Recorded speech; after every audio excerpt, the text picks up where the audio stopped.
On a bright sunny day, an expensive car is quickly rushing to its destination along the street. A middle-aged man throws himself under a car, feigning a leg injury and screaming loudly.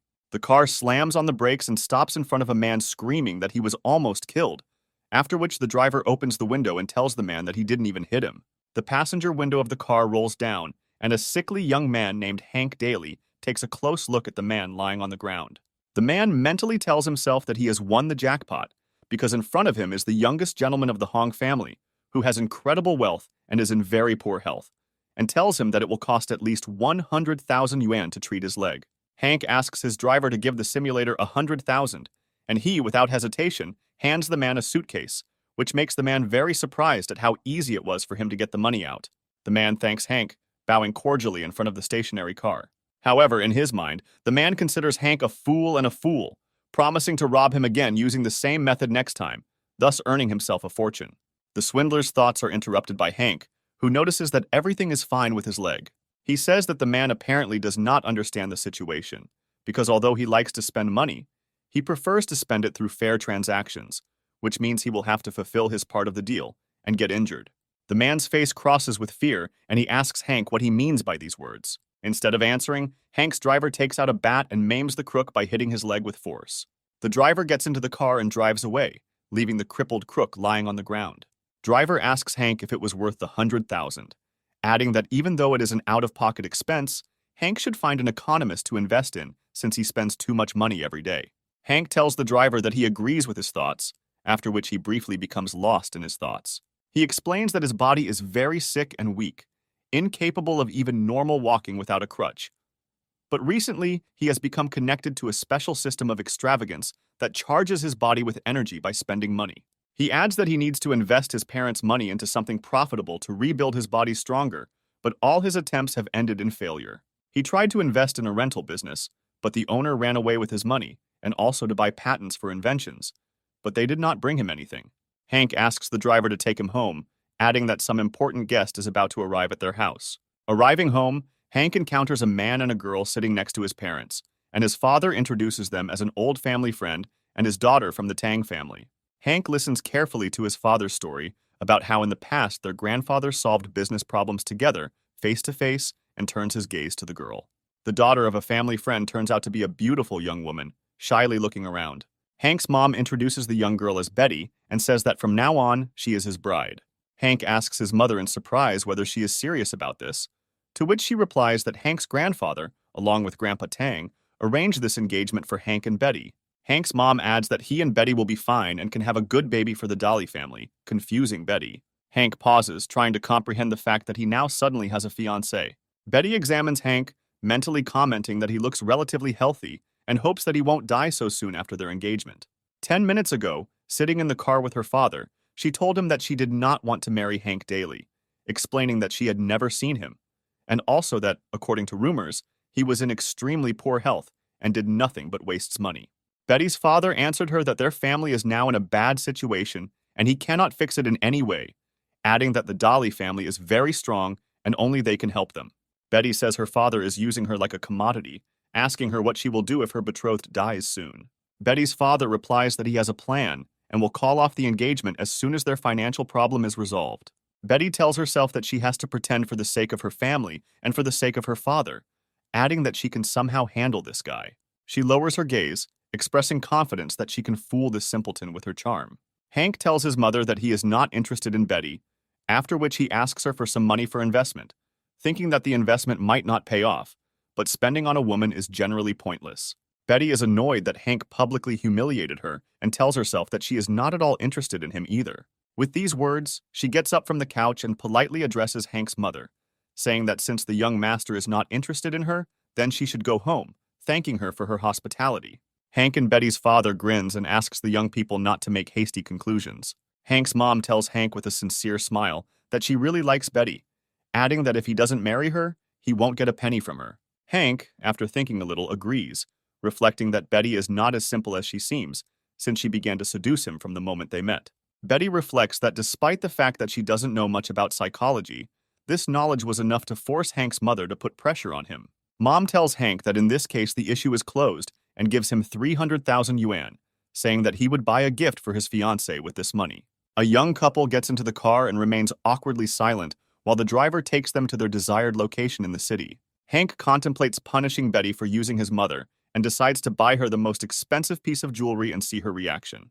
The couple arrives at the market, where lively trade is in full swing and loud cries of sellers can be heard inviting buyers. Turning to Betty, the main character tells her that she can choose any gift she wants. Betty smiles sarcastically at Hank and says that she will definitely follow his recommendation, calling him master. After some time, she selects a modest gemstone, priced at 300 yuan, and tells Hank that she wants to buy it. Hank is surprised that she chose such a trifle and mentally tells himself that his bride is some kind of utter fool. He buys the stone that Betty chose and asks her where she intends to go now, to which she replies that they need to get to the jade store. Once at the jade store, Hank realizes that Betty gave the stone to the store owner for an appraisal and wonders what she is thinking, since in his opinion, this broken stone cannot be something valuable. Taking a closer look at the stone, the merchant says in amazement that it is an incredible treasure and offers her a price of 3 million yuan, begging Betty to sell it. Hank freezes in place in amazement, and Betty triumphantly tells the jeweler that she accepts his offer. Hank thinks about how some 300 yuan pebble could turn out to be a real treasure that ultimately brought such a large income. Betty asks Hank what is on his mind, adding that she is very pleased with his gift. Hank realizes that his companion is incredibly good at making money out of thin air, which means she can help him. He tries to catch up with his betrothed and asks her to teach him her skills. He addresses Betty as his wife, to which she asks not to call her that, adding that Hank said an hour ago that he is not interested in her. Hank apologizes to Betty, saying it was just a joke and offers her a deal where he will buy anything she can make a profit from. Hank says that he doesn't have the brains to make money, unlike Betty, so he's ready to buy everything that she considers promising, adding that the only condition is that he will pay for everything. Betty tells Hank that she doesn't quite understand him, but adds that she doesn't really care. But suddenly, a noise nearby catches her attention. Turning towards the noise, our heroes see the hotel manager pushing ordinary residents away from the passage and asking them to go somewhere far away. The townspeople ask the manager what the hell he is doing, adding that they just came to look at the hotel, which is famous for its positive reviews. The manager tells the workers that they should know their place, since they earn mere pennies and are also dirty workers, so they can scare away the visitors of their 3-star hotel, after which he invites them to go to a restaurant in the opposite direction. The workers get up and leave, saying that the manager is being too arrogant, to which the manager asks them to never come back. The townspeople approach the restaurant and decide to let go of this situation and just relax in a cozy place. Approaching the restaurant, they ask the hostess to prepare something tasty for them and ask if they serve some beer. The owner replies that unfortunately, the restaurant is officially closing as of this day, and the saddened workers ask her why this happened. The owner says that the reason for this is the 3-star hotel opposite, which buys all the best products for itself, which is why her small restaurant is out of business. The workers are annoyed and say that now the reason for the arrogance of the staff of that hotel has become clear to them, and they want them to go bankrupt. But they are aware that this is impossible, since business in that hotel is only going uphill. Suddenly, Hank's voice is heard behind them, who says that bankrupting this hotel is not an impossible task. Hank asks the surprised restaurant owner how much her establishment is worth, saying that he would like to buy it. The owner tells Hank that this place is already doomed, and he is unlikely to earn anything, but if he really wants it, she will sell it for 1 million. Hank gives the owner 3 million, saying that 1 million will go towards buying the restaurant itself, the second million will go towards hiring expensive staff, and the rest should be spent on purchasing food for the next 10 days, where all food will be free. The hostess asks Hank in surprise about the last condition, to which he replies that everyone will be able to fill their stomach and eat as much as they want for 10 days. The landlady and the townspeople are delighted with Hank's enthusiasm and decide to call all their friends and relatives to ensure as many visitors as possible. Betty looks at Hank in surprise, telling him that she offered to buy the restaurant, but not make it free, to which he replies that he is very wasteful, so if he still loses money, he might lose a little more. These words surprise Betty, and she wonders what Hank is really planning to do. 3 days later, an incredible crowd of people gathers at the small restaurant, eager to get inside. There are shouts from the crowd that it is better to stand in line for several hours here, rather than go to that 3-star hotel where the managers are complete idiots. Meanwhile, at the 3-star hotel, the boss tells off the manager, ordering him to go outside and beg people to come in for lunch, adding that if he brings less than 3 people in today, he can pack his things and leave. After some time, a moonlit night comes and Hank decides to retire to his room in his family's villa. He begins the meditation by initiating a body scan by the wasteful system. After looking at his status window, he decides to check the increases in his performance after such a productive day. Noting that all indicators have increased by 40 units in total, he admits that he has never experienced such growth, believing that at this rate, he will be able to quickly return to normal life. The servants knock on Hank's door and he asks what they need, to which they answer that Mrs. Betty is waiting for him downstairs. Having gone down to his betrothed, he affectionately addresses her, calling her little wife and asking why she wanted to see him. Betty again asks not to call her that, saying that she is going to school and asks Hank if he will go with her. Hank asks Betty why he needs to go to school, to which she looks at him in surprise, asking if she is the only one who remembers that he used to go there before his health problems appeared. Hank, after thinking a little, replies that he agrees to go to school, remembering that he did not quit going to school because of illness. Betty gets up and leaves, saying that she is going home, adding that the desserts were very tasty, and Hank notes that his future wife has a great body. Betty turns around and wishes Hank good night, and he promises himself that he will definitely restore his body for the sake of such a wonderful girl. The next day, Hank, dressed in a school uniform, arrives at school with his future wife. People around them look at them and gossip that they don't believe that such a beauty like Betty Tang is hanging out with such an idiot as Hank Dolly. Suddenly, our hero's path is blocked by a bully, who says in surprise that stupid Hank really came to school after such a long absence. A bully named Michael glares at Hank, and his accomplices say that everyone knows that he likes Betty, adding that Hank has the audacity to come to school with her, crossing all boundaries. Hank asks Betty who this big guy is, to which she replies that he is an enemy of the family, being the eldest son of the Leah family. Michael looks menacingly at Betty, ordering her to come to him, adding that he has been waiting for her for a long time. However, Hank calmly stands in front of Betty, blocking Michael's path, further angering him. Michael angrily asks Hank if he is looking for another fight and throws his fists at him, preparing to beat the main character. Hank notes that Michael moves at incredible speed, and just yesterday he would not have been able to evade. But today, everything will be different. With that, Hank easily dodges Michael's attack, only causing him to cut through the air with his punch. At the same time as he dodges, Hank hits Michael on the legs with his cane, and he flies into the trash can, unable to control the inertia of his own body. Michael's accomplices immediately fly up to their leader and struggle to pull him out by grabbing his legs. Everyone notices Michael's shame and begins to discuss how pathetic Michael looks and how cool Hank is acting. Michael grabs Hank by the collar and pulls him towards him, threateningly asking him how he dares behave like this to him. However, Hank drops his cane and theatrically falls to the ground, starting to scream desperately, astonishing Michael. Betty holds Hank down and yells at Michael, asking him what the hell he's doing, calling him crazy, and adding that Hank has a weak body, to which Michael replies that he didn't do anything, and Hank was just pretending. Hank continues to put on a mask of theatrical despair and pain, but mentally notes that he is very surprised that Betty stood up for him. Other students begin to whisper that although Hank is a fool, his family is very influential, and if something happens to Hank, they will throw Michael's family out onto the street. Realizing that his affairs are bad, Michael quickly bows down to Hank and asks him how he is feeling, after which he offers to take him to the hospital. Moving a little closer to Hank, Michael whispers to him that he can clearly see that Hank is faking, but he will let it go just this once, and then he will repay him in kind. Hank painfully tells Betty that Michael continues to threaten him, and she says that she will call the teacher to investigate further. Michael immediately becomes submissive and gets on his knees, begging Betty not to do this, telling her that he will do anything to spare his life. He takes 500,000 yuan out of his pocket and tells Hank that he would take it for treatment, adding that he will also pay him moral compensation. With these words, he storms off, telling himself in a rage that he has never experienced greater shame in his life until that day. Hank happily says that it was the most unexpected 500,000 yuan in his life, and Betty asks him if he is okay. Hank asks Betty why she was worried about him, despite the fact that she understood that he was faking, to which Betty, blushing, replies that she was afraid that something bad would happen to him and her father would blame her for it. Standing up, she adds that she is still very grateful to Hank for standing up for her with Michael. Hank affectionately tells his fiancée that it is his responsibility as a future husband.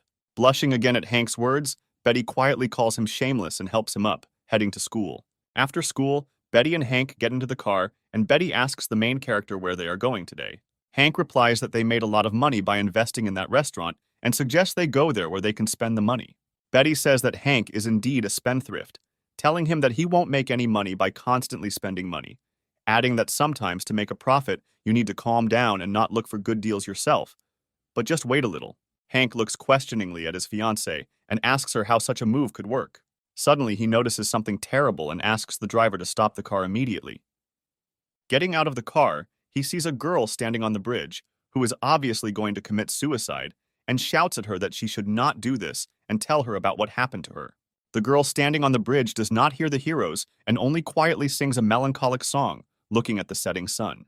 Hank and Betty begin to scream louder, and the girl turns her head in their direction, looking at them with tear-stained eyes. After some time, Betty and Hank persuade the girl to come down, and the main character asks her to tell her what happened, offering to help. Without waiting for an answer, he assumes that the culprit is probably some man and an unhappy love, to which Betty immediately aggressively replies that now is not the best time to talk nonsense. The girl says that everything is fine, thanking Betty and Hank for their kindness, sadly concluding that they nevertheless cannot help her since she offended the person who drove her into a desperate situation. Betty says that this man is probably a notorious bastard since he almost brought the girl to such an act, and asks her who it is, adding that they will definitely deal with him, to which the girl replies doomedly that they would only make him angry.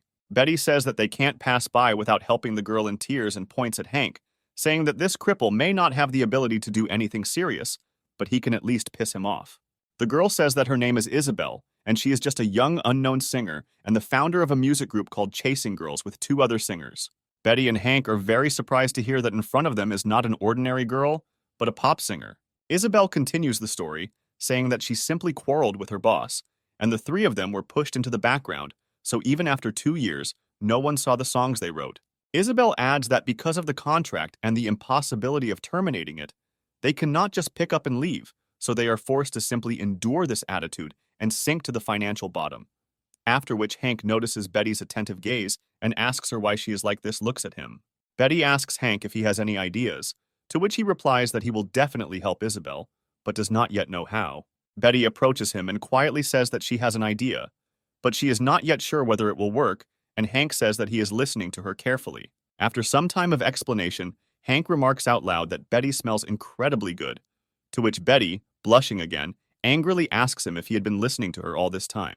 Hank replies that he listened to everything and tells Isabel that he can pay for her mother's treatment, but with one condition, which is that she and her team sing in a large stadium, which he is going to rent in 3 days, to which Isabel replies that she will definitely bring her group and they will do everything in the best possible way.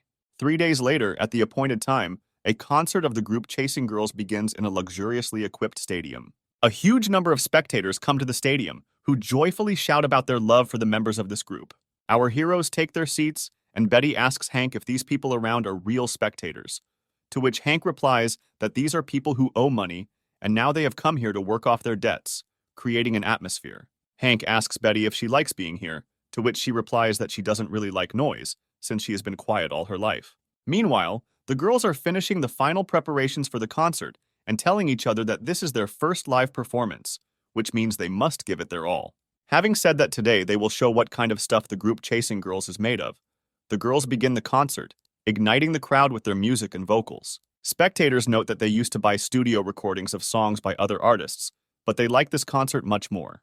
People around are also interested in what is happening and begin to flock to the entrance, noticing that admission to the concert is free. Everyone, without exception, notes that this group is very good, asking for its name and inviting their friends to the concert. The next day, even more people come to the band's repeat concert, filling the entire stadium to capacity. Charged with the energy of the group, Betty, who previously claimed that she was a quiet person, begins to sing along with the rest of the audience, pleasantly surprising Hank. A few days later, at a music company meeting, Isabel discusses how much attention the group has attracted. The studio boss listens irritably to these reports and tells his assistant to call the right people and bring them to him. In the evening, when Isabel's group finish their next concert, they joyfully greet them backstage. They simultaneously bow to the heroes in gratitude, to which Betty says that this is unnecessary, adding that she is now their fan. Hank adds that they are now so popular on the internet that they will be considered superstars when they return to the company, and Betty says that they no longer have to worry about getting kicked out or being left behind. The girls admit that they do not have the slightest desire to return to the company, expressing confidence that the boss will continue to bully them. Isabel asks Hank if he can help them one more time, adding that they want to join their company as singers, but Hank sadly replies that his company is not in the entertainment industry. Betty says that the issue with the entertainment industry can be solved by buying a place, but in her opinion, the main problem will be Isabel's current contract and the cost of terminating it. Isabel says that the price for terminating the contract is 30 million yuan. Hank understands that with such expenses, he can get a lot of system experience points, but this is such a large amount that he couldn't even ask his parents, so all he can do is sell the restaurant. The next morning, Hank and his fiancée arrive at the hotel to carefully consider their future options. Betty asks Hank if he really wants to sell this restaurant to a 3-star, to which he replies that he doesn't care how much money he makes from it, since he still won't be able to bring in more money than this group, adding that the hotel has been suffering losses for a long time, and the purchase of such a restaurant could bring them back into operation. The hotel owner is angrily surprised that Hank wants to sell them this restaurant, adding that because of him and this restaurant they almost went bankrupt, and investors withdrew their investments, after which he says that they do not have the money to buy the restaurant, but if Hank pays them 3 million, he can buy this hotel. After some time, Hank sits in the manager's chair and says that he did not expect that while trying to sell the restaurant, he would somehow acquire the hotel, to which Betty says that Hank bought it without even thinking. Their discussion is interrupted by a girl who greets Hank, calling him boss, and Hank asks her who she is. The girl introduces herself as Luo, saying that she is the hotel's secretary, adding that he is now her boss, and she will report to him about the financial situation of the establishment. After studying the reports, Hank realizes that this establishment has already lost 50 million, after which he says that now it became clear to him why he spent so little on it. Betty leaves in a huff, and Hank asks her what she thinks about this, but she only asks him not to ask her about such things now. In the evening, Hank locks himself in his room again, starting the spendthrift system. Hank reflects that even though they didn't have much luck today, he still spent a lot of money to get enough points. Thanks to today's spending, the system increases all of Hank's indicators by 7, raising his level to level 2. The system also notifies Hank that he can now transfer his soul into the body of a small animal weighing up to 20 kilograms and control it. Hank is surprised that this system has such amazing abilities and decides to try it out right now. Hank wonders if there is an animal in this house that he can inhabit and decides on his mother's cat. Having established control over the animal and realizing that he can really control it and see through its eyes, looking around, he notices that Betty is approaching him and decides to check how she behaves. Betty approaches the cat and, unsuspectingly, begins to affectionately stroke his head. Hank enjoys the sensations, admitting to himself that before he didn't particularly like cats. However, having looked at his charming bride from a new angle, he adds that perhaps now he will reconsider his position on this matter. A few days later, Luo comes to Hank, sitting in the newly acquired hotel, and says that he has received an invitation. She adds that the sender is the director of the girl group Isabel, to which Hank says that it will not be so easy to convince him to spend 30 million. Luo tactfully adds that their hotel has lost popularity among guests, but they continue to operate in the red. Betty says that she used to not care about the stability and profit of this hotel, but recently she realized how much they spent it and asks Hank if he has enough money to compensate the group. Hank irritably argues that this group is already on everyone's lips and most likely will be able to lead the entertainment industry, but they were hidden by a scumbag director whom no one can contact. Betty notes that their popularity, however, has plummeted and all articles involving them have been suppressed, adding that she feels like they were banned from joining. Hank says that since their boss is so dismissive of this group, he will take them under his wing himself, adding that he will definitely achieve this. However, from Hank's point of view, he still has no idea how to win the negotiations. Betty tells Hank that there are many different ways to negotiate. Hank looks at her questioningly, and she explains that you can simply find dirt on your opponent. Evening comes and Hank decides to visit a company that prohibits Isabel's group from conducting public activities. The driver takes Sam to the entrance and asks him why he thought it would be a good idea to break into someone else's basement late at night, additionally wondering why he brought his mother's cat with him. Hank replies that it will be difficult for him to explain this right now, and asks him not to be distracted and wait here for a while, to which he calmly replies that his word is law to him. Hank concentrates, creating a mental connection with his cat, taking control of him. Having become accustomed to the cat's body, Hank jumps out of the car window and lands softly on his paws. He remembers Betty's words that all people have some dirty secrets, so if Hank can find him, then the negotiations will be much easier. Hank reasons that the cat's body will allow him to get into the director's office, adding that he'll be surprised if he doesn't find anything. From his point of view, thanks to this form, he will be able to penetrate into places where an ordinary person would never be able to go. However, the first obstacle on his way is the weight of the cat, which can hardly crawl through the windows. However, after trying hard, Hank manages to overcome the barrier and enters a dark corridor.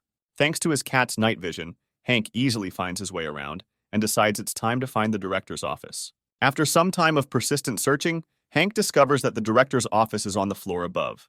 Jumping, Hank successfully hits the elevator call button with his soft paw. Having reached the desired floor, the main character continues to carefully explore the dark corridors of the company. After a while, Hank successfully finds the desired office and looks around for guards. After making sure that no one is around, Hank notices that the front door to the office is unlocked. Carefully approaching the slightly open door, Hank looks into the office, discovering that the inside is empty.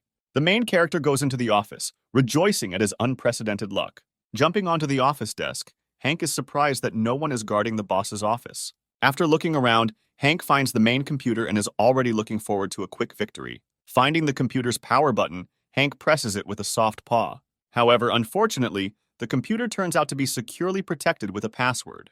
Hank desperately asks himself how he will find dirt on his boss without a password, believing that most likely this plan is doomed to failure. However, suddenly, thanks to the cat's keen hearing, he hears a very strange sound. Hank realizes that this strange sound came from the office, since the cat's ears and eyes still belong to him. Hank concludes that for some reason there are still people in the office at night. Deciding to scout out the situation, Hank carefully jumps off the computer desk.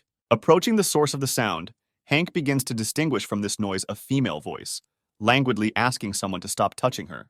Coming closer, Hank notices that late at night the director of the company decided to have fun with his subordinate. Hank thanks the cat for his incredible luck and chooses the most suitable position to conduct surveillance without being noticed. Having chosen a position, Hank remotely activates the camera mounted in the collar. The next morning, Hank gives Luo a flash drive with a video recording, asking him to give this video to the director with the words that he would break the contract with Isabel's group. Otherwise, everyone will see this video, adding that now they can win the negotiations without paying a penny. Betty asks Hank what kind of video there might be, since it will allow him to negotiate with the director without paying a penny, to which Hank replies that there is a very exciting video there. Betty asks Hank what the video is, adding that she is very interested, to which the main character replies that he will tell her about it if she calls him her hubby. Betty turns away embarrassedly, saying that if this information is secret, then she will not pry it out. Hank decides not to torment his betrothed, telling her that the videotape contains evidence of intimacy between the director and the wife of his brother, who is a more influential person in the industry than the director of the company. Betty asks Hank in surprise how he found out about this, to which he replies that he has his own methods. After some time, the director of the company becomes incredibly furious at the incriminating evidence he saw. The director is interrogated by the head of security, asking him how they were able to miss such an event, to which the guard replies that they checked the surveillance cameras and did not record anyone except an ordinary cat. The director asks the head of security whether he really wants to say that a cat entered the office and tried to turn on the office computer, and at the same time filmed it, adding that cats are not capable of such abomination. He orders his subordinate to burn the contract of Isabel's group, adding that they would go to hell. He also asks his subordinate to find the one who decided to blackmail him, threateningly declaring that this is not the end. This evening, at the opening of the 3-star hotel, the most beautiful fireworks begin to be launched in anticipation of the concert of Isabel's group. The invited spectators tell each other that they did not know that the group Chasing Girls would be performing at the opening, adding that they are very excited. After some time, Isabel and her partners take the stage, causing thunderous applause and applause. Isabel says that they will have a mini concert today, adding that they will not regret coming. Hank approaches the balcony and watches with interest what is happening from afar. Betty approaches Hank and hears everyone in the crowd saying that they are not particularly interested in the hotel and they only came to look at Isabel and her group.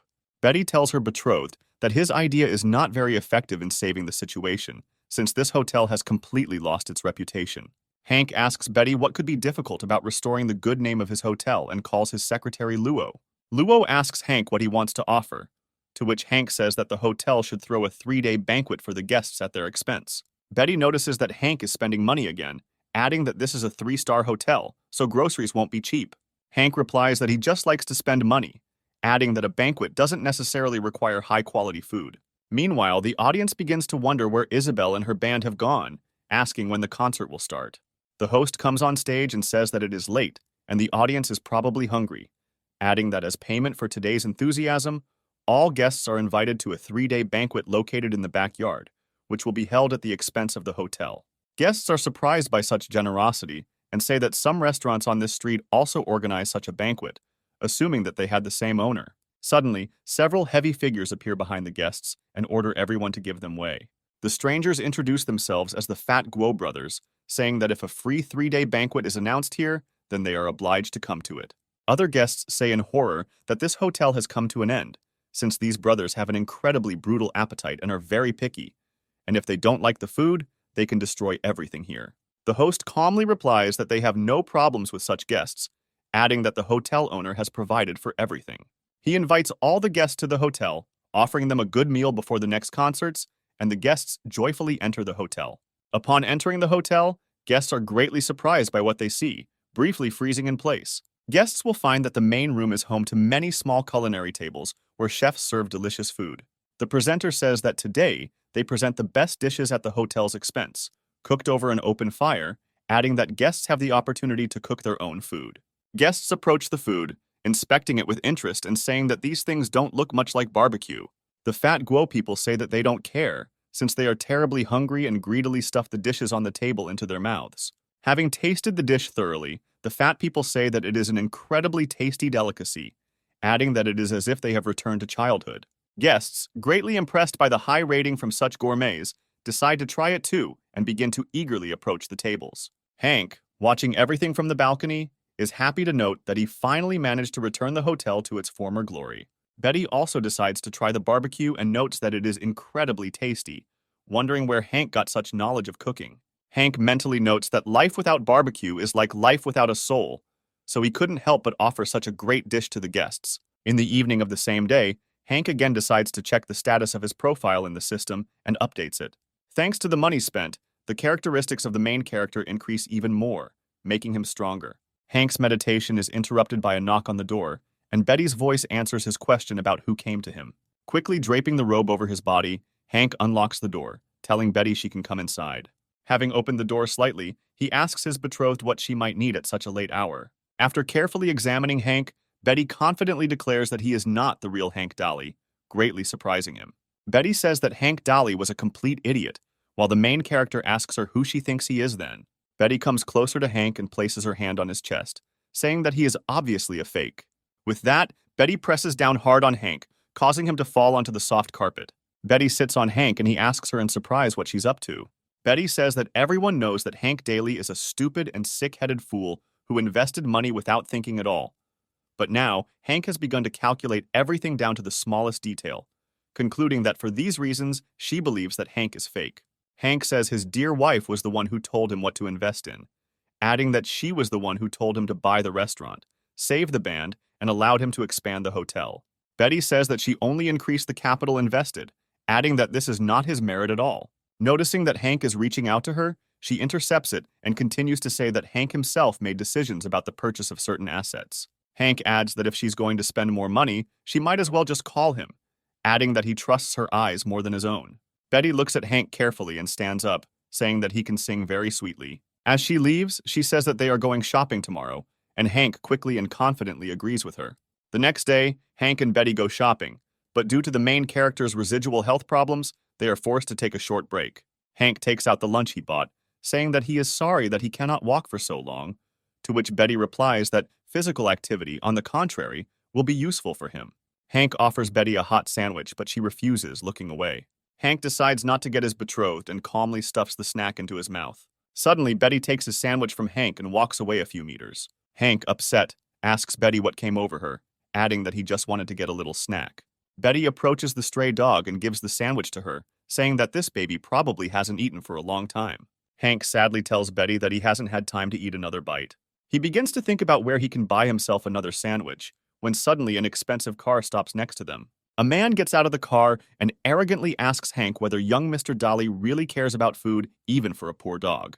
The man, accompanied by the girl, adds that if Hank likes food for dogs, then he will give them a couple of set meals for shaggy dogs.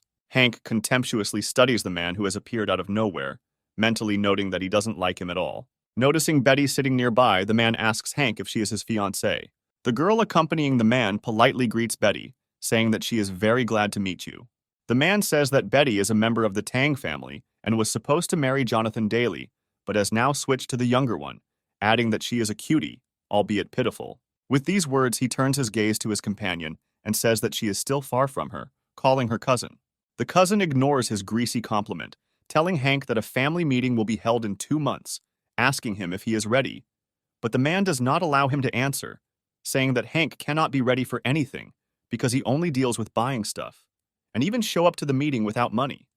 Hank decides that he has heard enough and carefully examines his companions. He asks them who they are in order to interrupt their meal, adding that he is seeing them for the first time in their lives.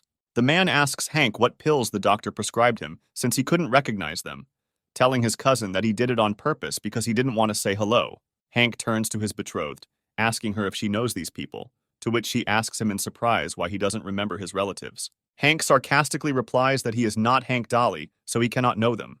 The man replies that he will remind Hank about everything, since he forgot about everything. He reveals that his father is Hank's father's fourth brother, and he is Hank's cousin, adding that he is the dream of 1,000,000,000 girls due to his unmatched beauty. He also introduces his companion, saying that she is a member of the Fenjong family named Lucy, adding that she is new to the world of business, and he accompanies her shopping to then feed her at a prestigious restaurant. Hank listens half-heartedly to his cousin's words, asking Lucy if he is being too clingy, adding that she seems very tired of him.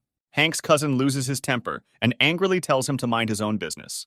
Hank ignores his cousin and asks Lucy to tell him about the upcoming meeting, adding that due to his illness he was bedridden and his memory was slightly damaged.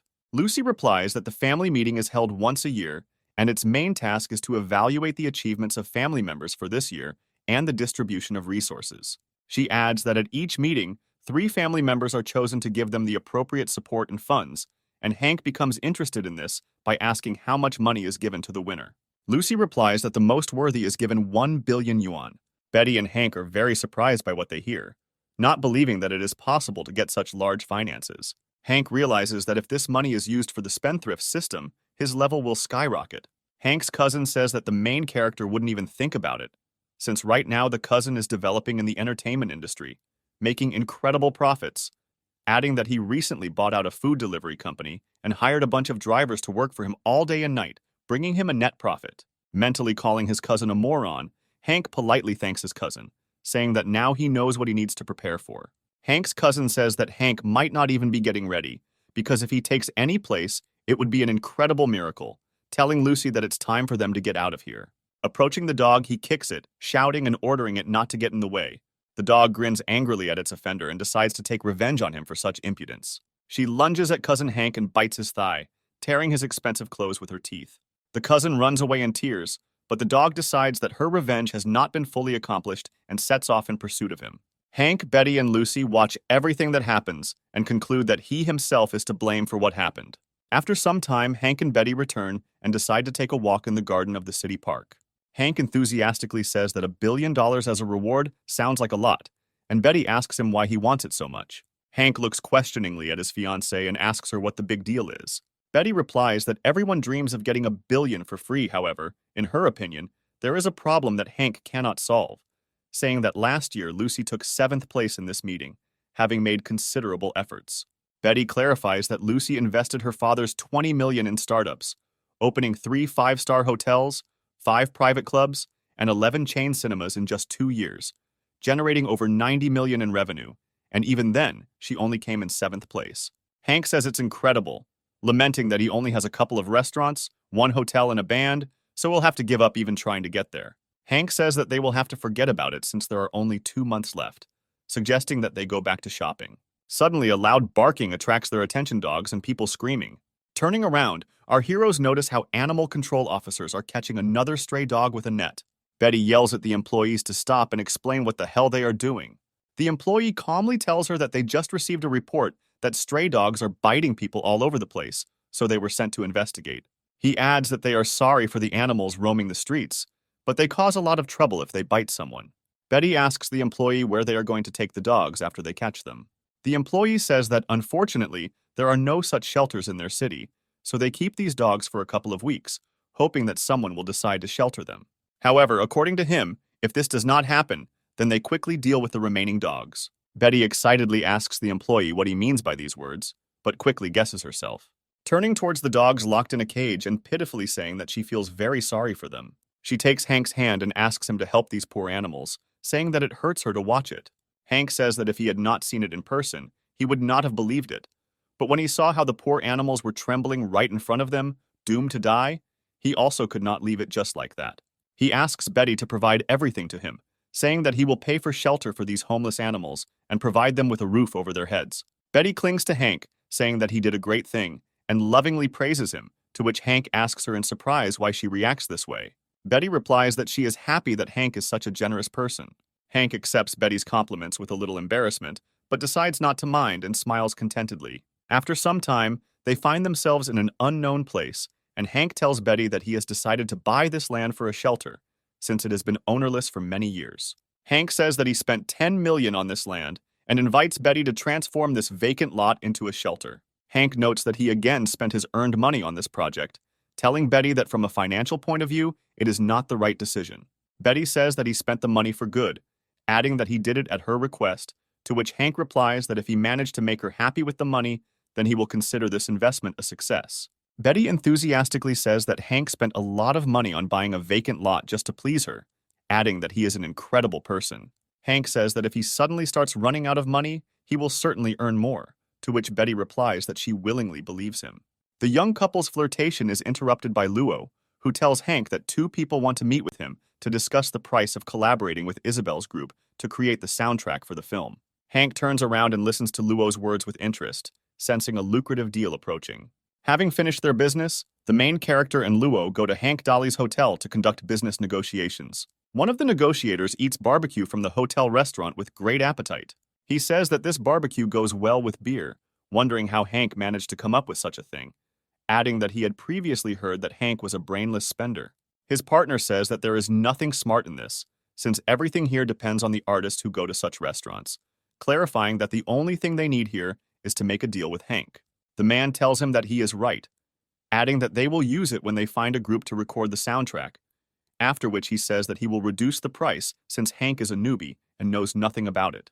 Their business conversation is interrupted by the creaking of doors, from which bright light from the chandeliers pours onto the men. Luo and Hank emerge from them, and the secretary introduces the main character, apologizing for the delay.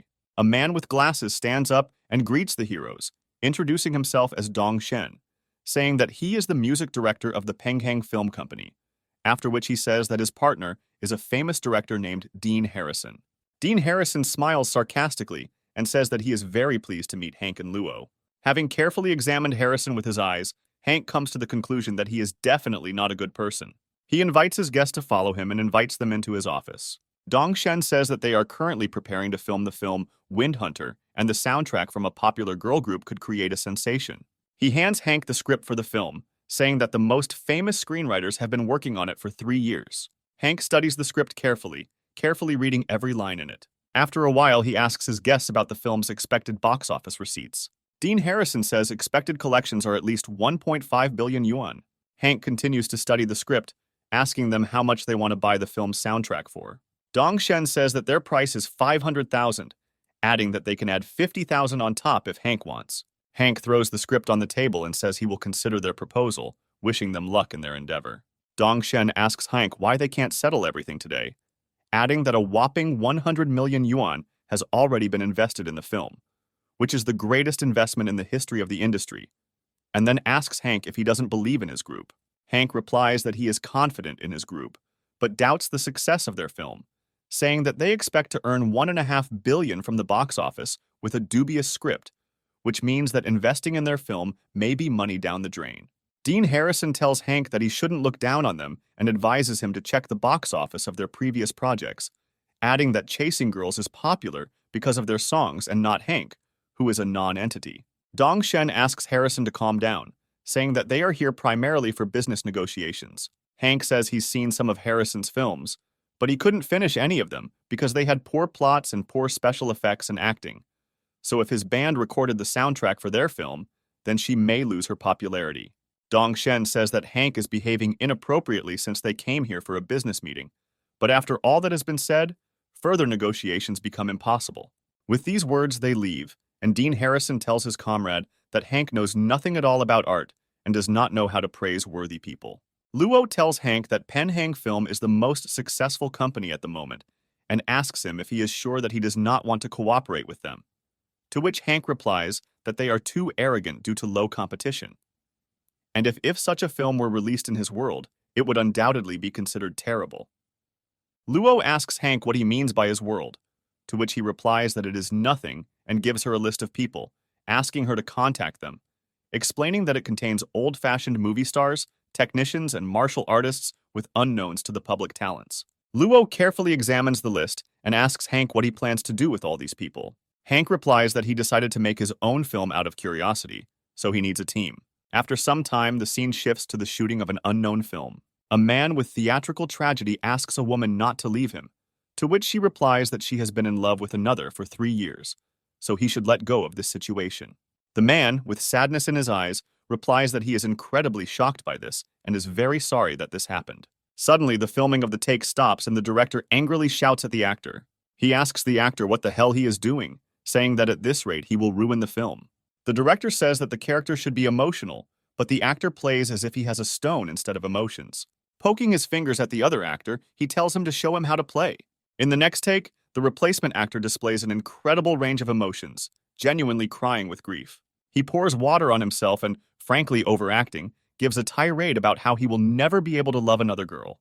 The director points to the actor's performance and says that this is exactly what is called acting, adding that if the second actor had not been underpaid, he would never have hired him. Suddenly, the actor's phone rings and he decides to check what they wrote to him. The director rudely pulls the actor back, telling him not to dare to be distracted by useless things while he is talking to him. Having read the message in full, the actor exhales with relief and looks contemptuously at the director. With these words, he pushes away the annoying director and tells him that he is quitting. That same evening, a film screenwriter is hard at work in a tiny apartment. She throws out another draft, saying that she rewrote the script for 3 days and 2 nights, but it is still not good enough. In a work chat, they tell her that she has written herself off and has become too worried about meaning, and the screenwriter says that she can no longer stand such a life. Suddenly, she receives a message on her phone, and she reads the message, which says that she has great talent, which can be very useful. She also notices that 1 million yuan comes to her account and an invitation to come to the specified address. Meanwhile, in a country park, preparations are underway for the launch of a space rocket. The girl is doing the final touches, entering the correct launch parameters. The assembled onlookers admire the rocket and the girl with delight, but one of them says that the rocket is probably a dummy, and the girl is just posing for a video. The skeptic adds that if this rocket really flies, then he will eat the shit of a dog that is walking nearby.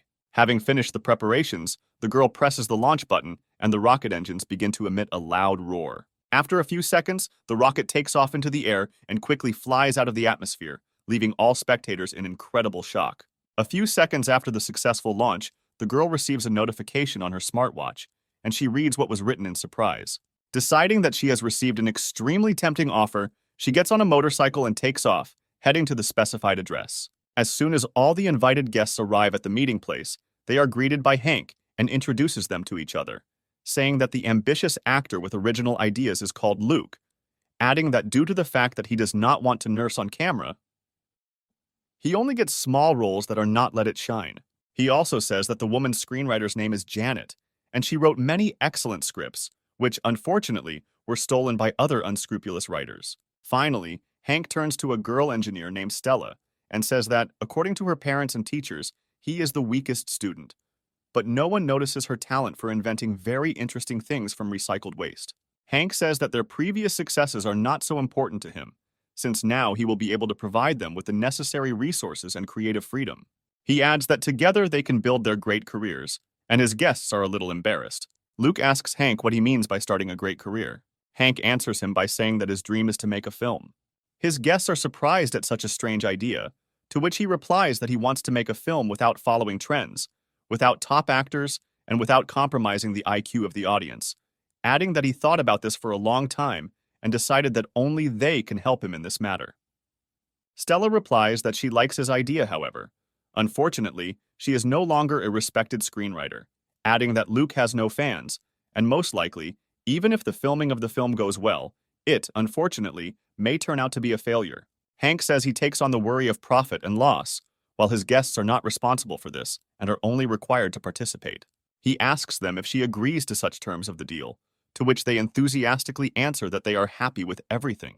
Hank says that there is a month left before the filming of the film and asks Luke to pump up properly in order to look better, since they will be filming Strong Guys, to which he replies that he will certainly complete this task. After this, Hank turns to Janet saying that he has several drafts for the script, but he leaves all the details to her, adding that she can write as she wishes. Finally, he turns to Stella, saying that her task is to create props, for which he will fully provide her with the necessary materials and provide clear technical specifications. After some time, Hank comes to Isabel, saying that he wants her to play in his film, to which she shyly replies that she has never studied acting and can only sing.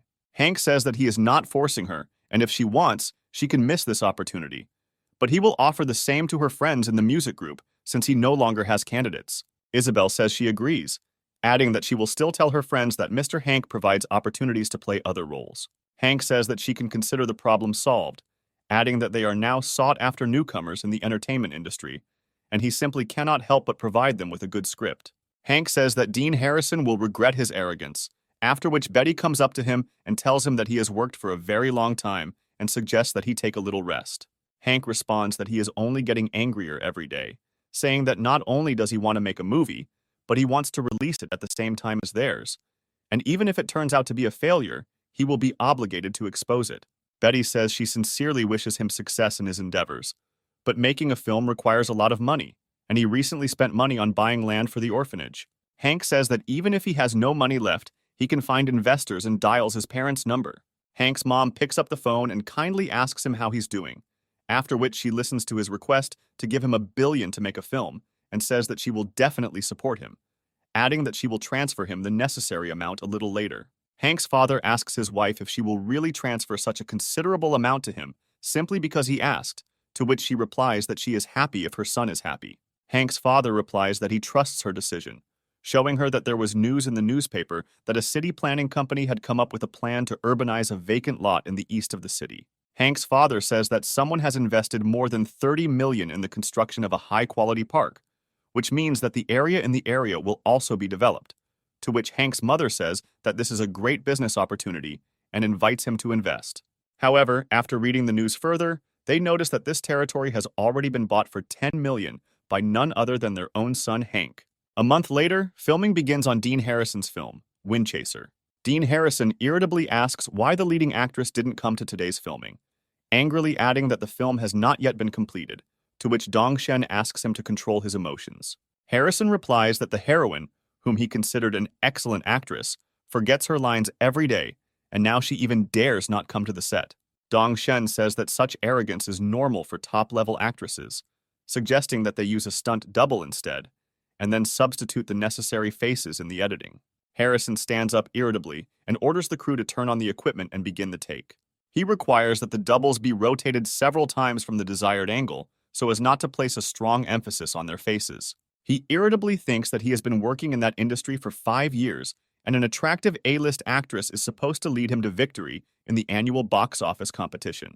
Dong Shen approaches Harrison and says that he just heard very surprising news. Dean listens to the news and is surprised that Hank Dolly has decided to also produce his own film, to which Shen replies that Hank has always been a clueless prodigal son, and now he has started filming, using Isabel as a hostess. Harrison says that the last time he came to him was to ask Isabel for his film, assuming that Hank has now learned her value, and asks Shen about the cast and screenwriter of Hank's film. Don Shen replies that the male lead is being played by some newcomer to the industry, but the screenwriter is Janet Hendricks. Harrison asks Shen why he doesn't sue her with the help of a nationally recognized screenwriter, accusing her of plagiarism, to which he replies that she can easily win it. But he is still sure that Janet is untalented, so their film is doomed to failure. Dean Harrison says that even if Isabel doesn't turn out to be a very talented actress, it could definitely affect their box office, adding that he will talk to the director. That evening, he goes to a friendly meeting at the prestigious Lu Mao Hotel. All meeting participants propose to clink glasses and raise another toast to their meeting. The vice president of Penghung Film, Jordan Fei, tells Isabel's former boss, Brad, that he hasn't seen him for a long time and he looks very tired.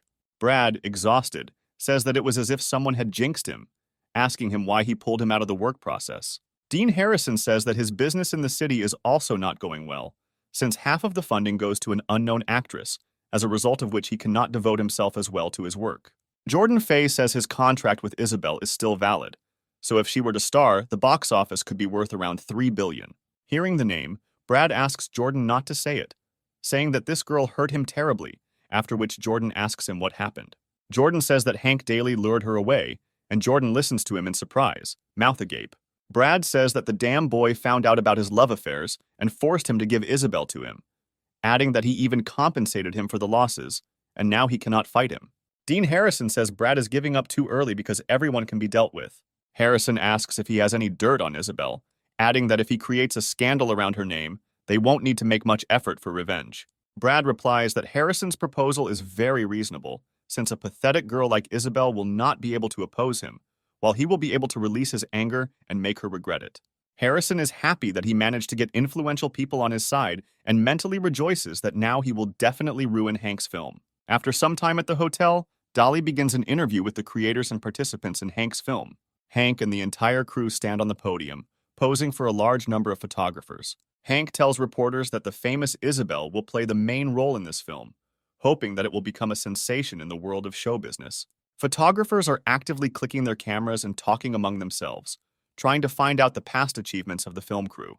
Focusing their gaze on Hank, they are surprised to note that they have not seen him in the entertainment industry before, additionally noting the extraterrestrial beauty of his wife, who could easily be confused with an actress. Betty asks Hank if he is sure he wants to be a director, asking him not to waste Isabel's popularity.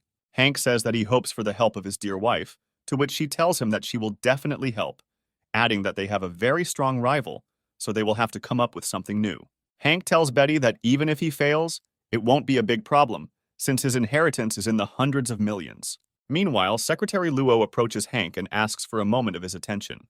Hank asks Luo what happened, to which she replies that employees of the Disney Park Department want to set up a meeting with him to discuss issues of cooperation. Hank asks Luo if she would like to negotiate with them on his behalf, greatly surprising her. He adds that he needs someone who can help him run his business, saying that in the future, she will become the general manager of the company, which means she has full authority to speak on his behalf in discussing business issues. Luo jumps up and down happily, telling Hank that she won't disappoint him and will definitely work hard. Meanwhile, Stella approaches Hank, telling him that she needs to discuss technical issues. She says that the thing he asked her to do is ready and asks him if he wants to try it in action. Hank is surprised at how quickly Stella completed her task and suggests they go outside to test her. Betty asks Hank what lifted Hank's spirits so much, to which he replies that she will soon understand everything herself. After some time, Hank, Betty, and Stella go into the backyard to test the new device. Stella places the device on the floor and begins setting it up. Having completed the setup, she turns her head towards Hank and Betty and asks them if she can start. Hank says he's ready, watching the small device closely. Stella presses the button and the device starts up, lifting the projector up. A second later, a huge monster appears in front of Betty and Hank, approaching them. Betty fearfully jumps into Hank's arms, telling him that she is very scared. Hank smiles and tells Betty that she shouldn't be afraid because he's not real. He adds that this is a holographic projection technology, adding that while the image is static, it can be projected in a way that makes the film more realistic and unique. Hank asks Stella how many projectors she made, to which she replies that she could only make 3 during this time, and Hank says that this is enough, offering her a price of $1 million for each piece for their film.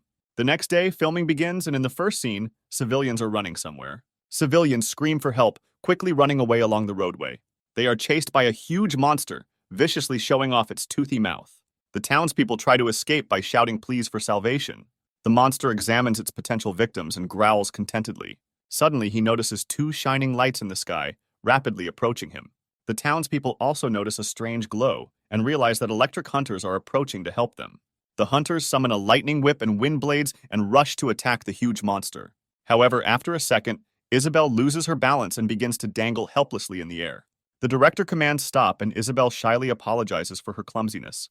Hank asks Isabel if she's okay and if she's hurt herself. Isabel says that she is a little afraid of heights, so she was very nervous and asks for forgiveness. Hank tells her that she doesn't have to apologize since they can take a short break without any problems. After this, he is briefly distracted by Janet, discussing with her the details of the script and the lines of some of the characters. Isabel gets down to the ground and approaches Hank and asks for a moment of his attention.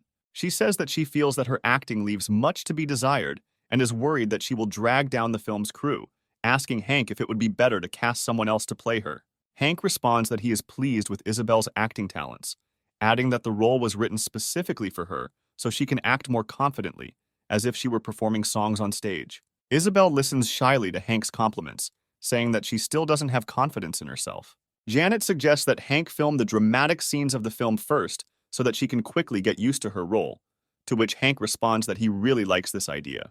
Finally, he tells Isabel that she is the first actress with whom his company has signed a contract, which means he will definitely make her a popular actress and singer, but she will have to gain more self-confidence. Isabel is encouraged by Hank's speech and thanks him, promising to work harder from now on. Later that evening, Hank retreats to his room again to update his spendthrift system. Thanks to his improved performance, Hank strengthens his body to the point where he realizes he no longer needs the wooden cane. Hank says that he finally looks like a normal person, adding that according to current data, he could at least outspeed some Olympic champions. Betty knocks on Hank's room again, saying that something terrible has happened, so he quickly puts on a robe and asks her to come in. Betty shows Hank the tablet, saying that some anonymous person posted the news that Isabel is supported by a rich man, and she has a child abroad, adding that this news is now trending and the number of views has exceeded 1 billion. She asks Hank what they should do, to which the protagonist replies that she should worry because he knows perfectly well who did it and will definitely repay them. He takes the tablet and wonders who this anonymous person assumes is a rich man, suspecting that they mean him, to which Betty punches him on the shoulder and asks him how he manages to stay in the mood for jokes. Betty suggests calling the police, saying that Dean Harrison and Dong Shen from the Penghung film are definitely behind this, adding that they are the only ones with a conflict of interest now. Hank says that this is too boring and suggests that they pretend they didn't hear anything and just continue making the movie, to which Betty asks him if he's crazy. Hank replies that she just needs to calm Isabel down and let her act in the film at ease, adding that such a scandal will only play into their hands. Betty asks Hank what he means by saying it will work to their advantage. Hank says that even if she calls the police to investigate, she will easily find out that this is fabricated news from some private media, and it will all end with them only clarifying their position of apologizing, leaving the instigators untouched. Hank says they need to let their competitors be more aggressive and eventually hit them so hard they won't get up. Meanwhile, internet users are doing their best to spread information, saying that they are now disappointed in their idol. Users come to the conclusion that all her popularity is ensured by her rich daddy, and they say that they will never listen to her songs again. The next morning, Dong Shen comes to Harrison and happily reports that Isabel's black background is now on the list of the hottest search queries. Harrison replies that he also saw the news that she was recently in the film, but now her own fans are boycotting her, adding that now they don't like her. Dong Shen says that even if she wants to sue someone, she won't be able to find the culprit, adding that Heng will now regret laughing at them when they kindly came to talk to him.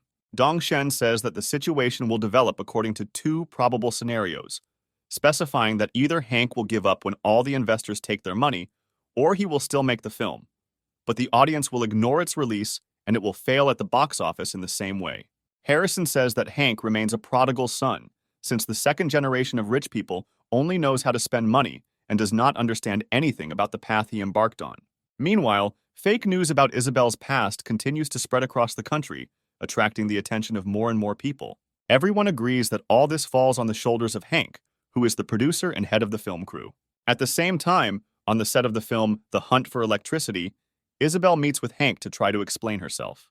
However, due to being unaccustomed to such a wave of hatred from ordinary people, she does not find the strength to say anything and begins to cry.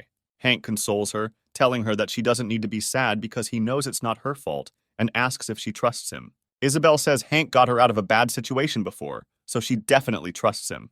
Hank says that then she should listen to his proposal, which is that she puts the phone aside and never looks at it, and also moves into his house and sleeps in the room with Betty. And Hank, in turn, will take care of that there would be no more bullying from the internet towards her family. He adds that all he demands from her is to finish filming the film, and Isabel says that she will fulfill all his requests, asking him to help her find justice. Hank says that he will definitely sort everything out, suggesting that Isabel get some rest first. Meanwhile, Secretary Luo approaches Hank and says that she has found important data. Hank studies the reports and realizes that Brad is behind all this, after which he asks Luo to set up a meeting with him, asking him to tell him that he wants to return one thing to him. At night, Hank drives up to Brad's company building, and the driver asks him if he's going to go there alone.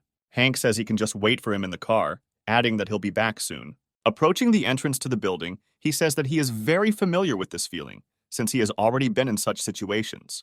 Coming out of the elevator, Hank finds himself greeted by a whole bunch of beefy security guards. Hank says he's impressed by the impressive welcome ceremony and asks them if they're going to declare war on him.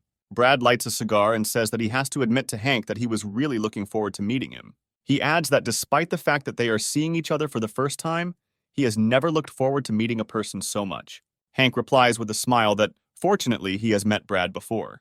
Brad tells his guards that they will talk privately, ordering them to get out. The guards ask Brad if he is sure of his decision, to which Brad replies that some cripple cannot harm him. All the guards leave, leaving Hank alone with a gloomy Brad. Brad tells Hank to get straight to the point, adding that based on his message, he has something for Brad. Hank calmly takes out the flash drive and puts it on the table, saying that it contains the last copy of that video. Brad reaches for the flash drive, but Hank quickly intercepts it, taking it back for himself. Hank says that there is no need for such a rush, since they still have plenty of time to discuss everything. Brad mentally notes that Hank is not as simple as he seems, since he reacted quite quickly. Brad asks Hank why he is stalling, adding that he already gave him the group, so Hank is unlikely to come for the money, asking him if he has now decided to take his entire company. Hank says that no one is going to take anything from Brad, and he just wants information about something. Brad says that in this case it won't be a problem, and says that Hank can ask whatever interests him. Hank asks Brad if the people he recently had dinner with are connected to the online harassment of his group. Brad annoyedly replies that they have nothing to do with it and demands the flash drive from Hank. Hank says that he knows that Brad and his friends have talked about it, suggesting that since they have nothing to do with it, Brad is the only one responsible for the bullying, to which Brad loudly states that Hank has no evidence of this. Hank says that he really has no evidence, and Brad, in a mocking manner, suggests that he hire an investigator. Suddenly, Hank invites Brad to find out everything for him, to which he, stunned, asks the main character if he has gone crazy, adding that he has no reason to help him. Hank says that the flash drive is not real, and he still has the video in a secret place. Brad angrily yells at Hank and calls the guards into the room. He states that Hank has crossed all boundaries, and if he does not give up this flash drive now, then he will not look at the status of his family and will not be responsible for himself. He adds that no one would suspect him if Hank accidentally fell down the stairs. Hank wearily says that Brad himself chose the difficult path, and he just wanted to know if his friends had anything to do with bullying, adding that in that case, he would just give him the video. Brad laughs at Hank's words and orders his guards to capture Hank, claiming that a couple of naked photos of him will be enough for blackmail. The guards begin to approach Hank as Brad says he can't wait for Isabel to return, so he can have some fun with her and then sell her somewhere abroad. However, Hank suddenly grabs his cane and stops the menacing guard, stopping the tip of the cane a centimeter from his throat. Brad angrily asks the guard why they can't even grab an ordinary cripple. Hank tells Brad that they'll take a look at who the clumsy cripple is here. Brad begins to lose his temper and angrily asks Hank what he wants. Hank says that he just needs an answer to a simple question, adding that he is sure that Brad is definitely involved in the bullying, but his target is those two. Hank adds that he, however, has no evidence and puts a piece of paper and a pen on the table. The main character asks Brad to describe how, where, and when they discussed bullying Isabel, adding that after he leaves his signature here, he will be free. Brad grins and says that he didn't expect a man with Hank's reputation to be such a treacherous guy, then says that if he did everything according to his instructions, he would betray his friends, adding that Hank himself could write a confession about how he forced him to terminate his contract with Isabel. Hank replies that Brad is the last person who can lecture him, since no one forced him to have an affair with his brother's wife. Brad loses his temper and says that now Hank is in trouble, throwing his fists at him. Brad decides to knock Hank to the ground with a powerful kick, but Hank easily jumps back, holding himself on the back of his chair with acrobatic skill. Brad notes Hank's agility, saying that he turned out to be an ordinary person and not a cripple. Hank replies that he recently found the immortality pill and ironically asks Brad whether he believes these words or not. Brad says that Hank can at least be a cultivator, adding that today will be the end for him and he won't care even if Hank's family bury him 3 times later. Screaming that this is Hank's last chance to get the video back, Brad attacks Hank. Hank still playfully dodges Brad's attack, saying that first he must get a confession from him. Brad says that if Hank continues to resist, then everything will be bad. Hank mentally says that he wants to test in practice how strong this body has become after being improved by the system. Brad breaks Hank's cane, saying that as a child he was a master of taekwondo, and since Hank is healthy now, he will not spare him. Other guards ask Brad if he needs help, to which he replies that they should not move, adding that he can handle this Brad himself. With these words, he throws a powerful kick, but Hank easily blocks it. The guards say that now the boy has definitely come to an end, since with this blow, Brad left dents on the steel sheets, which means his legs will not survive this. Noticing that not a single muscle moved on Hank's face, They are surprised that he is not in pain, assuming that he is just not showing it. The guards begin to cheer Brad louder, telling him that he only needs to land one blow and Hank will be defeated. Suddenly, they notice that Brad's face has twisted into a grimace of pain and wonder how this is possible and what could have happened. The guards start running towards Hank, but Brad stops them, saying that he will deal with this himself. With these words, he gives up, saying that he didn't think that masters could be so young, adding that he gives up. Suddenly, he pulls a large stun gun from behind his back and lunges at Hank, telling him to cheer up a little. However, Hank snatches the weapon from Brad with inhuman speed, greatly surprising him. Hank notes that it was quite a pathetic sight, looking at the dumbfounded Brad. With these words, he stabs Brad in the back and asks him if he really isn't afraid of his family. After beating Brad, Hank after a while beats a confession out of him, and Brad begs him to stop beating him, saying that he can give him a video recording of the meeting. Hank asks Brad interestedly about what kind of video he means, turning on the stun gun again. Brad says that after losing Isabel, he realized he had to be more careful, so he started carrying a recording device with him. And on the day when they discussed how they could throw mud at Isabel online, he wrote down every last detail, so that in case of discovery, his accomplices did not begin to deny everything. Hank asks Brad where the tape is, and he replies that it is in his shirt pocket. Hank takes the flash drive from Brad's shirt pocket and says that this time he will believe him. As he leaves, he hears Brad say that when everyone finds out that he is involved in bullying Isabel, then everything will be over for him. Hank responds that Brad can rest assured that he is only targeting those two and adds that the fake flash drive was, in fact, the real thing. Brad listens to Hank in surprise, thanking him for his generosity. Mentally, he is surprised that Hank single-handedly burst into his territory and beat him like a child, and comes to the conclusion that he must remember Hank forever, so as never to anger him again. The driver meets Hank and asks him if he's okay, pointing out his fresh abrasions. Hank says he's fine and tells him to head home, adding that he can't wait to celebrate his victory. The next morning, Hank decides to look at the video recording of Dean Harrison talking about his plan to plant incriminating evidence. Betty, watching this video with Hank, angrily says that she knew it was Harrison's doing. She adds that there are already 3 million abusive comments on Isabel's account, so they urgently need to deal with the instigators of the bullying and make them suffer.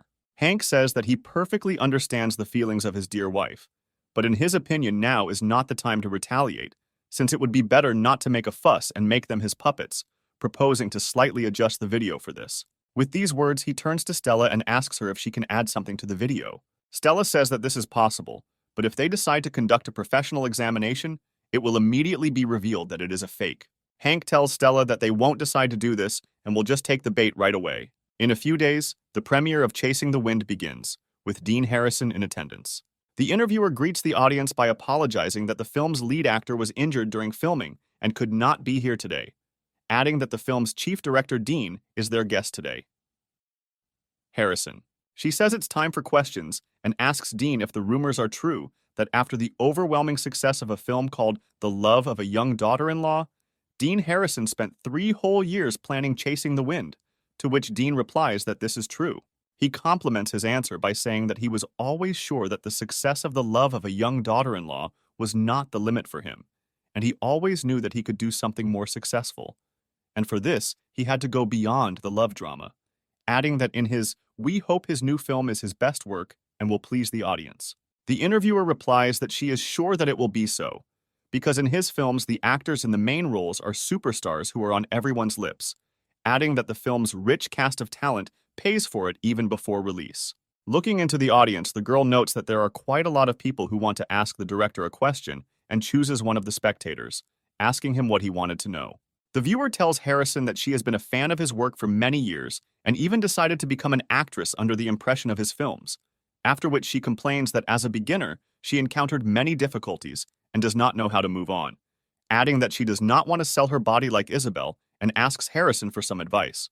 Dean Harrison says he was asked a great question and he knows that many people new to the business struggle and don't rely on rich producers to be honest or they won't make it to fame. The audience applauds Dean Harrison's fiery response, saying that his thoughts are, as always, incredibly accurate. Meanwhile, at the premiere of Chasing Electricity, absolutely no one is there except Betty and Hank. Betty tells Hank that they have been sitting here for the 3rd day and no one has come to them, despite the fact that the film comes out tomorrow, after which she adds that things have become even worse online, to which Hank replies that it is so, and it should be, because interest in this topic should not subside even for a minute. The main character says that tonight they will upload the resulting video to the internet and see what show will start after. That evening, Jordan Fay, Dean Harrison, and Don Shen celebrate the film's imminent launch, saying that critics are already excited and that huge box office revenues will not be long in coming. Dong Shen happily states that there is a lot of talk online about this being Dean's greatest masterpiece, adding that because of Isabel's bullying online, movie theaters are refusing to show Hank's film in their theaters. Dean Harrison says that Hank deserved such a fate, adding that if he had been more modest, he might not have failed at the box office. Jordan says that Dean doesn't have to worry about it coming out, saying that even if they start digging under them, they will only find fake people. And even if someone gets to the truth, he will protect him, and he will remain the director through thick and thin. Jordan ambitiously declares that they will soon be able to take over the entire cinema in the country, and the trio clink glasses for their future success. Their victorious drinking session is interrupted by an assistant who bursts into the office with a laptop and says that this is an urgent matter. Jordan asks in surprise what could have happened so urgently, to which he invites him to look it up on his own and places a laptop in front of him. Jordan, Dean Harrison, and Don Shen look closely at the laptop, trying to understand what happened. Taking a closer look, they all freeze at once from severe shock. They watch a videotape of Dong Shen telling Harrison that Hank thinks too much of himself and plans to make a movie starring Isabel. Harrison tells Shen that it's not an easy task, but he knows a good computer guy who can mount something for them, adding that they can bury his reputation. He says that they will release a video online saying that Isabel is selling her body for fame. All three look at the video in shock, not believing their eyes. Dong Shen angrily asks what this is, clarifying that he never said these words, while Harrison asks to find him the author of this video. Dean Harrison contacts Jordan, saying that the video is fake and needs to be removed immediately, otherwise his reputation and his film will be over. Dong Shen says that they urgently need to call the police so that they can arrest the author, suggesting that Hank Dolly is behind it all. Jordan interrupts his companion's panicky hysterics and orders them to shut up. He says that the video may be fake, but a similar conversation definitely took place, and if they start digging, the original recording may also surface. So for the sake of the company's reputation, they will not do anything. Dean Harrison asks Jordan what this all means, accusing him of wanting to get away with leaving Harrison and his film in the lurch, adding that Jordan was the one who started it all in the first place. Jordan replies that there is neither Jordan nor evidence against him in the video, and angrily tells Harrison and Shen that they will not be able to drag him down with them. Dong Shen and Dean Harrison look at their former comrade with surprise and undisguised anger. Meanwhile, the published video begins to spread across the internet, and viewers begin to realize that they have been deceived all this time. Heated discussions begin on the forums that Dean Harrison specifically began to harass Isabel on social networks in order to prevent her film from being released. After this, people decide to watch Hank Dolly's film and line up in huge lines for the premiere. Sales of the film begin to grow exponentially, bringing him great profits. Betty looks at the reports in shock and says that they have already made $1 billion in just 2 days, saying that Hank was able to succeed after all. Hank notes that their film isn't really anything special, but the incident has catapulted them to the top of the conversation, and most of the public now supports them, while their resentment has turned into shame for bullying Isabel. Hank adds that everything went exactly as he planned. A few months later, Betty says the film's box office gross was almost $60 billion, with an average rating of 9. The entire film team applauds Hank, and Betty praises him for pulling off the impossible. She looks shyly at her betrothed and tells him that she is very glad that everything worked out for them.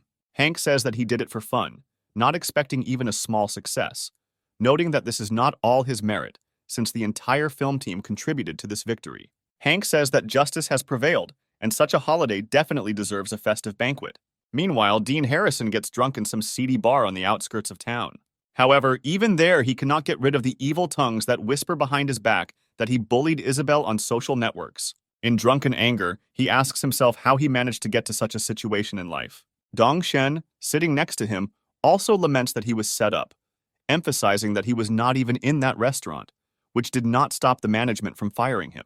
He curses Isabel, to which Dean Harrison replies that she has nothing to do with it, and, in his opinion, Hank Dolly is behind all this. With these words, he angrily breaks his mug and swears that he will not leave it just like that. He gets up from the table and leaves, telling Shen that he will lie low for a while and asks not to look for him. Dong Shen asks Harrison where he is going, to which he replies that he will go to his older brother in the mountains, adding that he still owes some debt. Dong Shen is surprised that Harrison is still persisting in his attempts to annoy Hank, and says that this time he will definitely not participate in it. Meanwhile, Hank and his future wife decide to visit their parents. Hank's mom, without hiding her tears of happiness, is happy that Hank has finally recovered and asks him how he did it. Hank happily says that his betrothed may be involved in his recovery since she takes very good care of him. Hank's mom hugs Betty tightly, saying that she is very glad that Betty became the bride for her dear son, adding that she is simply a gift from above. Betty is embarrassed by such compliments and looks at Hank, who with a gentle look lets her know that he completely agrees with his mother's words. Hank's father tells Betty that she did a great job and asks her to tell her father that he will help solve all his problems, because in the future, they will become a family. Betty bows gratefully to Hank's parents, saying that she is very pleased to hear this. After a while, Betty and Hank sit on a bench in the night garden, and Betty says that she is a useless wife and asks Hank why he said that she helped him heal. Hank tells Betty that she shouldn't call herself worthless, because since they met, they stopped calling him the prodigal son. His business went uphill, and the money flowed like a river. Betty tells Hank that he got away with it this time and thanks him for his kind words. Hank snuggles up to Betty and asks her if she would like to thank him. Betty asks Hank what he means by this, to which he replies that Betty herself knows perfectly well what he means. Betty asks Hank how he wants her to thank him, to which Hank replies that she is his fiancée, so she should know it herself. Betty smiles tenderly and gently places her hand on Hank's chest, pushing him onto the bench. She sits on Hank's hips and tells him that she is still his fiancée and not his wife, and asks him if he really thought that if he said a few sweet words, she would immediately lose her head. Hank asks Betty what she was thinking about, saying that he just meant a hug and not what she was getting at. Betty leans closer to Hank and asks him if he is sure of his words, to which he asks her about what other options there may be. Betty says that Hank chose this option himself and lays down on him, hugging him tenderly. Betty says that she really likes this feeling, to which Hank replies that he is having trouble breathing. The couple falls silent for a while and enjoys the moment, listening to the sounds of night crickets. And after a while, Betty tells Hank that he surprises her. Hank asks what she means, to which she replies that when she saw him for the first time, she could not even think that his chest would be so strong and hot. Hank says that this is all because he began to slowly recover. Betty says that she did not mean his body, but his inner qualities, adding that many times she heard that Hank was called an unambitious prodigal son. But after spending a lot of time with him, she realized that he was actually very smart and caring. After he says that she knows the expression that the true mind is always modest, and next to Hank, she feels how even the most difficult problems can be resolved in an instant.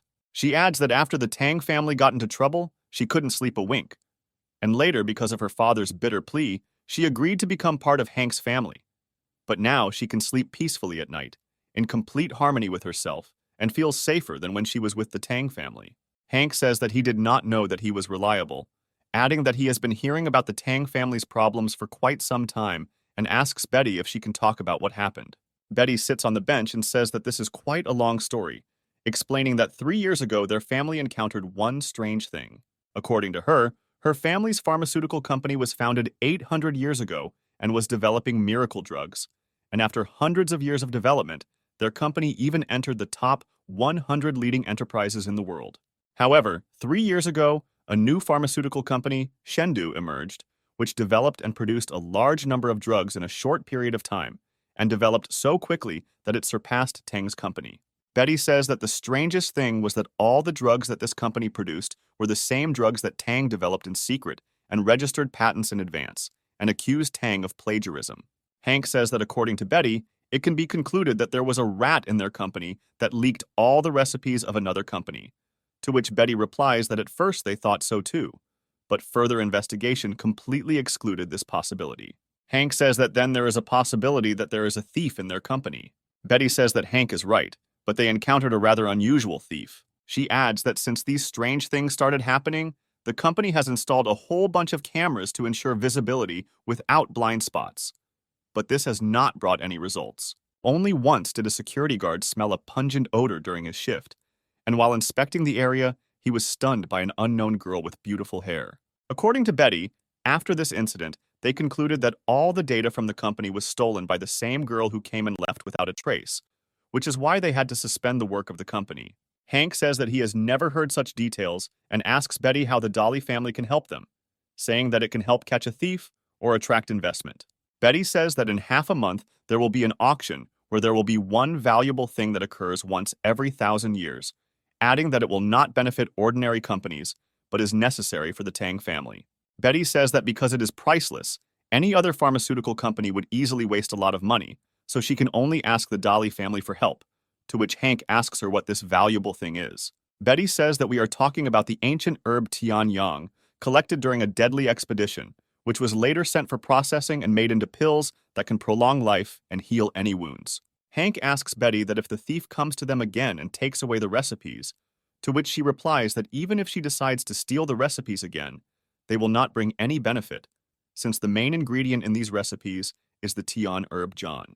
Hank says that there is nothing stopping this thief from stealing this particular herb, to which Betty angrily replies that she would not dare to do such a thing.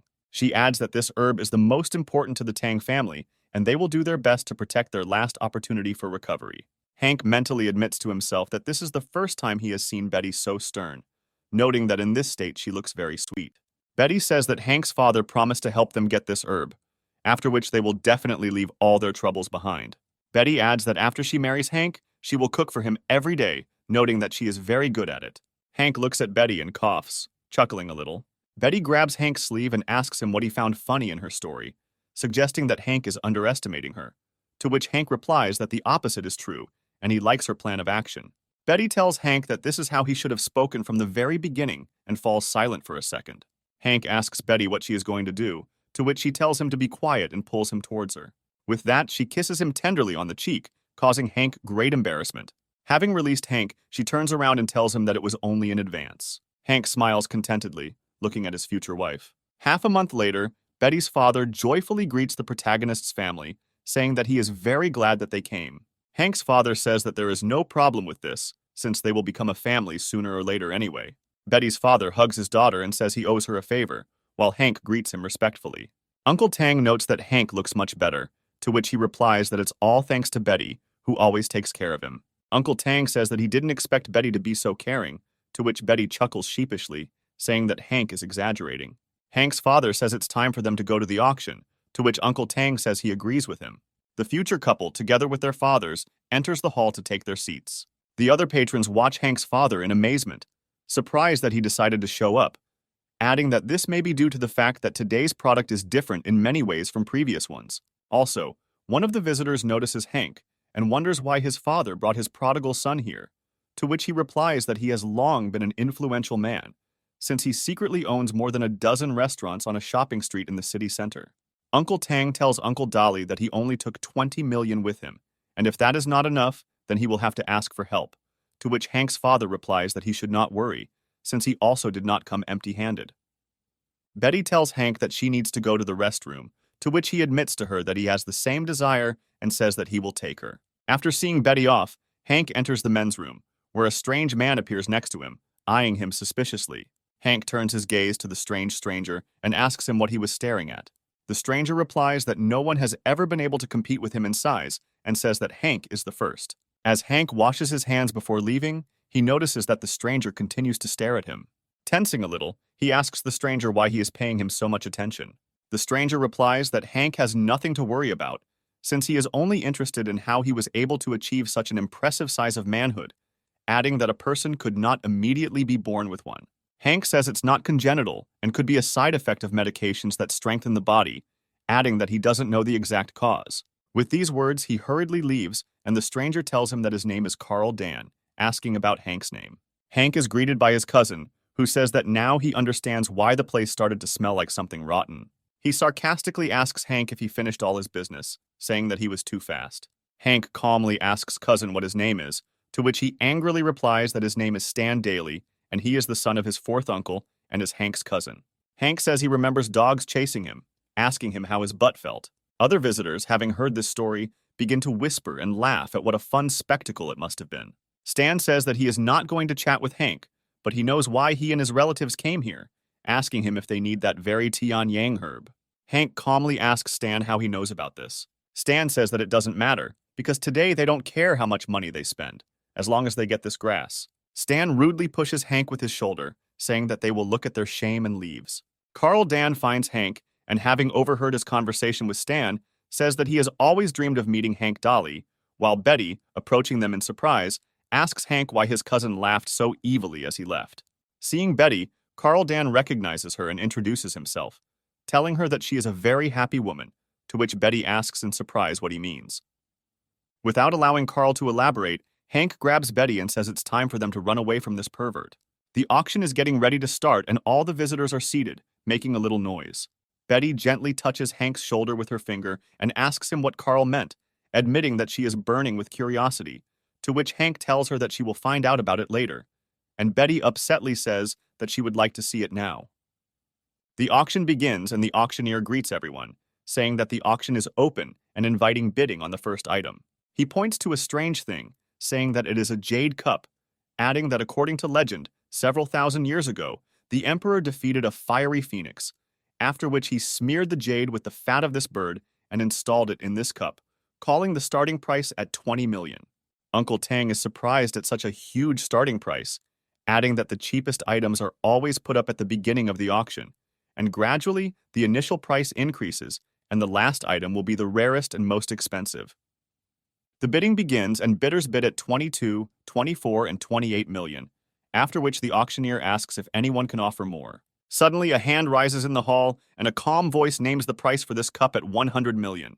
The audience freezes in surprise, turning towards the sound of the voice, wanting to know who this rich man is. The auctioneer asks in surprise who offered such a generous price and turns his head around, trying to find this person. The rich man turns out to be the fourth master of the Dolly family, who is also the father of Stan, who proudly declares that his dad either does nothing or makes sure that everyone around him looks only at him. Stan's father looks at the cup with contempt, saying that it is just a small thing. Hank's father looks at his brother and wonders what he left there. Hank mentally notes that this must be his father's fourth brother named Ragnar Dolly, who is the only famous entrepreneur in his business, having created the #1 e-commerce platform in the country. Uncle Tang turns to Hank's father and says that their affairs are bad, since next to Ragnar sits Hung Lao, who is their worst enemy and the head of that same Shendu corporation. Uncle Tang says that Hung Lao could have called Ragnar here to buy back the precious grass, and if they succeed, they can give up on Tang's digging. Betty says that now they will definitely be able to make sure that they are stealing all their ideas, adding that now they are ready to completely destroy the Tang family. Hank remembers Stan's words and says that they really came here prepared, but it is impossible to predict in advance who will win.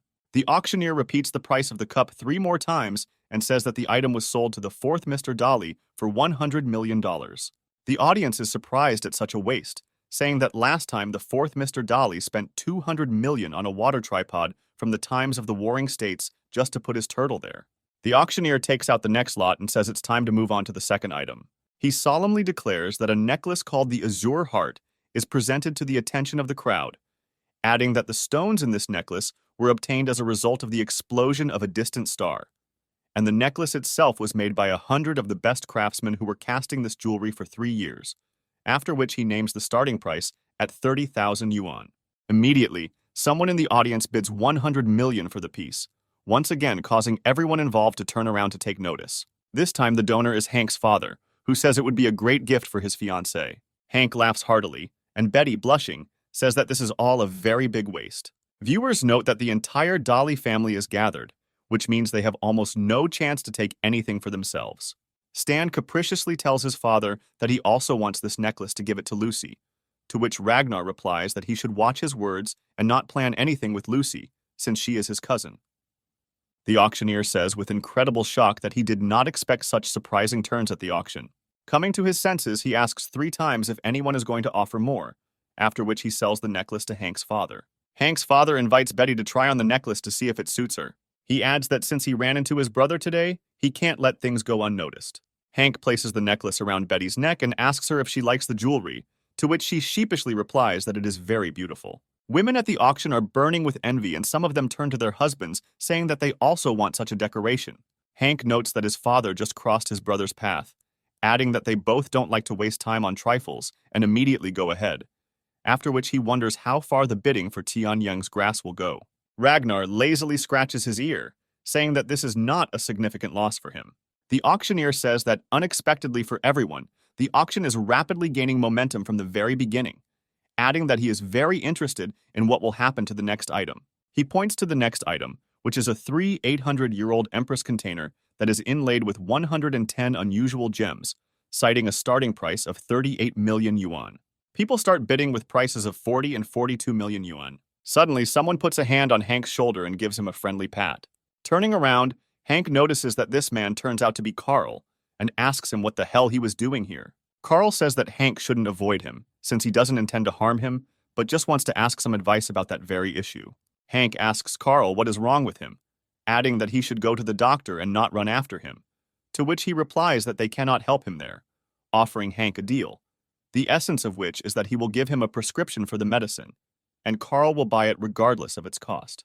Hank tries to figure out how to explain to him that this is an effect of the spendthrift system and decides that he will have to fool him.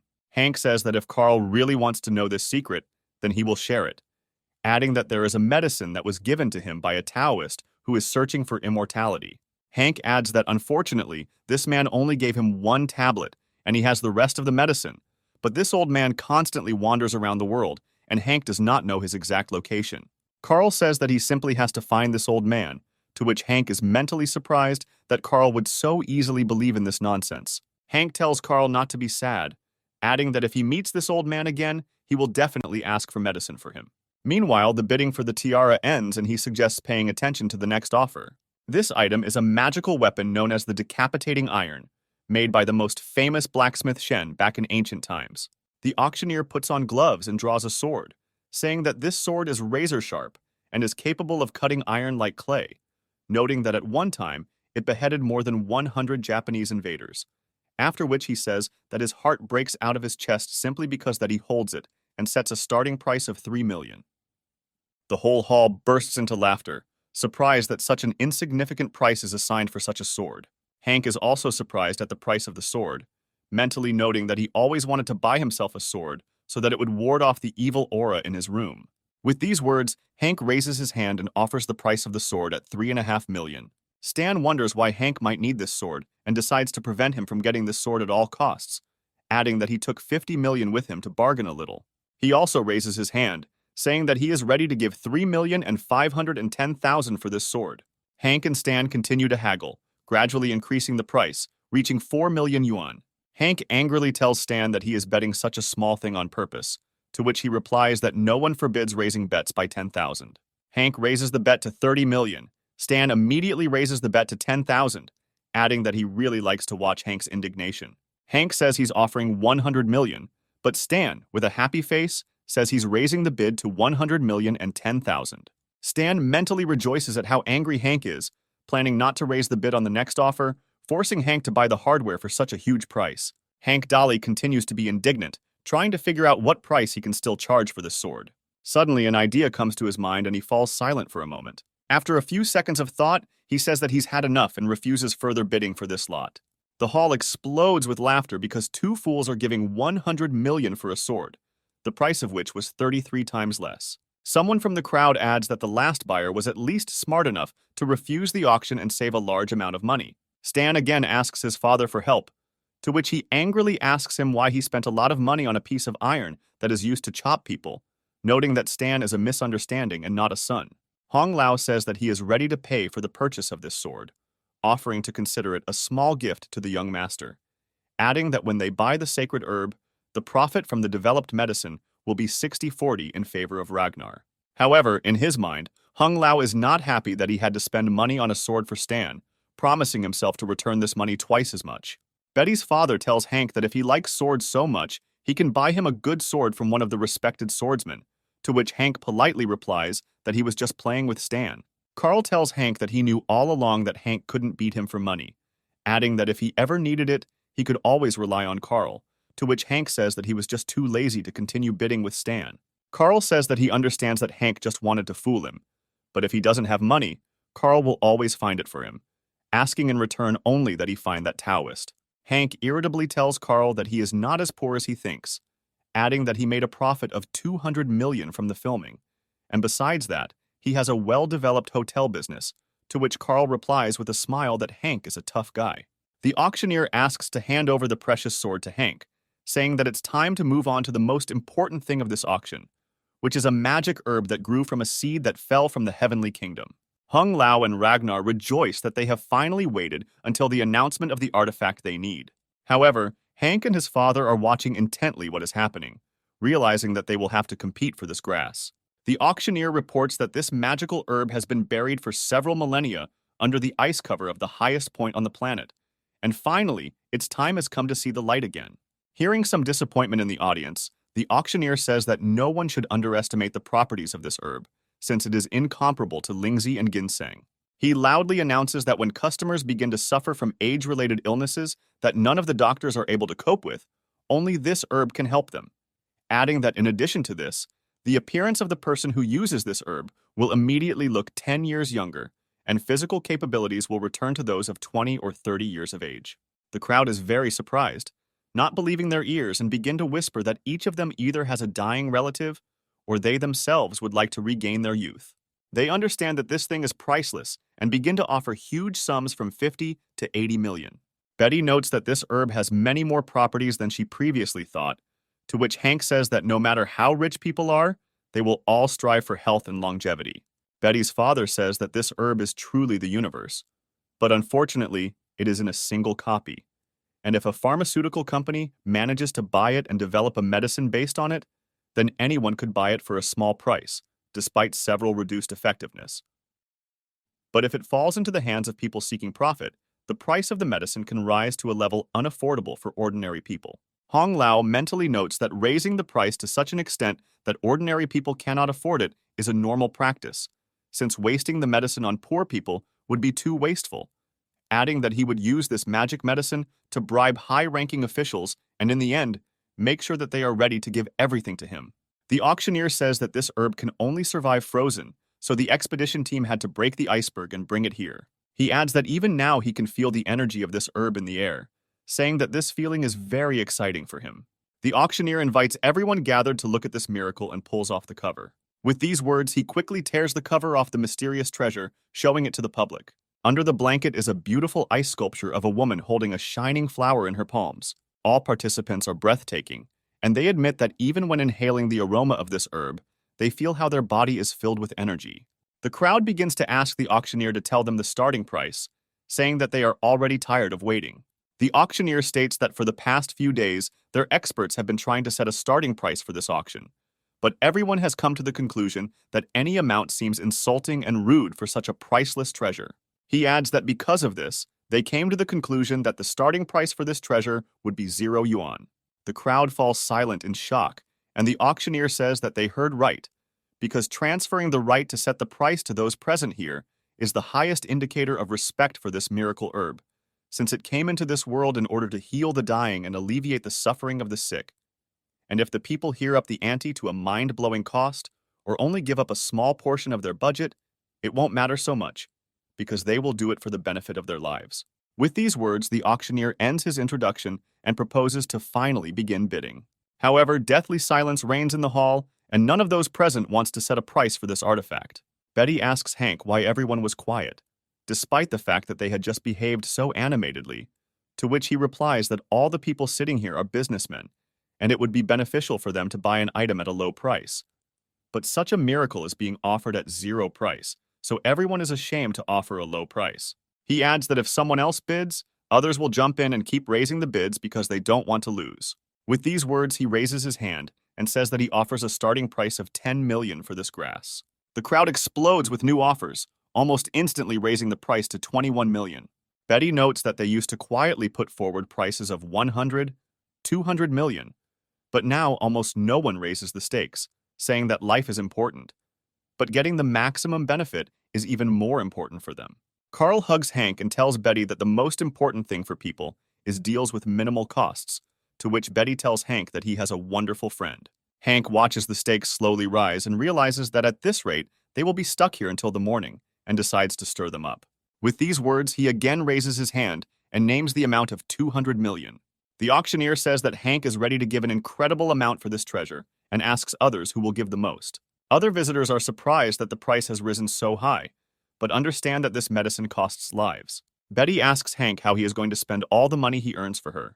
Hank begins to look around, and Betty asks him what he is looking for, to which he replies that he is looking for if he has another bride that he could spend money on. Betty grabs Hank's cheeks and tells him that he only has one fiancée, to which he says that he is hurt.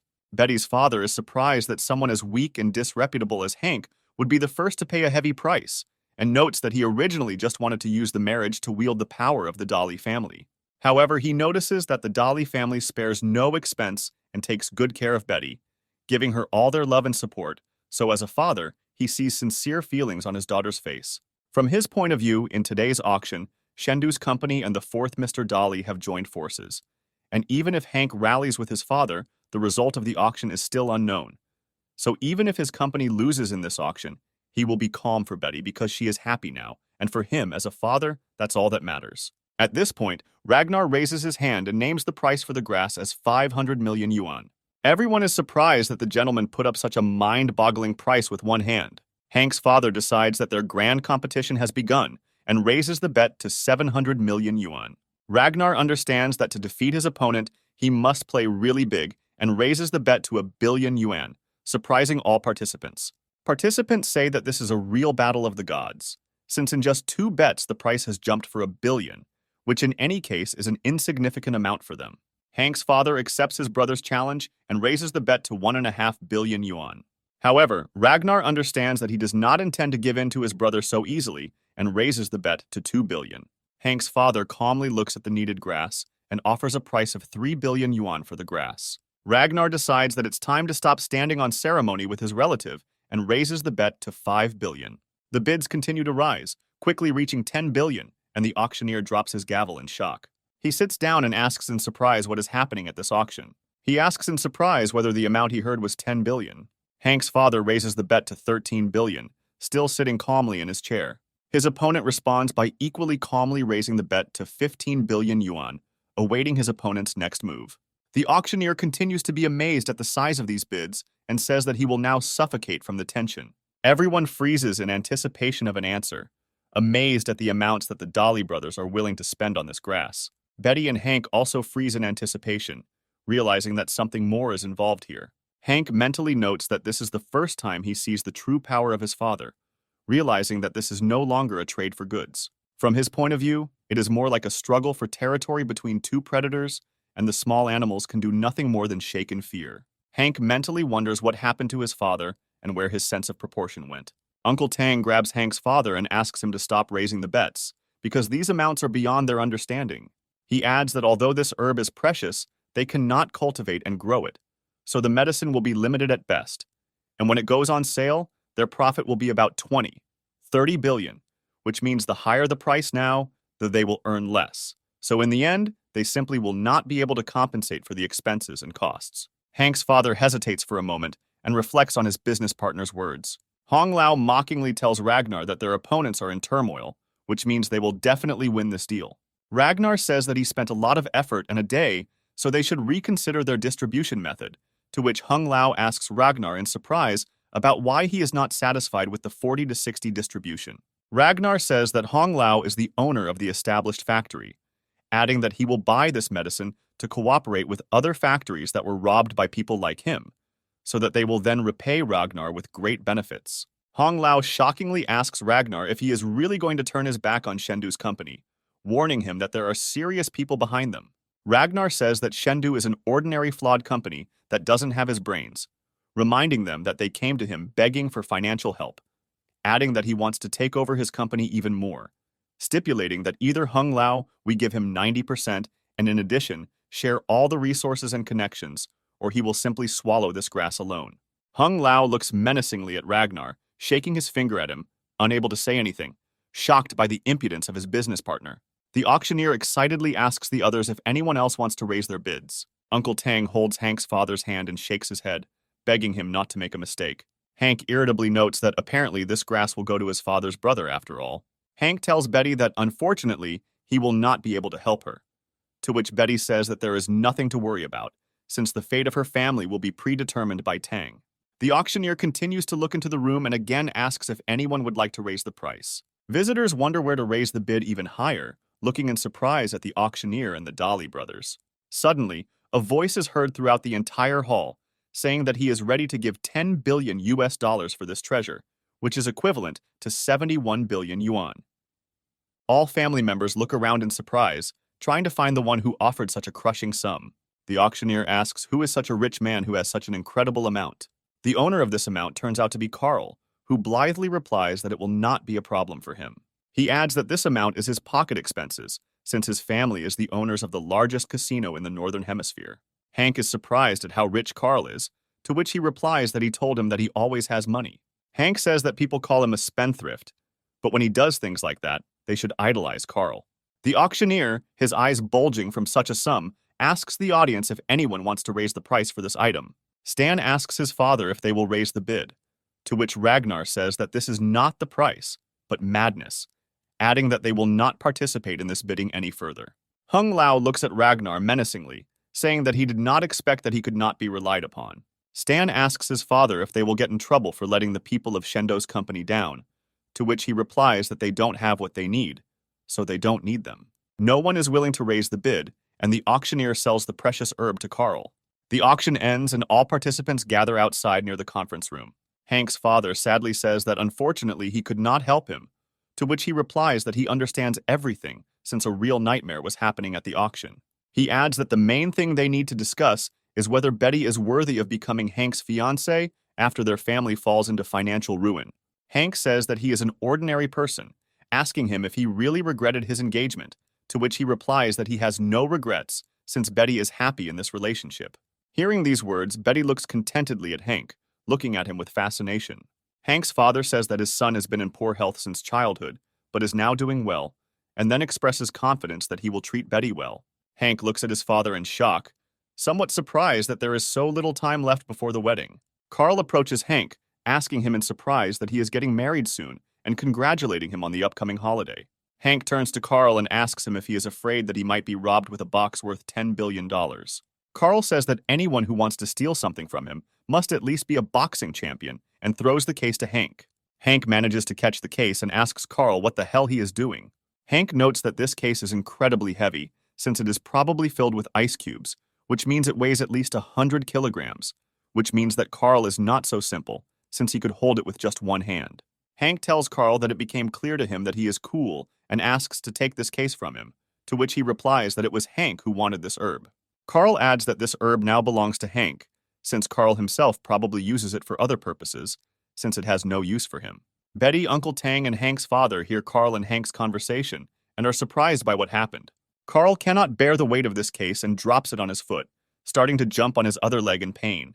Carl approaches Hank and says that he has only one condition and asks him to bring him that vaunted medicine of the old Taoist, since he doesn't need anything else in life, and gives him a business card, saying that he can drop by to see him whenever.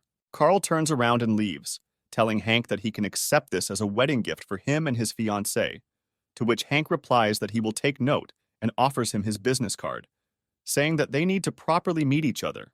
Hank reintroduces and gracefully sends the card flying towards Carl. Carl easily catches the flying business card with 2 fingers and with a smile on his face says his full name again. Hank examines the lying case and says that he never expected a freebie in the form of an item worth several tens of billions.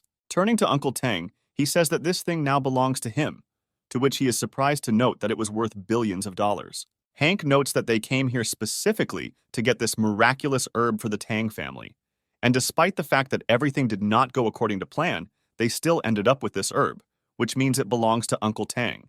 Betty's father says that he simply has no words, joyfully declaring that the Tang family, as well as her business, are now saved. Betty cuddles up to Hank and warmly thanks him for his help. She adds that she really appreciates his determination. Hank, smiling, affectionately tells Betty that all this is not her merit. Hank's father says that this kid just gave this herb to Hank, so part of the credit is his, adding that Carl's family is one of the top 5 richest families in the world, and asks Hank how he managed to meet Carl, further noting that he spared no expense to purchase weed for Hank, which Hank is hesitant to answer honestly. Betty loudly tells Hank's father that she heard how Carl praised Hank for having something big and really wanted to be friends with him, to which Hank's father asks in surprise what Hank could have so big. Betty says that Hank told her that she would see it a little later, but Hank covers her mouth and says that Carl was impressed by Hank's big heart.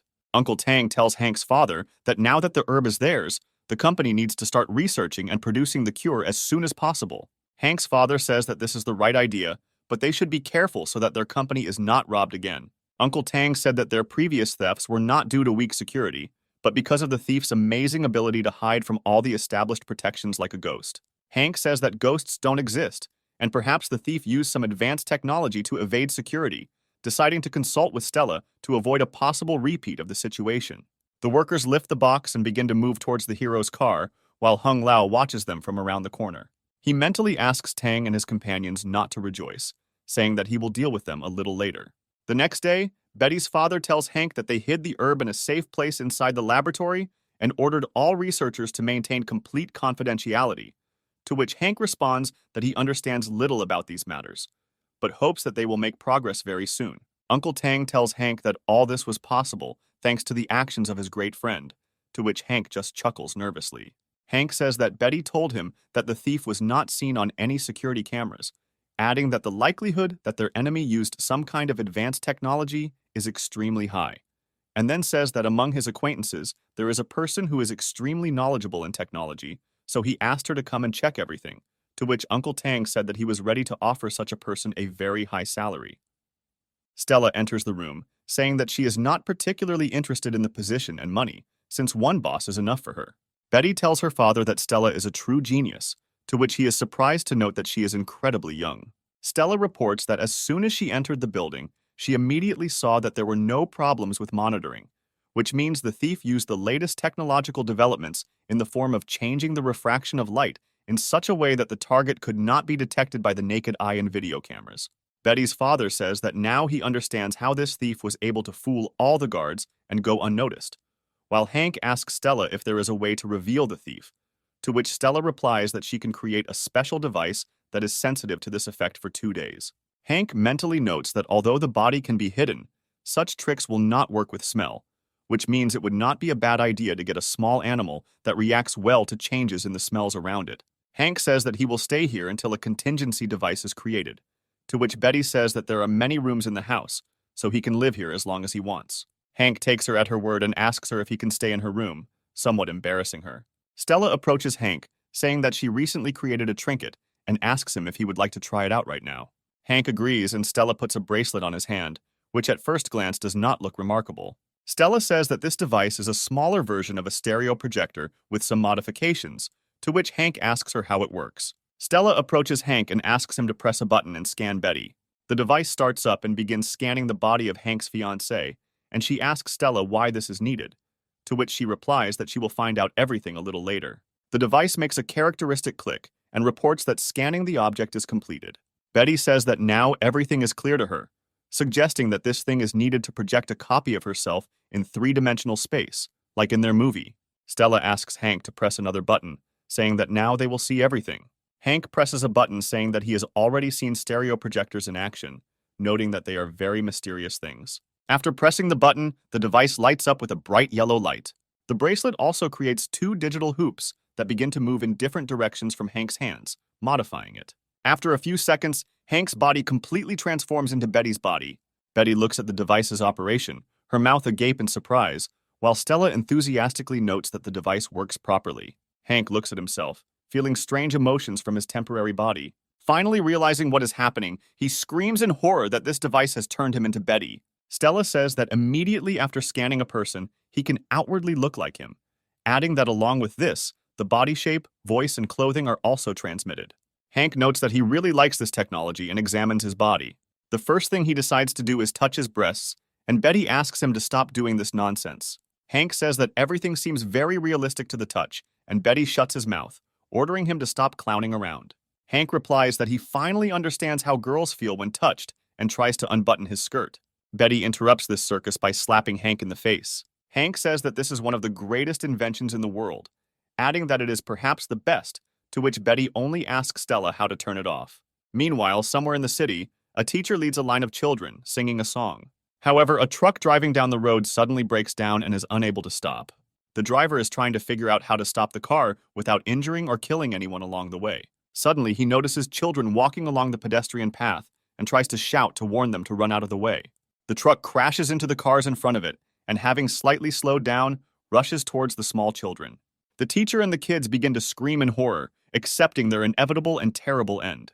However, suddenly someone's strong fist slams into the truck, forcing it to slow down. A girl who gets in the way of a truck stops the truck with her incredible strength, saving the children from certain death. Under the force of inertia, the driver flies forward through the windshield, but the girl intercepts him. The driver thanks her for saving the kids, but the girl doesn't answer him. The children enthusiastically look at their savior, who turns out to be a young girl with long red hair and a cold gaze. Passers-by are surprised how the girl was able to stop the truck with her bare hands and believe that she is some kind of superhero. The girl decides not to linger and throws the rescued person onto the asphalt, after which she quickly runs away to the joyful cries of the rescued children. She arrives at Chengdu Tower, jumping to the upper floors using her incredible strength and agility. Going inside, she holds onto her hand, which does not stop smoking after the heavy truck stops. The girl performs several manipulations with her arm, and it suddenly separates from her shoulder. Behind her, company director Hong Lao appears out of nowhere. He says that they failed the auction and the magic grass went to the Tang family, and adds that now everyone must be making fun of their company. But if she looks at them again and destroys the grass, their expressions on their faces will change dramatically. The girl asks Hong Lao why he wants to destroy her if she can decorate her, like everything that happened before, adding that there is nothing that she cannot have. Hong Lao says that this herb is known to everyone who is knowledgeable about the topic of medicine, and after the item is auctioned, it will not be available on other legal platforms. And if the herb is stolen, people will guess that Chengdu's company obtained the weed through inappropriate means. He adds that their company will have a long time to gain a foothold in the market, but if they want to do it now, they need to completely suppress Tang's company, so they can't sit back and do nothing. From his point of view, the only way to kill two birds with one stone is to destroy this magical herb. The girl is surprised that Chengdu's company managed to lose the auction, despite the fact that they had the support of the Dali family, adding that she apparently was not very useful. Hong Lao says that they almost won, but from somewhere came the golden youth who bought the grass and gave it to Hank Dali, adding that this Hank was weak from childhood and was diagnosed with necrosis of the limbs. But suddenly, he turned out to be healthy as an ox, suggesting that there may be a stronger medicine in the world than this magical herb. The girl says that anything can be possible, drawing Hong Lao's attention to the fact that something is wrong with her cybernetic arm, adding that she will go on a sortie after curing it, to which he replies that it is best to make a raid in a few days so as not to arouse suspicion. Meanwhile, at Stan's house, his mother asks him why he brought this huge sword here. He adds that it's just an ordinary sword worth 100 million, and it would be stupid to throw it away, to which his mother asks Stan to curb his ardor. She says that people were killed with these weapons, specifying that the Bodhisattva will be angry if this thing remains in their house. Stan's mom scolds him, saying that Ragnar told her how Stan and Hank competed at the auction. But Hank stopped in time, adding that despite Stan's statements about Hank's meager intelligence, it turned out that it was Stan who was the stupidest, who disgraced his father with his actions. Stan begins to make excuses, saying that this idea came to him suddenly, and he did not suspect that everything would end like this, accusing his mother of not protecting him, but only scolding him and calling him an idiot, despite the fact that their son is being bullied. Stan's mom tells Stan to shut his mouth and not dare to contradict his mother, adding that if anyone finds out what kind of nonsense Stan Dali is doing, then the whole family will be disgraced by him and demands that Stan get rid of this dirty thing and not bothered her during prayer. Stan comes out of his house and angrily says that because of Hank he was scolded by his own mother and decides to teach his hated cousin a lesson. He takes out the phone and orders his assistant to find him a good killer, to whom he can give a sword, with the help of which the killer must cut off Hank Daly's leg, specifying that he only needs a professional in his field, after which he asks that the killer do the attack is not today, but in a few days. At the same time, somewhere in the mountains, a man is training the strength of his blows with his students. The man prepares for the blow, and his students nervously swallow their saliva, realizing that now they will not be in trouble. The man concentrates for a while, and having gained spiritual strength, decides that the time has come to strike. The man strikes, knocking all of his students aside as if they weighed nothing. All students fall to the floor, trying to get up, and the teacher restores the wasted chi energy. Having looked at the result of his blow, he concludes that his technique has become better. Dean Harrison, who observed this demonstration, calls the master the name Logan, noting that in the whole world there is no one who could compare with him in strength. Logan thanks Harrison for his praise, telling him not to flatter him, to which he asks him if he remembers their agreement. Logan replies that he remembers that in exchange for funding his martial arts center, he must kill some young man who framed Harrison. Harrison says that Logan remembers the terms of the deal correctly and asks him when he can begin the task.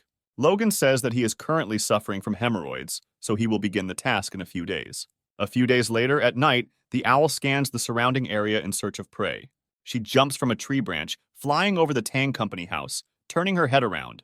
Hank, who has been controlling the owl all this time, notes that so far everything looks clean. Hank reflects that after several days of careful surveillance, he has not identified any abnormalities, suggesting that the thief has decided to give up, but still decides not to let his guard down. Hank thinks that the thief decided to surrender due to the large number of guards and a change in approach to duty and better control at checkpoints. Hank stands up and is surprised that a spoiled young gentleman like him would decide to stay here to guard one thing, suggesting that his decision was definitely influenced by Betty's beauty. Betty knocks on Hank's door, saying that his favorite fairy has finally come to him. Hank opens the door and asks Betty why the fairy came down to his room, to which she just giggles maliciously. She hands Hank a basket of food and asks him to guess what she has prepared for him. Hank says that he doesn't have to wonder about it, since he will eat everything she makes for him, to which Betty replies that Hank is great at flattery. Betty lifts the lid of the container and solemnly presents her dish. Betty says that this culinary miracle is called baking, and she will not accept any objections from Hank. Hank looks at the terribly burnt dish and is lost in the possible options to refuse such a gift of fate. Betty upsetly notices that Hank doesn't like her cooking, looking at him with tear-filled eyes. Hank says that this is not true and begins to choke on burnt pies. Barely holding back the urge to vomit, Hank tells Betty that her cooking is simply amazing. Betty says that she wanted to prank him, and she herself knew that they were burnt. But she did not expect that he would seriously start eating it, handing him a piece of candy to take away the taste of the burnt food. Hank says that, unfortunately, one piece of candy will not get rid of this bitterness, to which Betty says that she will now bring him some water. Hank says he doesn't need water and asks her to give him something that will make him feel much better, to which Betty asks what he means. Instead of explaining, Hank grabs Betty by the hand and pulls her towards him, kissing her tenderly on the lips. Betty briefly switches off from the overabundance of love emotions and hangs in Hank's strong arms. Having come to her senses, she gently hits him, saying that she will kill him, to which Hank only chuckles affectionately. Meanwhile, deep night falls on the city and everyone goes about their business. One of the members of the security squad tells his commander that he feels sick to his stomach. The commander is surprised at how one person can cause so many problems, noting that this is not the first time that this soldier has been asked to take time off for this reason, saying that he should not be delayed and return to duty quickly. The security guard retires to the restroom and calls his girlfriend, saying that tomorrow he will receive his salary and they will finally meet. The security guard's girlfriend flirtatiously tells him not to be distracted from his work, to which he says that his employer works day and night, so he doesn't care about them, noting that in this job he gets the easiest money in his life. Someone quietly opens the door to the security guard's booth, but he continues to say that at the beginning he was afraid that killers might get into the building, but then he realized that no killers exist in the 21st century. He barely manages to finish his words when the stranger in the suit knocks him out with one blow. The killer, armed with Stan Daly's sword, decides to dress up as a security guard in order to get close to Hank undetected. Meanwhile, in a detachment patrolling the territory, one of the soldiers addresses the commander with the words that their colleague has not yet returned. The commander tells his subordinates not to be distracted and to contact him, to which they respond that nothing could happen to him, and he is just lazy. One of the patrolmen suggests that the commander look for a blind spot to smoke, to which he replies that this is a good plan. The guards find the nearest blind spot in the surveillance cameras and sit down to smoke and begin to share their guesses about what is happening behind the walls of the laboratory. The commander says that they should not worry about this, since their task is the usual protection of the territory for a lot of money. They add that if someone comes here, they will easily punish all violators. Suddenly, strangers throw bags over the guards' heads, preventing them from screaming. They drag them into the bushes and knock them out, making sure none of it is caught on CCTV. Master Logan and his students dress up as guards, and the student asks him if they really decided to break into the laboratory in this guise and beat up Hank Dolly, adding that if they make the slightest mistake, they will all be finished. The master turns to his student and asks him if he really thinks that he was just delaying the moment, adding that it was not for nothing that he pretended to have hemorrhoids for several days, because after all these payments, if they just run away, their reputation will come to an end. Logan says that they need to blend in with the crowd of security officers and get to Hank daily, after which he will beat him to a pulp and they will disappear unnoticed, completing the task. Another security detachment approaches them and tells them to stop smoking and get to work quickly. All security officers return to their posts and continue to patrol the area. Meanwhile, a cybernetic girl arrives at the building, inspecting the perimeter. Hong Lao contacts her and says that she needs to sneak into the building and destroy the grass, adding that she must under no circumstances get into trouble, since he found out that Hank Dolly is in this building. The girl tells Hung Lao that he can sleep peacefully and switches several toggle switches on his cybernetic hand. She goes into stealth mode and says that no one can unlock the power of her technology. The girl jumps down, when suddenly a whole squad from the company's security service appears in front of her. Without noticing the invisible thief even at point-blank range, they pass by, telling each other that they should not let their guard down, since now is the right time for an invasion. Meanwhile, the killer sent by Stan changes into a security guard's uniform in the toilet. He says that he expected much more from the security and is surprised that no one even paid attention to the missing employee. He comes out of the closet with thoughts that he needs to mingle with the guards and get closer to Hank Daly. He immediately runs into Logan and his students, and they all mistake each other for real security officers. One of Logan's students whispers to him that this man is also a member of the fourth group, which means he can guess that they made their way here. They look at each other, and the killer also understands that the people he meets wear the same badge as him. The tense silence is interrupted by another security detachment, which tells the entire fourth group that they are fooling around again, instead of high-quality patrolling the territory. Having received a scolding, Logan and his students and the killer mix into one formation and head further down the corridor. Meanwhile, an invisible thief walks along the corridor in search of the necessary room. Suddenly, she notices a bat circling next to her. The bat uses echolocation and detects the presence of an invisible girl. Hank, who controls the bat, is happy that he has finally discovered the long-awaited thief.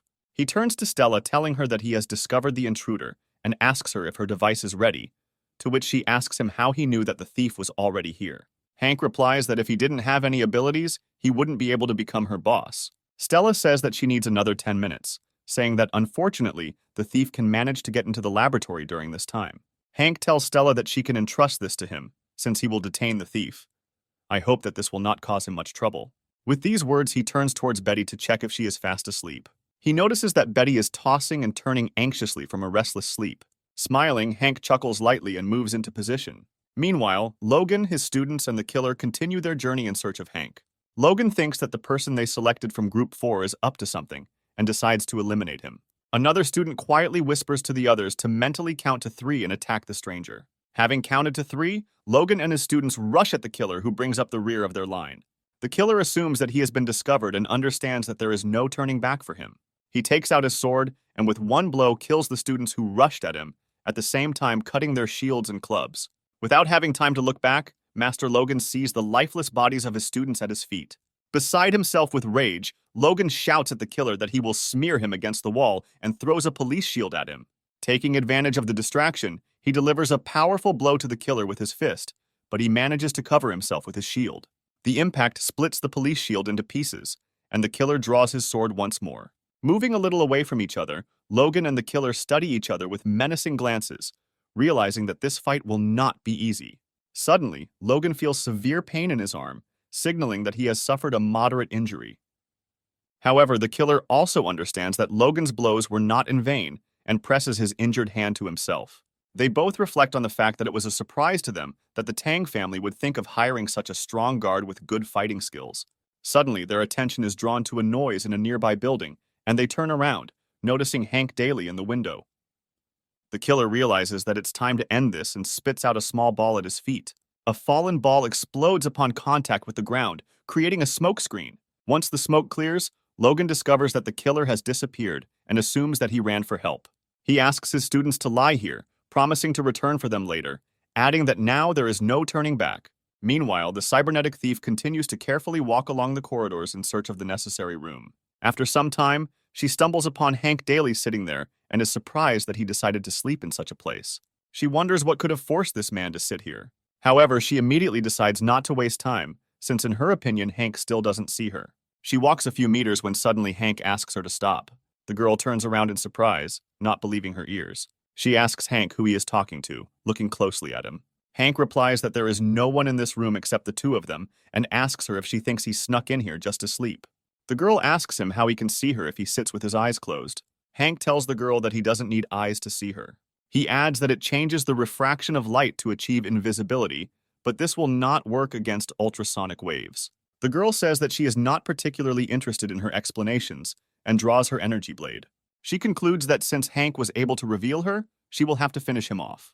With these words, she swings to strike, but Hank manages to scan her movements with the help of a bat. He dodges in time, ending up a few meters away from her in a split second. The girl watches in shock as Hank skillfully dodges and asks him who he is. Hank strikes a heroic pose and introduces himself, saying that today he is her main enemy. The girl is surprised that Hank turns out to be the very person she was told about. Hank says he had no idea his name had become so popular and asks her if she would like an autograph.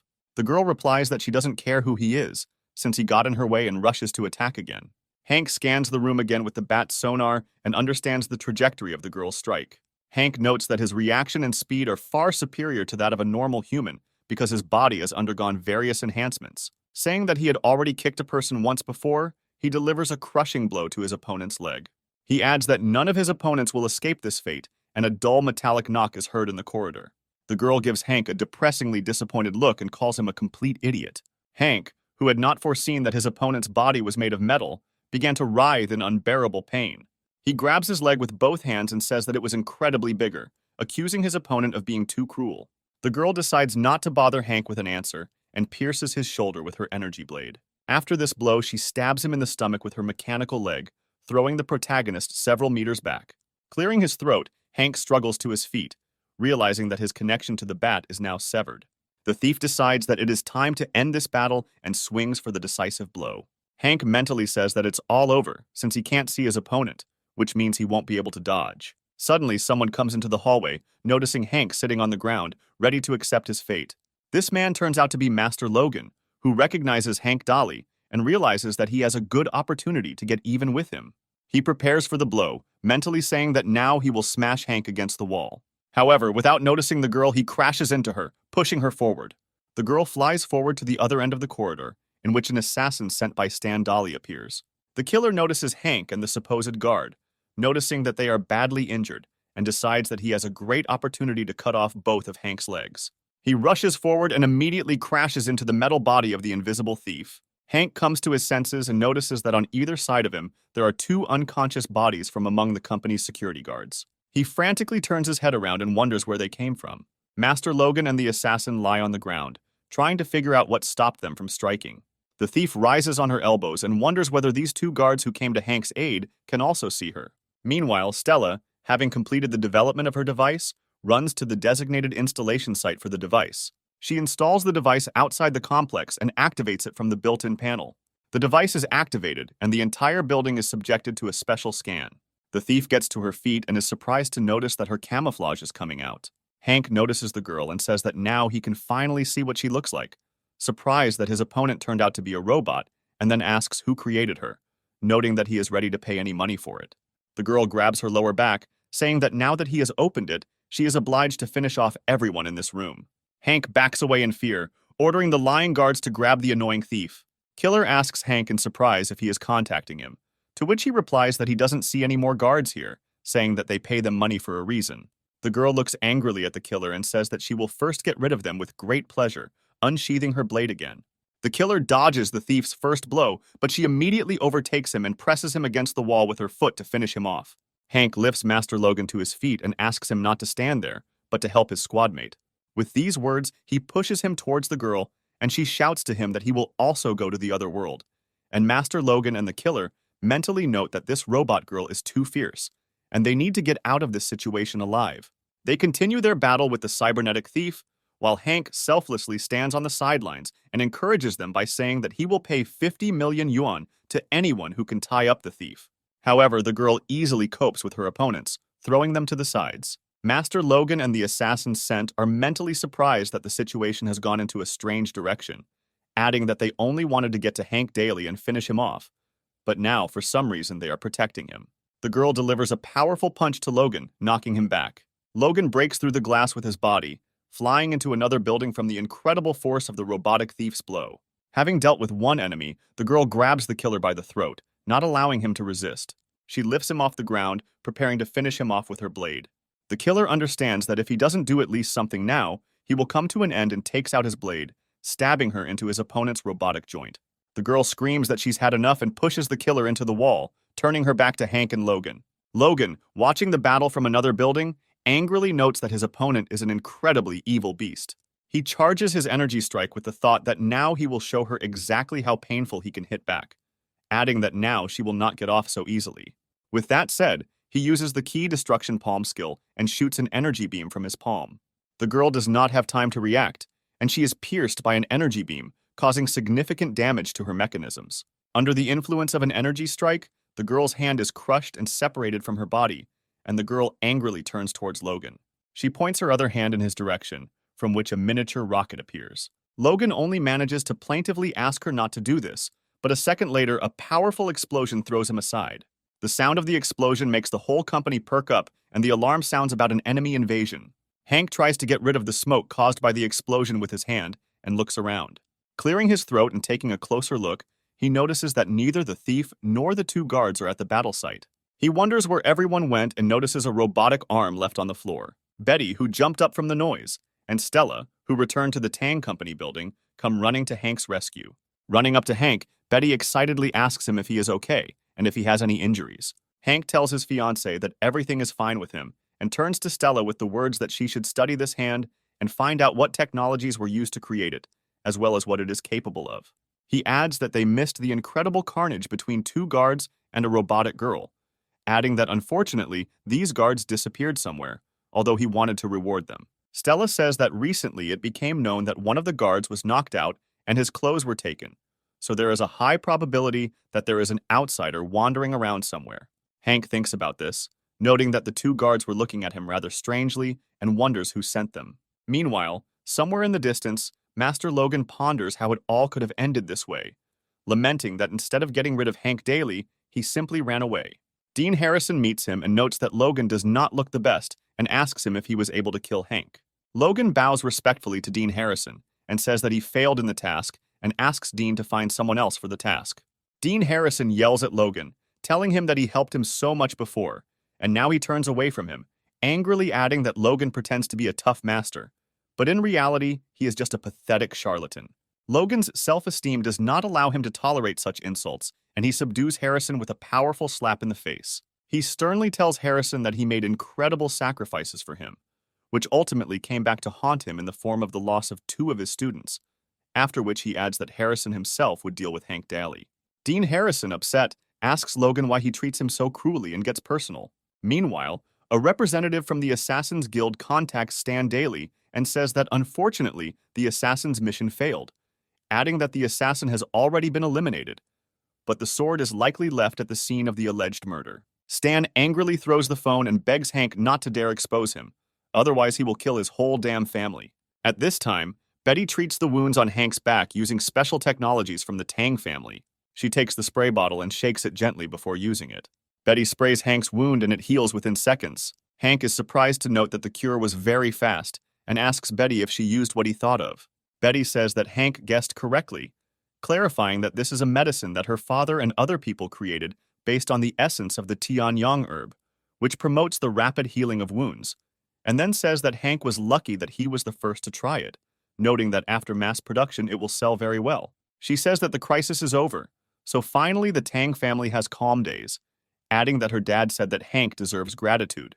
So now Hank becomes one of the shareholders of the company, and he can receive money even just by lying on his bed. Hank is pleased to note that apparently he will again earn incredible money, after which he adds that in his opinion, the time has come for Betty to fulfill her promise. Betty looks at Hank blankly and asks him what promise he is talking about. Hank gently touches Betty's chin and says that she herself told him that when the difficult times passed, she would marry him and cook for him every day. Betty says she forgot about it and turns around and runs away. Hank looks lovingly after his bride, thinking that Betty was in vain to give up her words. Stella comes into Hank's room and asks him for a moment. Stella hands Hank the sword, saying that she found it at the scene, and asks what to do with it, adding that it was probably dropped by the person who tried to break into the Tang Company building. Hank takes the sword and notes that it looks very familiar to him. He unsheathes the sword, remembering that it is a legendary sword that cuts through iron, noting that Stan Daly must have had it, and wondering how it ended up here.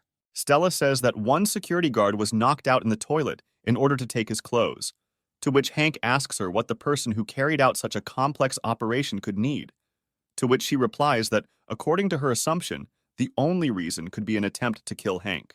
Stella says that the killer has already escaped, and the competitors are unlikely to admit that it was set up by them, to which Hank replies that he has nothing to argue with that. He concludes that it is already clear to him that his cousin is behind this, since he hates him terribly, and even turned a blind eye to their family connection, adding that he will conduct his own investigation, and if it turns out that it really was him, then from Hank's point of view, it would be very tactless not to fight him back. With these words, he takes out his phone and dials his assistant, asking him to find people for him and prepare the car. A few hours later, Stan Dolly's residence is illuminated by the rays of the dawn sun. Stan Daly sleeps peacefully in his bed, unaware of the clouds approaching him. The peaceful sleep of the treacherous cousin is interrupted by the loud roar of biker motorcycles. He jumps up in his bed and hears a chorus of male voices outside the window, thanking Stan Dolly for the precious sword. He angrily opens the curtains and asks loudly about who dared to shout under his windows at such an early hour. He discovers that a whole motorcade of bikers and one expensive car is standing in front of his windows. The passenger window of the car rolls down, and behind it is none other than Hank Daly, looking at Stan with a malicious smile. Lost for words with anger, Stan looks menacingly at his cousin. Hank commands his entourage to continue their solemn shouts and praise. Stan literally boils with anger, mentally sending all possible curses at Hank. Going down to the porch of his residence, he irritably asks Hank what the hell Hank is doing so early in the morning.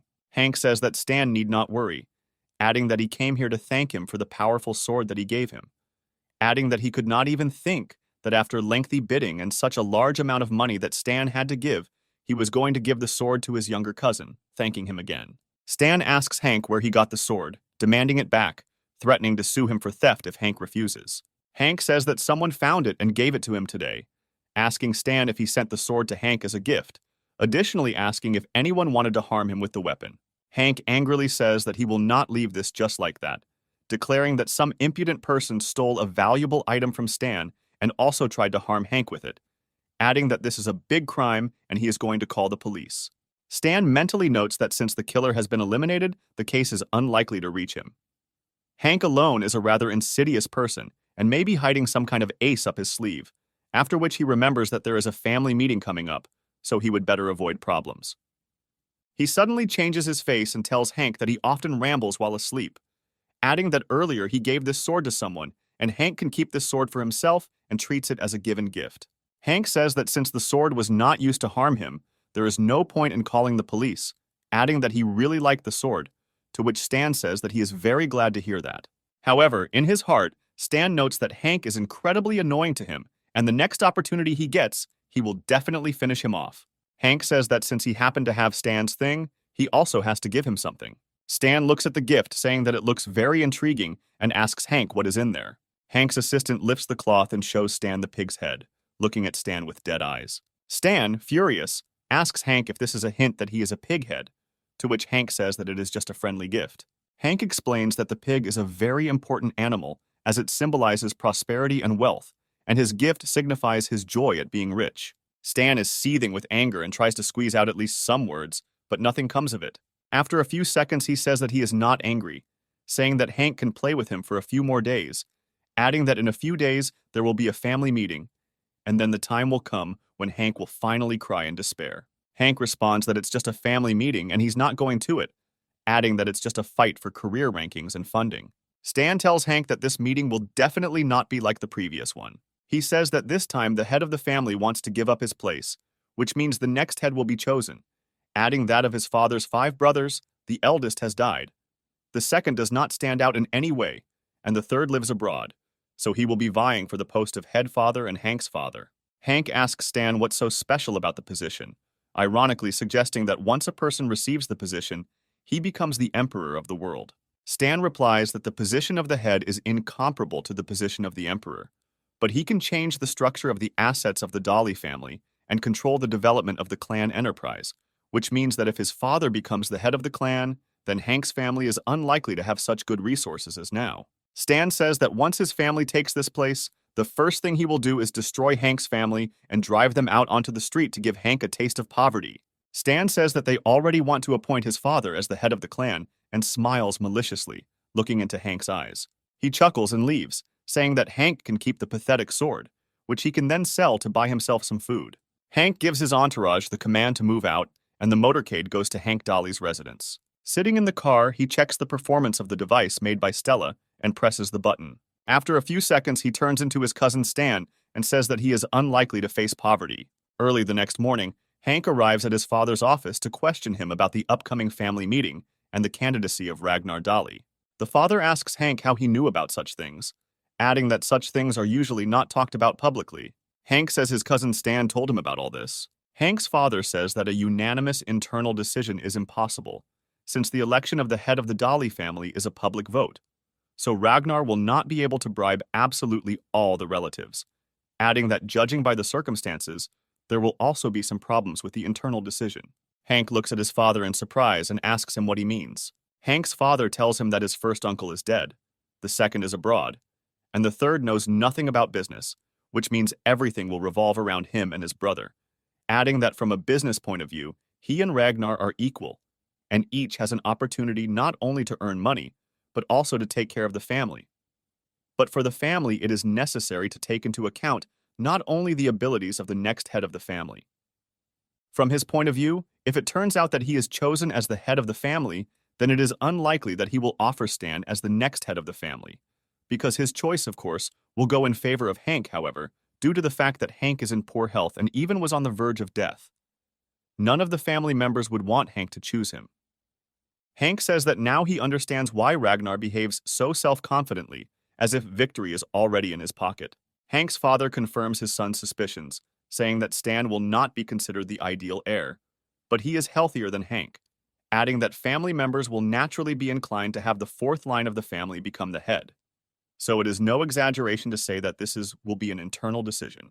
Hank asks his father what they should do, adding that Stan stated that when they get this title, he will do everything to ensure that Hank's family ends up on the streets begging. Hank's father thoughtfully replies that he doubts that Hank faces such a fate, adding that their family has enough money and influence that he could sit quietly idle all his life. But in the future, their family may lose the right to speak and offers Hank next time be nicer to Stan. Hank annoyedly says that he has had enough of this life and he will not tolerate such humiliation for his family. After 10 days, a meeting begins at the main estate of the Dolly family and all participants arrive there by car. An expensive sports car drives up to a luxurious garden and a woman's shoe drops to the ground. A young girl gets out of the car and examines the estate, noting that she has not been here for a long time. The girl is greeted by her cousin, calling her by name Clara and telling her that he is very glad to see her. Relatives surround her, saying that she has become an incredible beauty and now looks like a real queen. She mentally notes that she doesn't remember any of these people since it's been several years since they last saw each other, but decides that she just needs to keep smiling at everyone. Suddenly, an exclamation is heard from the ranks of relatives that the fourth Uncle Dolly has arrived at the meeting and everyone turns in his direction. Ragnar politely raises his hand, respectfully greeting everyone present. Relatives head towards him, politely greeting him and pushing their children to show respect to Mr. Ragnar. Clara mentally rejoices that they finally left her behind with questions about life. Relatives also surround Stan, saying that he has become incredibly handsome and expressing a desire to attend his wedding. Stan understands that his relatives' flattery is due to the fact that they have all heard enough gossip that his father will soon become the successor, and notes that he really likes this state of affairs. After some time, the car of the fifth Mr. Dolly arrives at the place. Clara joyfully greets Hank's father, to which he replies that he is incredibly glad to see her. Clara asks Hank's father why he came alone and where his son is now. However, seconds later, a heavily coughing Hank emerges from the car, accompanied by his stunning bride. Betty asks Hank in a whisper why he walks with a cane again, to which he replies that no one knows that he has gotten better yet, so for now he will pretend, to which Betty aptly remarks that with this maneuver, Hank wants to knock him off.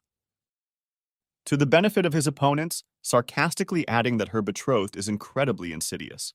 Clara is happy that Hank decided to come, to which he says that Clara looks great today, causing her to chuckle shyly. Hank's father tells the youngsters to chat while he goes to sit down. Relatives unanimously admire Betty's beauty, mentally only regretting that such a beautiful girl is in a relationship with a man who has one foot in the grave. Stan rudely asks Hank why he started limping again. Hank, with the skill of a true actor, says that he fell for 2 days and his legs again stopped working, adding that the doctor said that there was nothing wrong with it and he just needed to take medicine, after which he naturally coughs. Stan falls for this trick and reflects that with such a cough, lung cancer is just a stone's throw away, adding that Hank's disability will play into his hands, because in this condition, Hank will be an extremely unfavorable candidate for heir to the head of the Dolly family.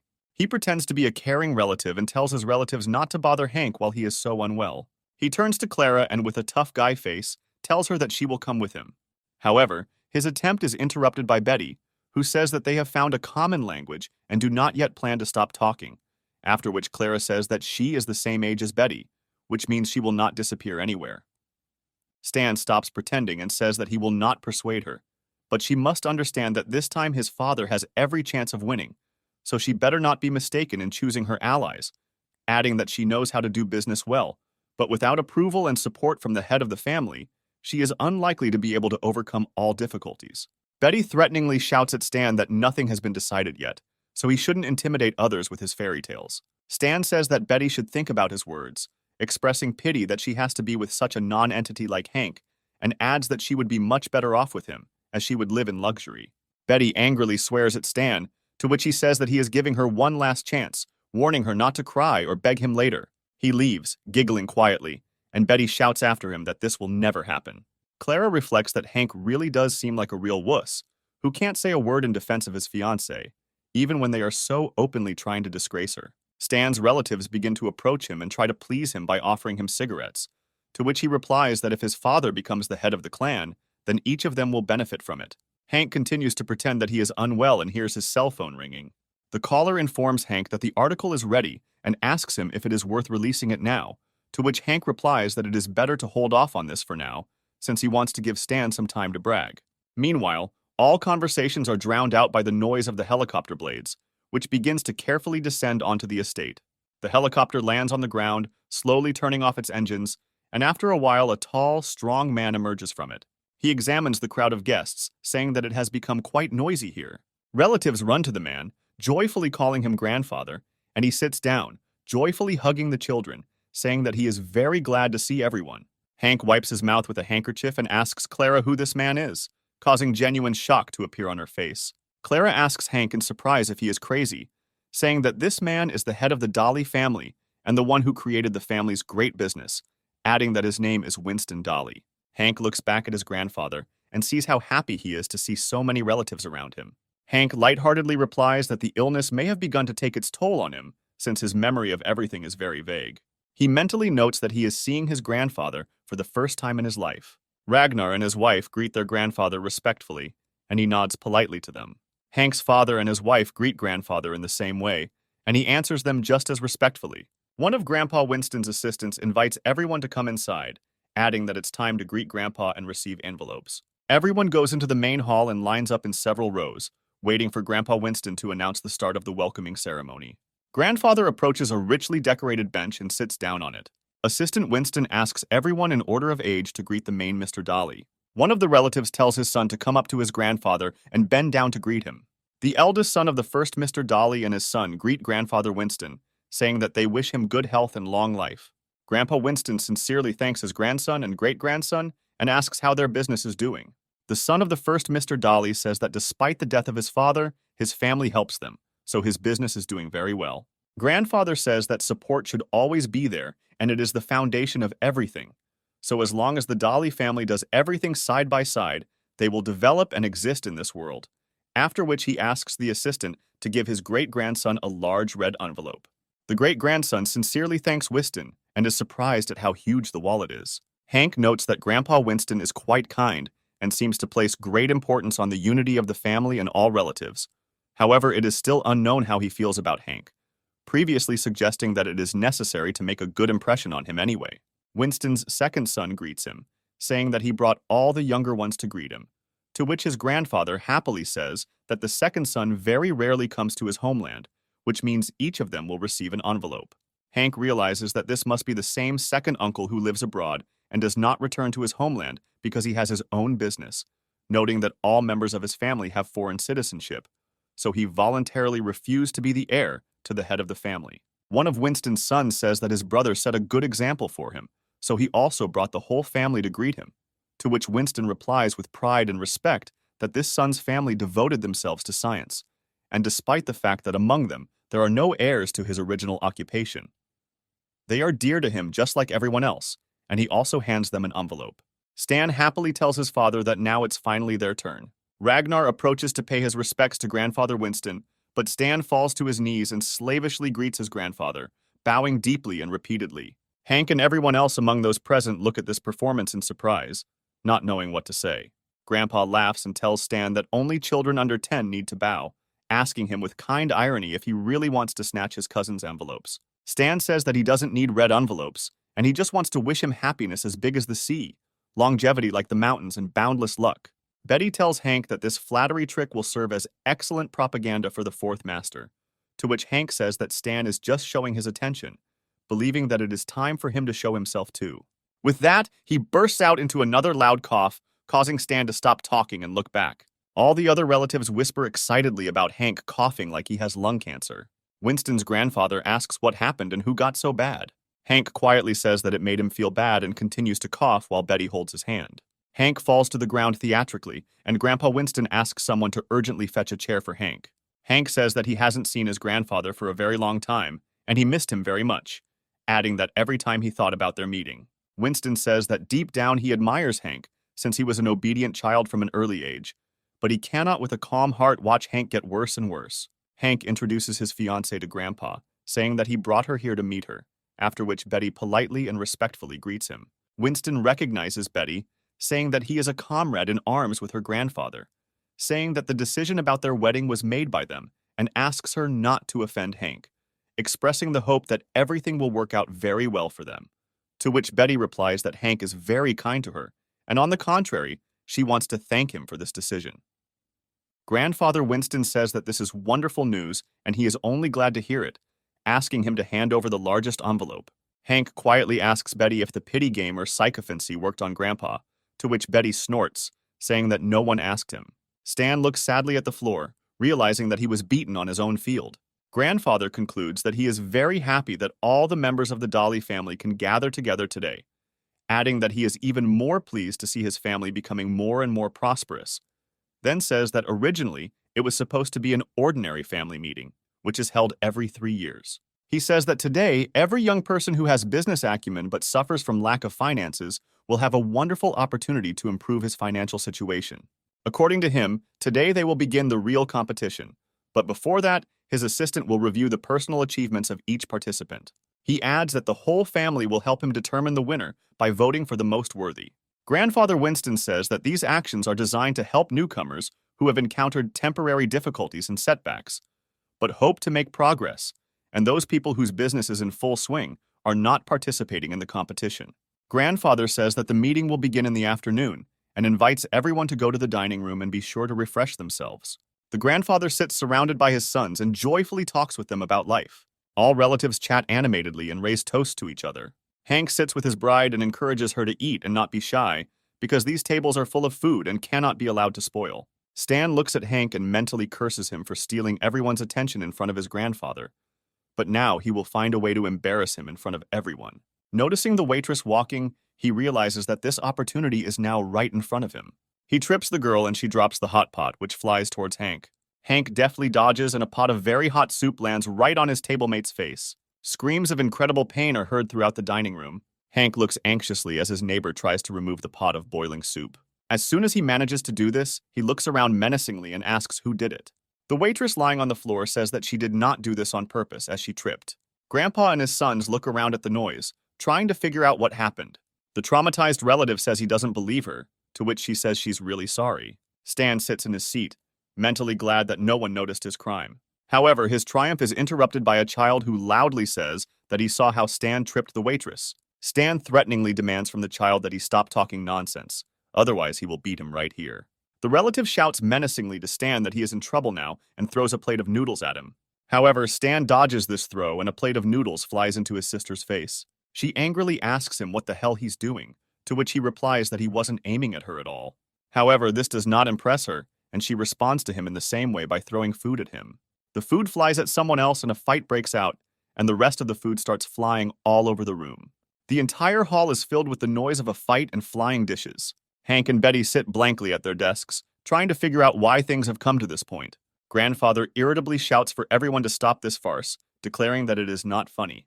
In response, a boiled crayfish flies into his face, angering him even more. Losing his patience, he lets out a scream, ordering all the guests to stop their nonsense. At the sound of his voice, the walls of the hall shake and the cutlery begins to tremble. Hank notes that it felt like there was some kind of earthquake and notes that the cutlery began to behave rather unusually. However, after a second, everything returns to normal and a deathly silence reigns in the hall. He gets up and says that if the guests don't want to eat, then so be it, and orders everyone to the conference room, while Hank notes that his grandfather is incredibly cool.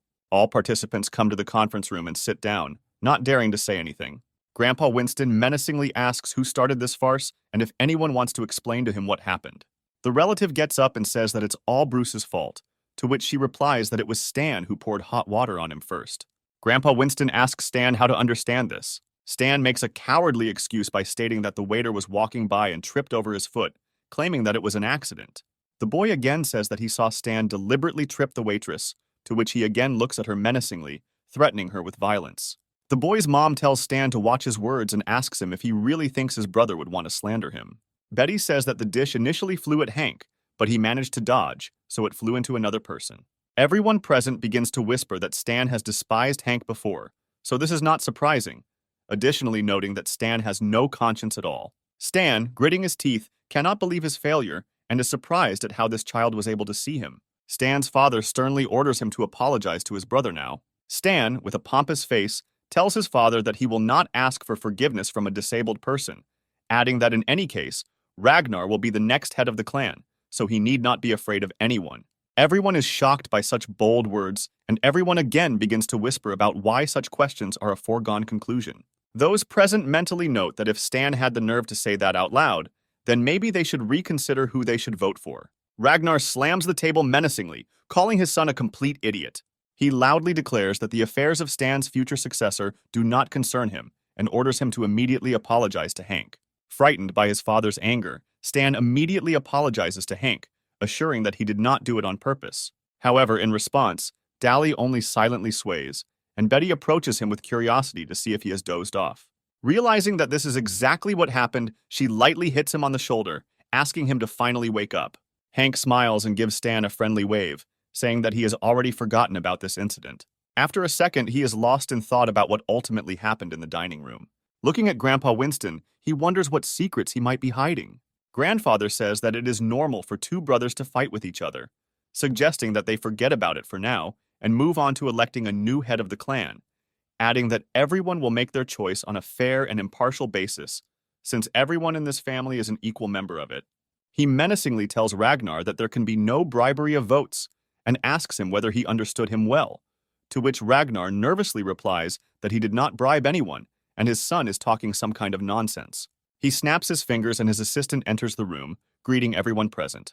She introduces herself by the name Matilda, saying that she is the personal secretary of the current head of the clan, and offers to start working with the young talents of the Dolly family. She says she can now read information about each candidate one by one, adding that this information is provided by the candidates themselves and is carefully checked by company employees for false or fraudulent statements. Matilda begins to read the list, and the first candidate turns out to be Bruce Daly, who 3 years ago took 36th place in the family ranking and received 10 million yuan for development, and currently has a middle and high-class hotel, a gym, a bath and wellness center, and his annual net profit is 2 million yuan, with revenue up 17% from 3 years ago. She asks Bruce to bring his plan for developing his businesses. Bruce Daly stands up and says he plans to open a private club next year. He begins to outline the details of his plan, while Hank reflects that this man is not so simple, and now he understands why he was not afraid of Stan. Grandfather Winston, having listened carefully to the report, says that he likes what he heard and asks everyone to support Bruce, to which he replies that he could not have done it without everyone's support. Stan muses in his mind that Bruce is yet another worthless guy who he will deal with as soon as his father becomes the head of the clan. Matilda says that the next candidate who took first place 3 years ago is Clara, who currently has a 5-star hotel, the best private club and shopping center with an annual profit of 75 million and a profitability rate 5 times higher than the starting one. Clara also stands up and asks everyone to listen to her short version of her plans for the future. Other participants admiringly note that no one expected anything less from such a beautiful and intelligent woman and share their guesses about what place Clara will take this time. Grandpa Winston tells Clara that she did a very good job and met all his expectations.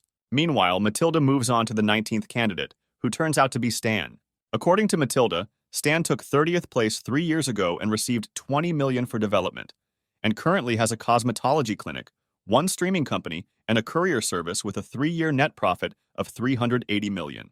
Everyone is surprised by such shocking figures, expressing disbelief in the information Stan provided. Stan mentally calls everyone present a bunch of idiots, telling himself that thanks to the fact that he completely devoted himself to entrepreneurship, he was able to accumulate 80 million. He also adds that his father gave him 300 million, thanks to which he received such a stunning result when he compiled the financial report for this year.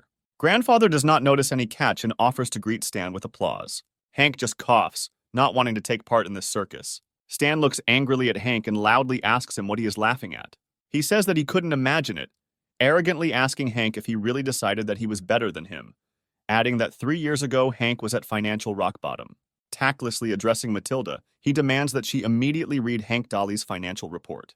Matilda says that 3 years ago, Hank came in last place and had dozens of investments without profit, and his net loss was 30 million, resulting in him being nicknamed the prodigal son. Betty listens to this report and lets out a short laugh, covering herself with her hand. Stan demands that Matilda tell her how much money Hank lost this year, adding that Hank remembers to himself before he starts laughing at him.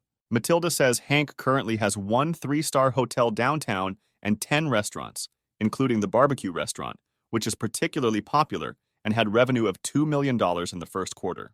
Stan says that almost everyone present earns 8 million per quarter, so such figures do not surprise him, adding that with so many open points, a profit of 2 million is another loss. Matilda continues her report by saying that Hank also has a television company, which has its own popular girl group, with which he produced a blockbuster film, which made 900 million in profits in the first quarter alone. Stan, not hearing the exact number, begins to laugh, saying that he knew that Hank was a real idiot. However, after a second it dawns on him how crazy a profit Hank has, and he freezes in place in surprise. Everyone present looks at Hank in surprise, amazed at such large numbers in such a short period of time. Stan angrily says that Hank has nothing to do with art and could not have made this film, suggesting that all this is false information, demanding that his financial statements be carefully checked again. Hank just shrugs indifferently, and Stan says that it was a sign of agreement, after which he demands that Matilda continue reading Hank's fairy tales so that everyone can hear it. Also, according to Matilda, Hank collaborated with the world-famous Disney amusement park company, and together with them, they built the only 5-star amusement park in China. According to her, Hank Dolly owns 10% of the company's shares, and for 6 months his dividends amounted to 3 billion yuan. Even the heads of the Dolly family, including Winston's grandfather, are impressed by such information. Hank lightheartedly tells Stan that he can look up all the information on the official website if he doesn't believe him. Stan, unable to believe his ears, asks Hank where he could have gotten so much money, confidently declaring that it was all his father's money. Hank says that Disney needed land to build an amusement park, and at that moment, he purchased a wasteland for 10 million to house stray dogs, adding that if Stan still doesn't believe him, he can find out about it from them by asking about what he remembers, or a dog that chased him for several streets. Stan sinks into traumatic memories and a cold sweat breaks out on his back. Everyone present says that they are very surprised that such a weak-looking guy would be so smart. Grandpa thoughtfully scratches his beard and asks his secretary if Hank has anything else. Matilda says that Hank is one of the shareholders of the Tang Pharmaceutical Company, and, according to data received from the company, he has a stake in it worth 30 billion. Such information makes all participants in the meeting drop their jaws to the floor in amazement. Grandfather bursts out with sincere laughter, saying that it could not have occurred to anyone that the most wasteful member of the family turned out to be the richest. After these words, there is deathly silence in the conference room. Betty leans against Hank and tells him that he shocked everyone so much that no one even dared to applaud. Grandpa Winston says that everyone already understands that Hank comes first, however, according to the conditions, those who have already earned a lot of money are excluded from the selection, providing an opportunity to those who really need it. Grandfather asks Hank if he agrees with this condition, to which he replies that he has no questions about the decision of the head of the family. Matilda solemnly concludes that Stan took first place among this year's candidates. Everyone congratulates Stan, but he mentally notes that he is not particularly pleased with this. Grandfather Winston says that in this case we can consider this competition over, suggesting that we move on to the search for a receiver. Hank, his father, and Ragnar look at each other and wait for the procedure to begin. Stan solemnly reflects that selecting young talent is a piece of cake, while choosing a successor will be the highlight of the program, because the successor will not only be able to control the family assets and employees, but also cancel or change the rules of the clan at will, and therefore in the moment his father becomes the successor, he will be able to throw out those he does not like and leave those who suit him. Grandpa Winston begins his speech by saying that their family started with an ordinary small workshop, and to achieve the current results he tried his best, adding that there is a limit to everything, and now he wants to live the rest of his life in peace. He adds that he is very lucky that there are so many talented people in their family who can choose a worthy candidate, concluding that he has only one requirement for a successor, which is morality, education, and a sense of beauty. With these words, he gestures to his assistant, ordering her to begin the procedure. Matilda says that the voting will be held in 3 rounds, and in the first round, the 3 people with the most votes will be chosen, after which she adds that in the second round, 3 people make speeches and collect votes, after which they move on to the final round. According to her, the person with the most votes in the third round becomes the new head of the clan. She adds that photographs with the names of the candidates are already shown on the screens. Grandpa Winston says that everyone can vote by clicking on the photo of the desired candidate, adding that if a person does not vote within 10 minutes, he will be considered to have abstained from voting. Matilda adds that voting is anonymous, so participants have no fear. Betty asks Hank if she can vote, adding that she is not a member of the clan, to which Hank replies that she will soon be part of it. Betty chuckles mischievously and tells Hank that in that case she will vote for him. After this, silence reigns in the conference room again, and no one dares to vote first. Grandfather looks at his relatives and asks them why none of them vote, trying to find out whether they are motivated by fear or a desire to abstain from voting. Grandfather Winston's second son thinks about how to vote and plunges into memories. He recalls that Ragnar told him that they had the best relationship, adding that he knows how difficult it was for him abroad, and offers money and the best plot in Kyoto in exchange for his support in the vote. After some time, he comes to his senses and clicks on the candidacy of Ragnar on his screen, after which other relatives follow his example. The third brother remembers how Ragnar offered him half of his foreign business in exchange for his support in the vote and also votes for him. After some time, Matilda says that voting time has come to an end, saying that now the results of the first round will be shown on the screen. After a few seconds, it turns out that 52 votes were cast for Ragnar, 31 for Hank's father, and 1 vote for Hank himself. Stan and Ragnar happily look at the results, believing that victory is already in their pocket. Stan bursts into arrogant laughter and loudly asks what kind of fool would vote for Hank Daly, saying that he is not an equal to the first 2 candidates, adding that his only advantage is his manners.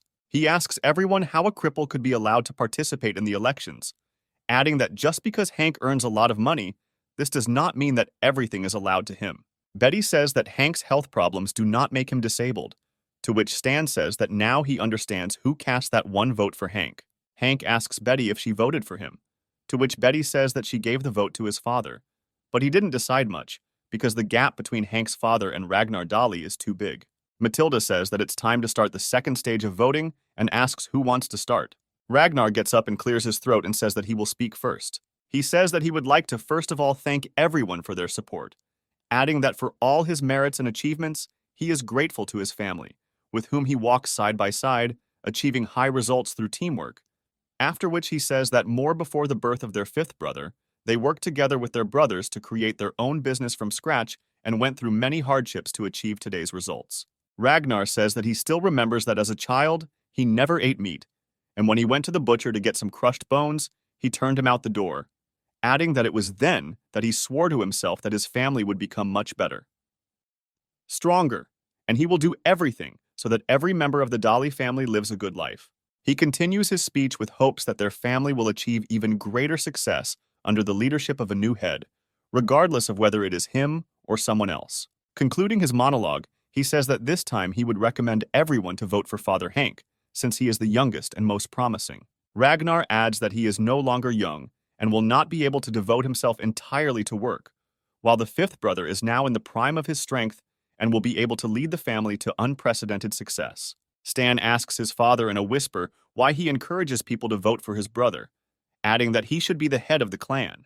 Ragnar turns to Stan and tells him that he doesn't understand anything about politics, angrily calling him an idiot. Hank notes that the 4th uncle acted very cunningly, focusing on the fact that he and his father worked hard even before Hank's father was born, although in fact at the time of the events described he was only 5, 6 years old, and he could not do anything help, however, due to the fact that most of the voters are the younger generation.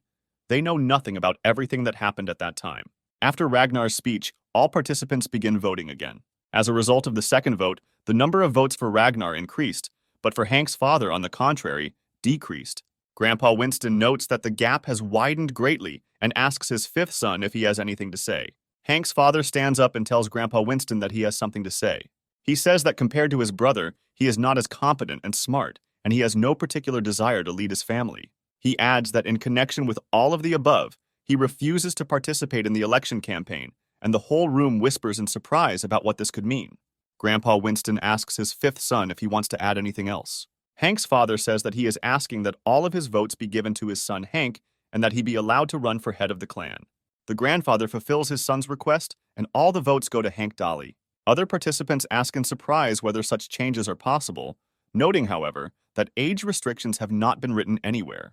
Ragnar angrily asks his brother if he is really going to allow young people to compete with him, to which he immediately replies that he sees nothing wrong with it. He adds that Hank may be inferior in age to most of those present here, but due to his potential, no one can compare with him.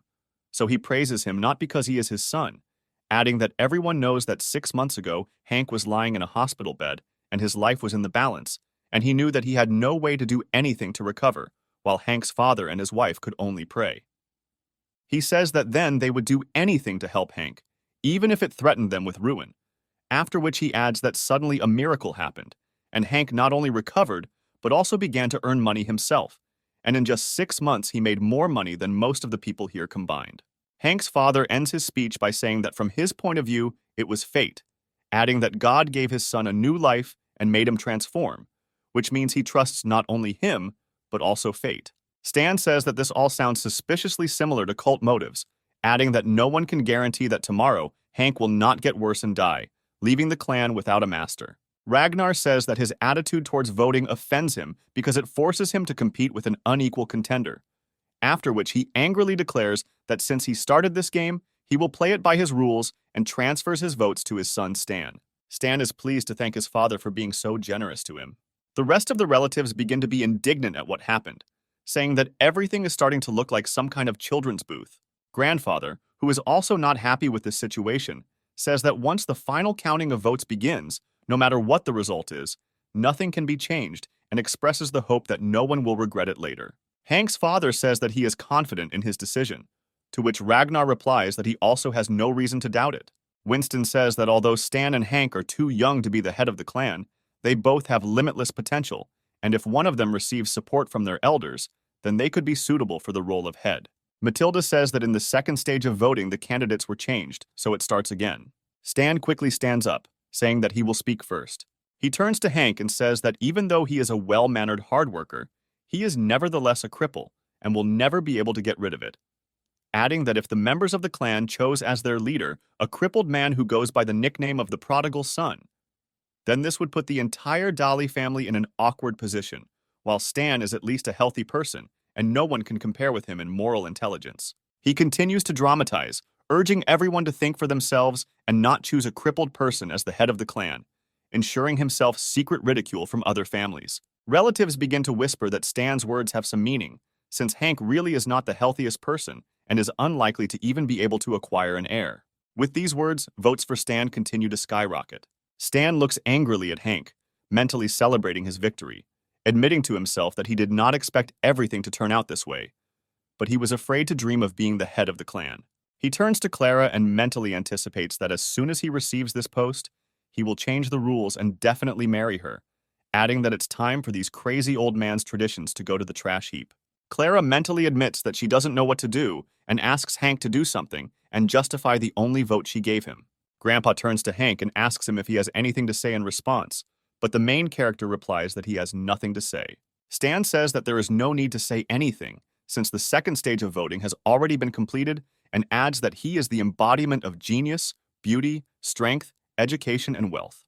He is already starting to celebrate his victory, saying that no one else will vote for Hank, which means his day has finally come. Matilda approaches Winston and says that some shocking news has leaked online, and Grandpa Winston asks to put it on the screen, saying that he really wants to watch it. Matilda switches the TV screen, and the relatives are interested in what they want to show them this time. The TV shows a news report that a drunk young gentleman from a wealthy family has gone mad and beaten a man. In it, Stan kicks his grandfather, who sells watermelons, saying that his watermelons taste terrible and he won't pay a penny for them. With these words, with a satisfied face, He begins to shout as loud as possible that he and his father are tactless bastards. Stan, immediately changing his face in shock, asks himself whether he really did such things. Ragnar angrily asks where the video came from, demanding that the PR agency be contacted immediately. Relatives whisper anxiously that such behavior disgraces the Dolly family, noting that nevertheless, black PR is also PR. Meanwhile, Betty appears on the videotape, deciding to go shopping in search of groceries. Stan walks up to Betty and slaps her on the buttocks, catching her off guard. He asks her where Hank went, and not waiting for an answer, says that if after the wedding he cannot satisfy her, she can always turn to him, adding that he will always be ready to please her. Relatives look in shock as Stan openly pesters his brother's fiancée and cannot believe their eyes. Grandpa Winston doesn't say anything and just frowns seriously at Stan. Betty theatrically clings to Hank, saying that someone finally filmed it and posted it on the internet, wondering how she can now live with such shame. However, in her mind, she expresses the hope that the actor who was allegedly beaten by Hank in the image of Stan will now be fine, adding that if the real Stan had pestered her, she would have torn off his hands. Hank's father asks Ragnar how he can explain his son's behavior and asks what they were trying to achieve by doing so. Ragnar looks angrily at his son and demands an immediate explanation from him about what happened, to which he only plaintively squeezes out that he was set up, and this video is a fake. Ragnar demands that Stan stop talking nonsense and clean up everything he brewed himself. Stan screams furiously, asking Hank what the hell he's doing. Hank asks Stan what he means, adding that he doesn't see anyone on the screen other than Stan and his wife. Stan accuses Hank of setting this up to embarrass him in front of everyone, adding that Hank is an incredibly cruel and treacherous person. Hank says that Stan ordered the hitman and asks him if he doesn't think it's cruel enough. Everyone present is surprised by what they heard, saying that this simply cannot happen. Grandpa Winston looks at Stan sternly and asks him if what Hank said is true. Stan can't say anything in his own defense and only coughs slightly. He tells Hank that he just wanted to spare him the pain of having to move around. With these words, he grabs a chair and says that Hank tried to make sure that he would now die of shame in front of everyone. But now it's his turn to help Hank, adding that the Dolly family only needs one descendant, which will be Stan. He jumps on the table in front of Hank and raises his hand to strike, ignoring his relatives' cries for him to stop doing this weird thing right away. Hank gives Stan a good swing, then grabs his cane, pressing a small button on it. The illusion dissipates and the cane transforms into a sword cutting through metal. Hank quickly draws his weapon and makes one lightning-fast and sweeping strike. Stan discovers that his chair instantly splits into two parts without reaching the target of the blow. Hank looks at Stan menacingly and says that, unfortunately for him, he will not remain the only heir. With that, he lands a few more blows on Stan's clothes. Stan's outerwear is shredded, revealing his suspicious tattoo on his chest. Everyone present notes that this tattoo is very similar to the fascist symbols that were used in the Second World War, adding that such a worldview is inappropriate for the future head of the clan. Stan, unable to say anything in his own defense, falls to the ground, bowing his head. Hank recalls that as soon as he scanned Stan's body, he noticed this tattoo on his body, adding that Stan should not blame him for such treatment, since he was the one who started this mess in the first place. Grandpa Winston orders Stan to be taken away and placed under surveillance, adding that they will only talk once the investigation is complete. Winston turns to Hank, but he wants to immediately clarify that in fact he feels much better. But due to the current circumstances, he had to pretend to be sick in order to confuse some people, adding that he had no intention of deliberately deceiving his family and friends. Therefore, he asks for forgiveness for the misunderstanding. All the other relatives happily say that they have never seen him so healthy and energetic. Clara is happy about what happened, saying that Hank Dolly is an incredibly cool person. Grandpa Winston says he didn't think things would turn out this way, adding that they still need to finish what they started and complete the third round of voting. Matilda says that it is time to hold the last round of voting, the results of which will become the final result of the entire vote. Relatives say that Stan behaved like a real bastard, adding that everything was not resolved in the best way. But it would have been much worse if Stan's character and worldview had been found out before he was elected as the new head. The vote count ends and Hank has the most votes. Matilda announces to Hank that as of today, he is the new head of the clan. In honor of the successful election of the new head of the clan, fireworks are heard closer tonight. During the ceremony, Grandpa Winston calls Hank to his place for an important conversation. Hank tells Grandpa Winston that unfortunately he will not be able to become the head of the clan, since he is not as ambitious as a head should be, adding that he was embarrassed to refuse this post publicly. Grandfather says that this does not surprise him, since he assumed that this is exactly what would happen, adding that he has a good team of professionals around him who will help him. Grandpa Winston says that being the head of the clan could be good for Hank and would be an important stepping stone for his future growth. Hank says that this means more than what Grandpa Winston is talking about now, adding that he is just an ordinary spoiled child who is definitely not worthy of taking the place of the head of the clan. Winston says that because Hank has a system in his body that is different from that of ordinary people, he will not be able to live an ordinary life. Hank asks his grandfather in surprise how he knows about this system. Grandpa asks Hank if he was previously surprised that his body was so different from the body of ordinary people. Hank asks Grandpa Winston what he means by these words. Grandpa looks at Hank thoughtfully and says that it's time to finally tell him the whole truth. According to Winston's grandfather, 6 months ago at the Dolly residence, everyone tried unsuccessfully to cure Hank. One day he again became very worse and nothing helped him regain consciousness. Hank lay on the bed. The doctors said that there were only a few days left before his death. Grandfather Winston anxiously asked the doctors if there was really any way to help his dear grandson. Hank's father told his grandfather that they only had 3 days left to cure Hank. Grandpa Winston says that his illness is caused by the fact that they tried to poison Hank as a child, adding that their family cannot lose the smartest and strongest child. He vowed that he would not let Hank die and would find a way to cure him, even if it meant spending all the family's money. His assistant says that he has learned how to help his grandson, to which Winston demands that he immediately tell him about him. The assistant says that a doctor lives 3,000 kilometers from here who can help Hank recover. Winston says that they need to go to this doctor immediately. After some time, Winston, accompanied by his assistant, goes to the doctor's location by helicopter. Landing in the dense jungle, they find themselves next to a large tent. The shaman greets the guest with a mysterious grin, saying that he is very glad to see them. Winston tells his assistant that the man is more of a wizard than a doctor, to which his assistant says that either way it will either help Hank or he will die. Grandpa Winston begins to beat his assistant, saying that he is behaving worse than a monkey. The shaman asks Winston why he can't even greet him normally. Winston asks the shaman if he can save his boy, adding that if he does this, he will give him all his property. The shaman says that Hank can be saved in any case, but he will not be able to escape his fate. Grandfather asks the shaman what kind of fate is in store for Hank, to which he replies that a terrible one awaits him, destined for him by God. He asks Grandpa if he has changed his mind, adding that it might be better for Hank if he died less painfully. Winston says his decision remains unchanged and he has no other options. Grandpa lays Hank down next to the shaman, who notes that the poor guy is on his last legs.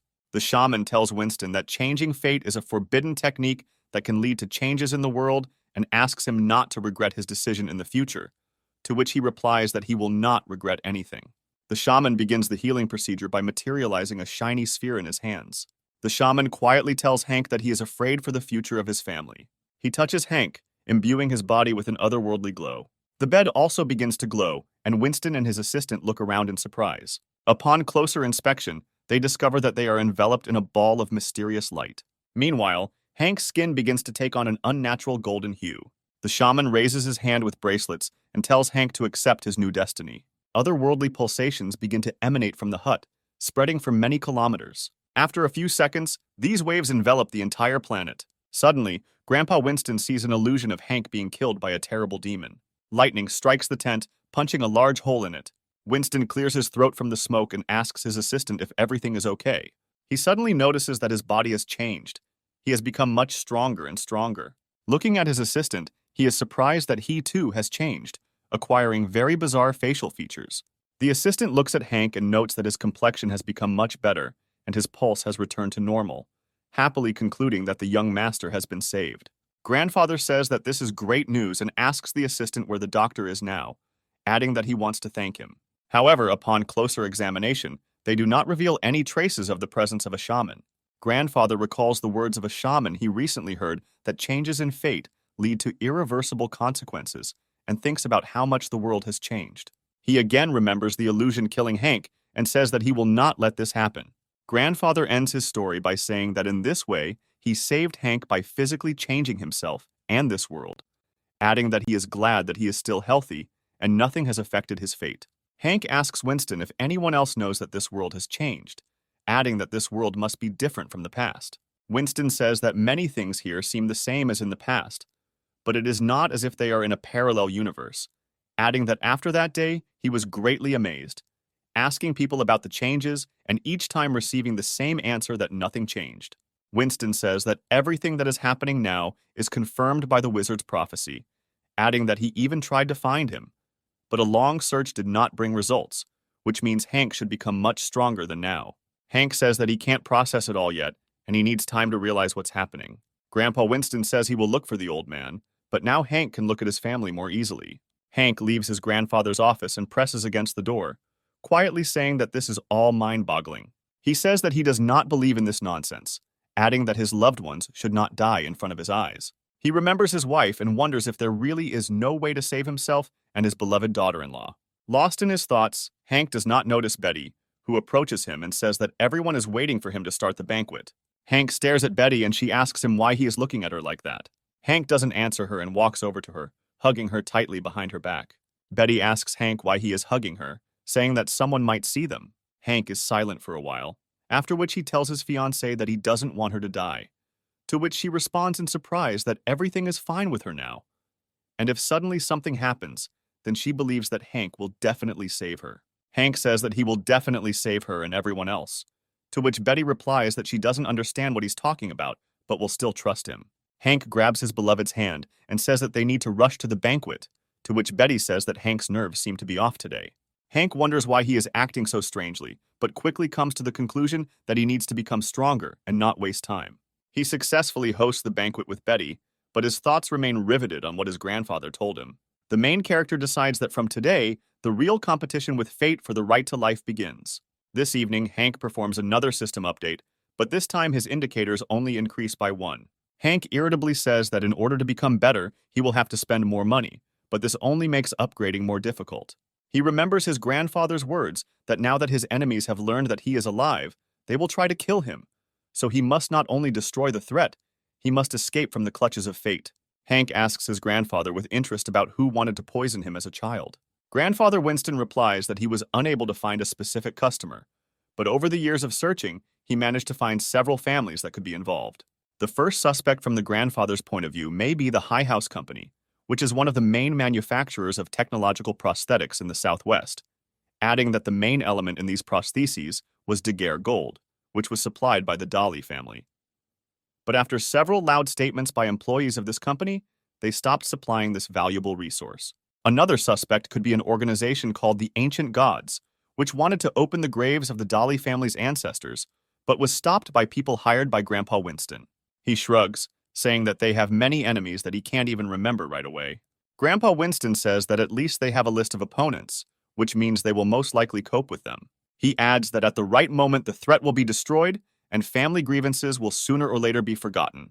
Hank asks Winston how he knows that there is a special system in his body. Winston says that he realized this by looking at other people, adding that even with him there were significant changes, but all this did not come easily.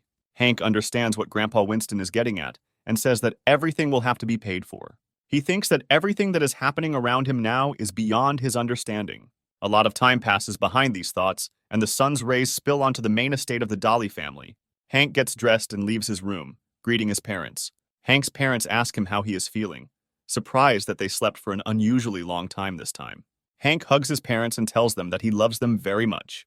Hank's mom says she's very happy to hear this, adding that she never doubted it. Hank's father asks him if he would like to have breakfast, saying that he has to go to his first family meeting today. Hank tells his parents that he is no longer a sick boy who was left out in the cold and is completely confident in his future. He walks down the corridor, entering a large hall and takes the place of the head of the clan. Everyone greets Hank, calling him patriarch, to which he says that he is too young for this and asks from now on to call him Lord.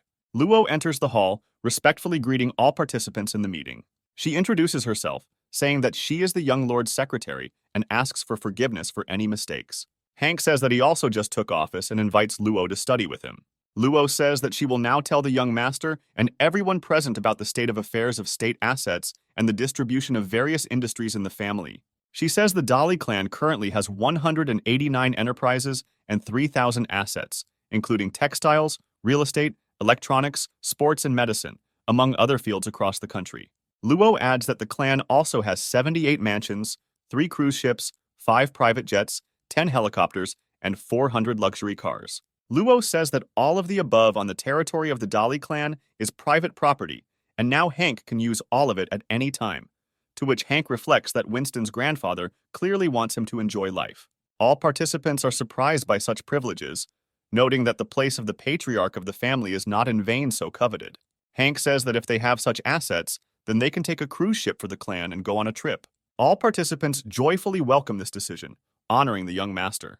Hank says that all this must come with one condition, which is that everyone must occupy their niche and not create any delays with the law, adding that they must also increase the education of the people of the capital, after which he says that, unlike his grandfather, he has no need to earn as much money as possible, so he will focus on doing as many good things as possible.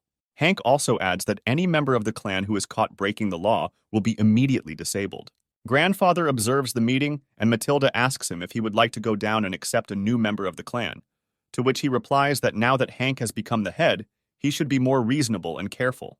He adds that he will help him from the shadows so that together they can solve the crisis. The meeting ends and the participants go about their business. One of the few left alone with Hank is Ragnar. He gets up to leave, but Hank asks him if he wants to tell him anything.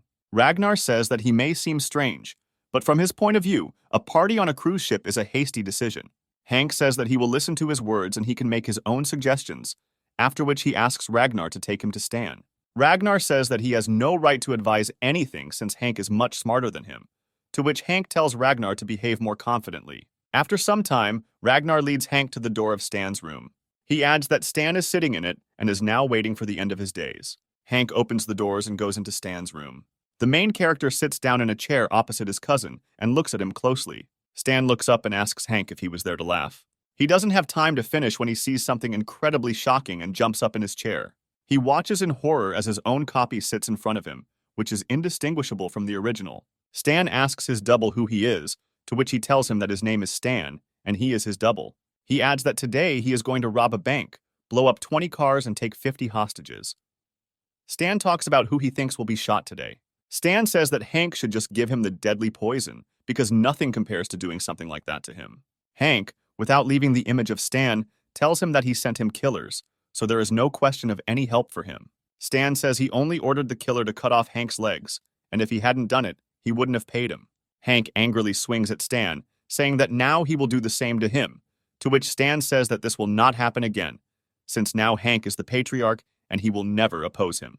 Hank says that he knew from the very beginning that Stan had a very weak character. He regains his appearance, saying that the situation looked very funny, adding that this time he will spare Stan. Stan thanks Hank warmly, after which he asks him what happened to that group of killers. Stan replies that this is not a special group, but just a bunch of poor people, called a special squad, who are ready to take on any job related to dirty money. Hank remembers that several people invaded their family that day, which ruined their plan, and assumes that he will need to deal with one, and then he can destroy the rest. He takes Stan with him and gets into the car for a drive around the city. He asks his driver to stop near the hangars and gets out of the car. Stan approaches him, after which Hank asks him if this is the squad's headquarters, to which he replies that this is where they are. A man runs up to Hank, greeting him and saying that they knew he was coming and immediately sent security.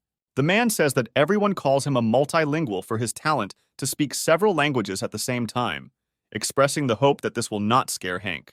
He adds that he was one of those who wanted to kill him on Stan's orders. Stan hits the polyglot with force, telling him that he is completely out of his mind. Hank moves on while Stan continues to beat out the bad temper and obnoxious killer. Having entered the hangar, he encounters several killers, each of whom has supernatural talents and a unique appearance. A woman with a snake body crawls up to Hank and says that he looks pretty good, which means he will taste very good. She starts laughing, unbraiding her hair, adding that she hasn't warmed up in a while. A second later, she completely turns into a snake and says that if you look closely at Hank, he has really thin skin and tender meat, which means it would be a big mistake to just swallow him.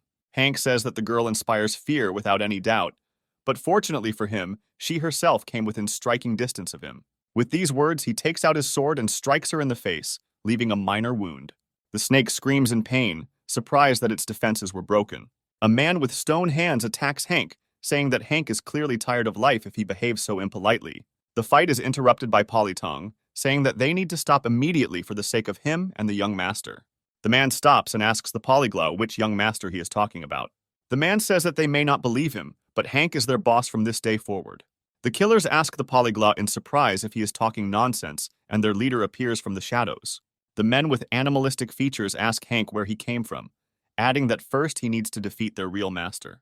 The stone-handed man and the snake woman happily welcome this decision. The polyglot says that they should not dare to be rude, adding that if they offend the young master, then in the future I will greatly regret it. Hank says that he does not want to solve all matters by force and invites them to listen to him first. He adds that he is well aware that they have tricks up their sleeves and won't listen to a little boy like him, before adding that he does, however, have something they don't. Hank says that he is incredibly rich, emphasizing that they have no idea how big his fortune is. The killers are not impressed by this kind of bravado, and they recommend that he leave while he is still alive. The gang leader says that anything less than $1 million is not money for them and advises him not to push his luck. With these words, he turns into an anthropomorphic wolf and says that if he doesn't get out of here, he will tear him to shreds. One of the killers suggests that the leader take his time and listen to him first. The leader angrily waves away his henchmen, saying that he is in charge here and no one can buy him for money. Other members of the squad express dissatisfaction with such absurd behavior of the leader of the mercenary squad and decide to listen to Hank's proposal. Hank chuckles and gives the command to his assistants to bring money to the hangar. With these words, a van drives into the hangar, an enormous amount of money pouring out of the doors. The Snake Girl and the Stone Man joyfully look at such wealth, asking in surprise whether all this really belongs to them now. Hank says that if they all become more respectful to him, then all this finance will go to them, and then asks if they agree to the deal. The mercenary leader decides that he will act more cunningly and simply kill Hank, after which he can take the money. He delivers a powerful blow with his clawed paw, but Hank easily dodges it by moving back. Hank picks up his cane and delivers a powerful blow to the leader in the dog's face. The leader stops briefly to plaintively accuse Hank of animal cruelty. However, a second later he shouts that he will not forgive him for such an insult, and again rushes to attack Hank. Stan and the polyglot screams for someone to stop this mad dog, while Stan mentally notes that the leader of the killers should be more careful. The Snake Girl suddenly goes over to Hank's side and binds the werewolf's legs with her tail. She drops him to the ground and then says that Hank offers them much more than he does. The Stone Man attacks his former boss, saying that he is ready to give his life for a lot of money. With the words that he will answer for his rude words, he further strengthens his hands and hits the leader in the gut. He throws the werewolf into the air so that the other members of the squad can deal with him. The cowboy quickly takes out his revolver, taking good aim. He opens aimed fire, completely shooting off the ear of the rebellious mercenary leader. The pterodactyl man quickly flies up to the stunned werewolf. Saying that he himself will destroy him, the pterodactyl man hammers the werewolf into the stone floor with a powerful blow. The former leader lay on the ground, clearing his throat and calling his allies a group of traitors who dared to come against him. Looking up, he sees all the mercenaries standing next to Hank Dolly. Hank looks at him reproachfully and asks him if he's finally ready to talk. The werewolf decides not to give up and leaves a smoke screen behind him, saying that he, as a lone wolf, can handle them on his own. Stan falls to the ground in fear as the rest of the mercenary squad rushes to attack. Hank coughs from the smoke as the werewolf moves closer to him. The pterodactyl man says that he cannot find anyone in this smoke and decides to blow it out with his wings. With these words, he begins to energetically flap his wings, slowly dispersing the smoke. Suddenly, a huge piece of concrete flies towards him from the smoke. The mutant does not have time to dodge, and the concrete block knocks him out, dropping him to the ground. The stone man looks around, saying that throwing a smoke screen wasn't the stupidest idea. Suddenly, from the smoke, he receives a powerful blow to the stomach, losing his balance. The stone man falls to the ground, leaving a large crack due to his weight. He sits up, coughing violently from his injuries and his inability to breathe properly in the smoke. The cowboy covers his face with his cloak and looks around carefully, holding his pistol at the ready. However, he fails to detect the werewolf in advance and approaches him unnoticed, his red eyes glowing. Hearing a rustle at the very last moment, the cowboy sharply turns his hand behind his back, aiming at the werewolf. He mentally tells himself that no one can escape his reaction and cocks the hammer of his revolver. The werewolf says that the smokescreen also has the effect of anesthesia and dizziness, adding that he is finished. With these words, he grabs the cowboy by the leg, preventing him from making a shot. He swings at his victim, telling everyone not to bury themselves, because he is still a true alpha. The snake girl clears her throat of smoke, loudly saying that she will kill the damn dog. However, in the smoke and heat of the battle, she does not notice how a cowboy flies in her direction, knocking her off her feet. Hank continues to cough from the acrid smoke, covering himself with a handkerchief. The werewolf approaches Hank and begins to laugh evilly, saying that he should have killed him as a child to reduce his troubles. He says that earlier in his childhood, he suffered a lot as a werewolf, adding that he also had to fight for a foreign country. The werewolf tells Hank that he himself has the right to decide when Hank dies, adding that if he wants, he can kill him right now, get his money, and get rid of the obnoxious traitors. Hank does not answer the werewolf and only gestures to express his disagreement with his position. The werewolf becomes enraged, charging at Hank, screaming that he must be suicidal for acting so arrogant. However, as soon as the werewolf's clawed paw almost overtakes Hank, he suddenly disappears into smoke. The werewolf screams in anger that he can still feel Hank and asks him how he could disappear right before his eyes. The day before these events, Stella presented Hank with updates to the bracelet, saying that she had now installed new covert scanning capabilities in it, causing pure delight on Hank's face. She adds that in addition to stealth, she added functions for copying characters from films, specifying that a character looks better the more data there is about it. Currently, Hank checks the energy meter and activates the projection mode. The smoke behind the werewolf suddenly begins to pierce beams of bright light. The werewolf turns back, saying that he senses a presence behind him. Looking closer, he observes with horror the silhouette of a huge creature standing right in front of him. The pterodactyl man clears his throat, saying that he was almost killed, and flies into the air. He begins to flap his wings again, dispersing the smoke mess away. The mercenaries, seeing the creature standing in front of them, open their mouths in surprise and curse loudly. The creature standing in front of them turns out to be a giant monster with 3 eyes and a huge spear. The werewolf does not immediately realize what has happened and turns around, asking where this damned boy went. Seeing a giant monster in front of him, the werewolf also becomes speechless and freezes in place, his eyes bulging. The monster lets out an incredibly loud roar, shaking the ground with sound waves. The mercenaries grab their ears, saying that this sound will make their heads explode. The werewolf says in surprise that because of animal fear, he cannot even move his legs. The monster raises its spear and once again lets out a loud roar, letting the werewolf know that these are his last moments. The werewolf, tail between his legs, begins to quickly run away, screaming for help. After making sure that the werewolf is out of sight, Hank deactivates the device, returning to his human form. Hank says that this time it worked, but if he appears again, then this method may not be effective, since it is only a projection of the image. The polyglot falls to his knees in front of Hank, saying that he is incredibly glad that he is alive, adding that he could not defeat this dog since he runs too fast, to which Hank replies that he understands everything. The stone man approaches Hank from behind and calls out to him, causing him to turn around. All the mercenaries say that they are ashamed that they could not protect him and bow their heads guiltily before him. Hank says they shouldn't worry, adding that they did a good job and should do better next time. The mercenaries happily dive into the money, glad that they can finally say goodbye to poverty. The polyglot falls to his knees again, saying that despite the fact that he only met him today, he did not deprive him of money, after which he says that he will serve him faithfully. The mercenaries continue to roll in the money, thanking Hank and claiming that the god of luck has finally descended on them. Hank looks at his potential comrades and smiles slightly. He sits down on a concrete block and asks them to introduce themselves and tell about their abilities. However, the mercenaries turn out to be too keen on enjoying their own wealth. Hank suddenly turns from mercy to anger and orders his new subordinates not to anger him. The mercenaries suddenly calm down, unanimously asking Hank for forgiveness. Hank annoyedly says that they should call him young master and be loyal to him, as well as immediately carry out all his instructions and orders, adding that if they are only interested in money, then he does not need such people. The polyglot, in his usual manner, falls to his knees in front of Hank and asks for Hank's forgiveness, saying that he wants to serve him and do his bidding, adding that none of them dare challenge him. The mercenaries mentally wonder why Hank was so angry at them over such a small thing.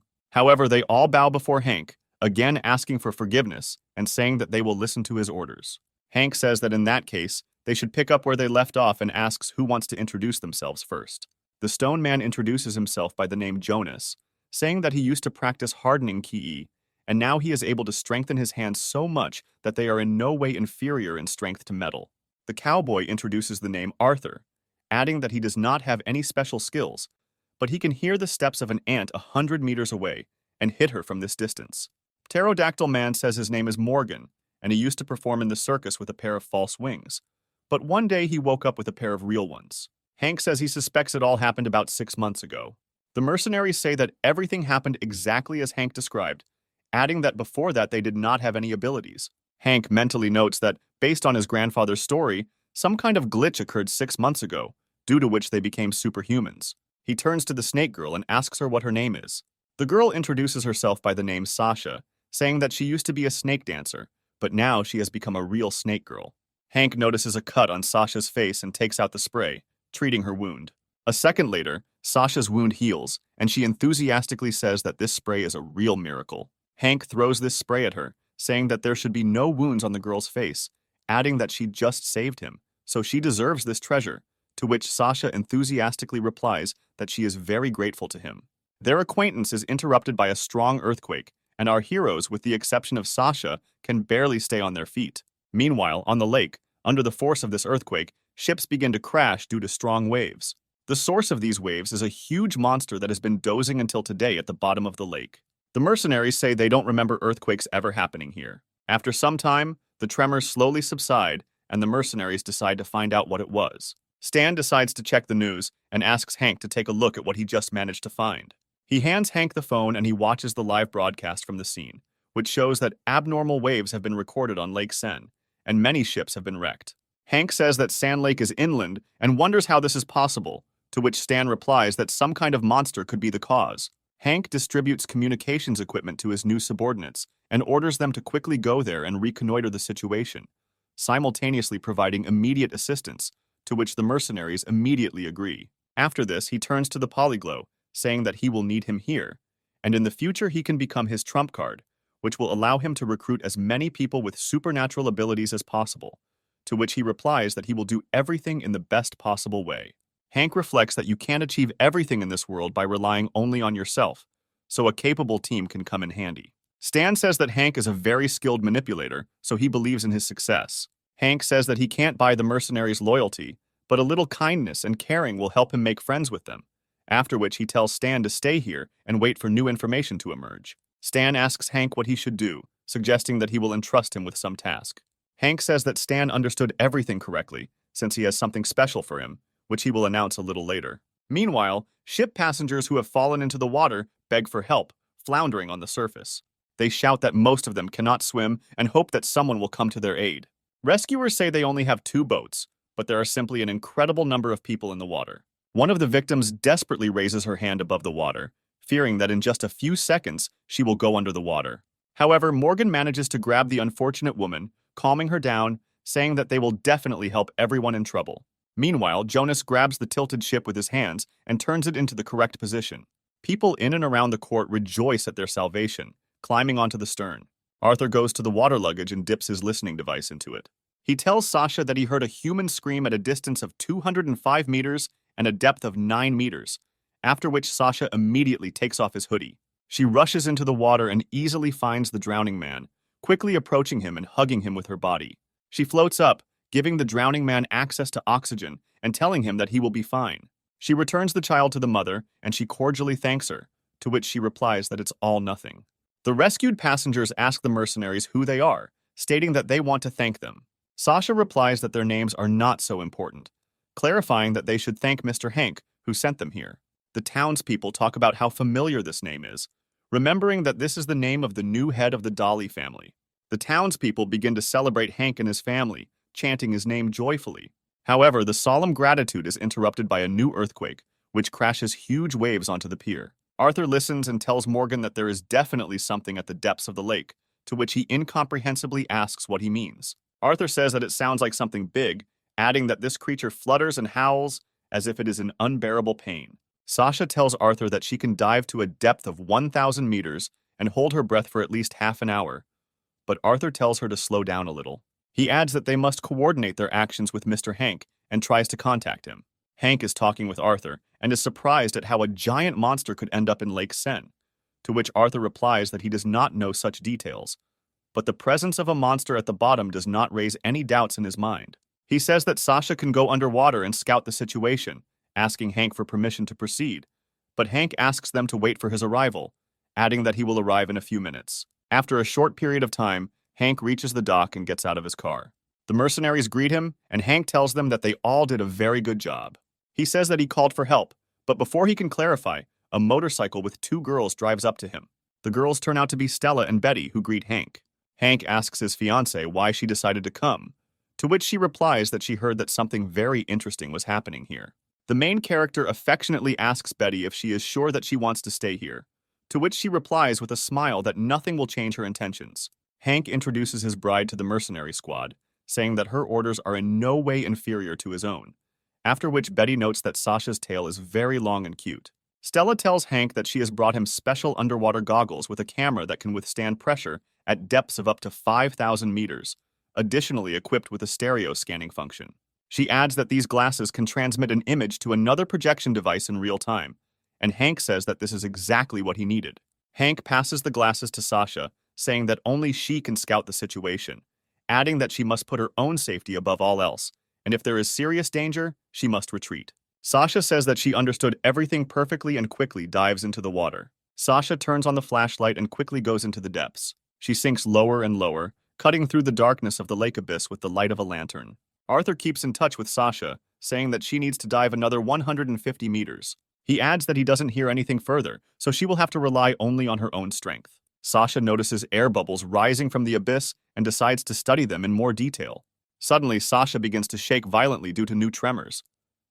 The tremors are felt even stronger on the surface, and everyone unanimously asks Sasha to return as quickly as possible. Sasha tells them that she is fine and can continue swimming.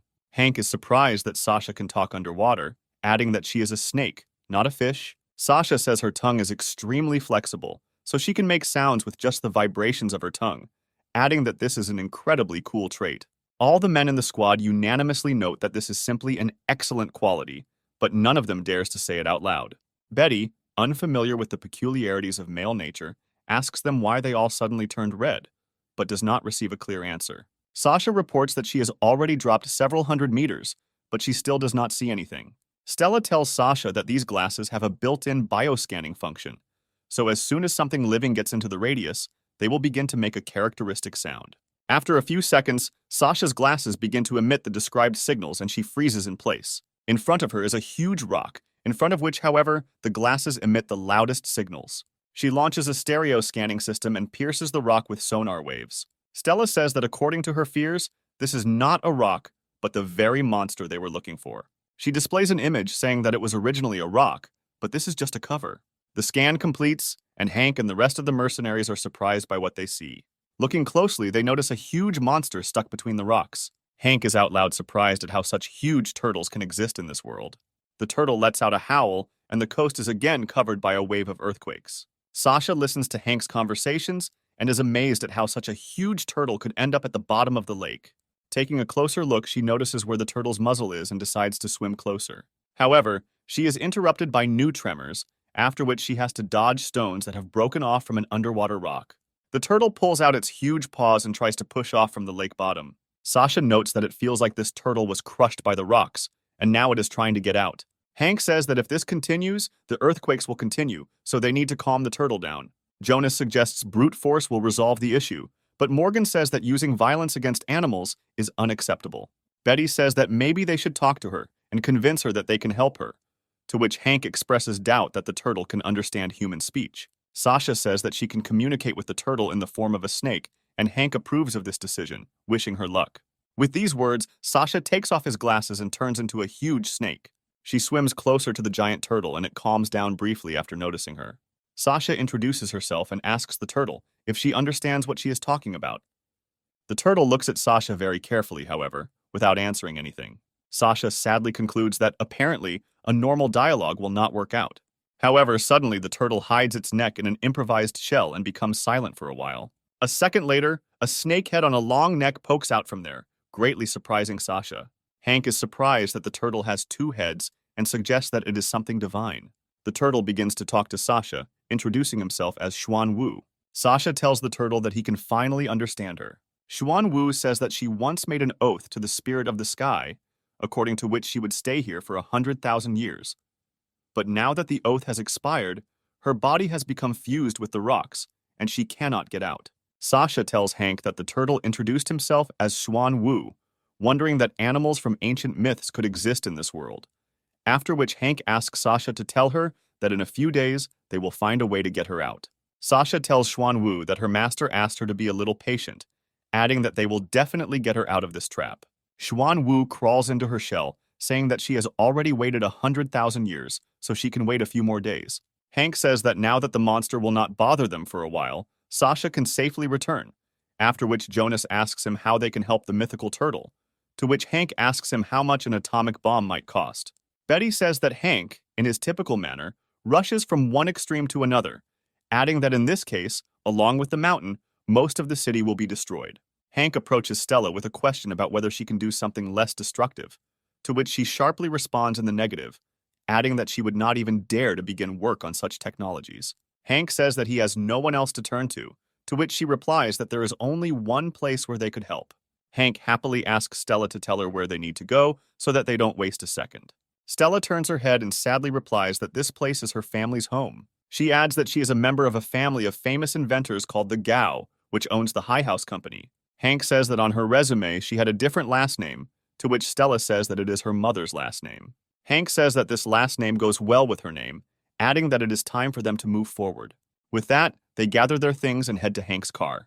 Having infiltrated Gao's company, Hank notices that they are offering very expensive and high-tech prosthetics for sale. On their way, they encounter a man who joyfully realizes that he can finally feel his hand and feel touch. One of the managers approaches Hank and asks him if he also wants to buy a prosthesis. Noticing Stella, he changes his face and contemptuously says that he recognizes her, adding that this is the same girl who can only create children's toys, which is what earned her expulsion from the Gao family. Stella hesitates to answer him, but Hank gives him a menacing look.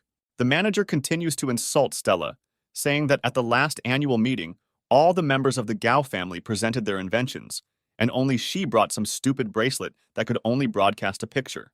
Jonas decides to stop the senseless flow of dirt from the pathetic manager's mouth and grabs him with his hand.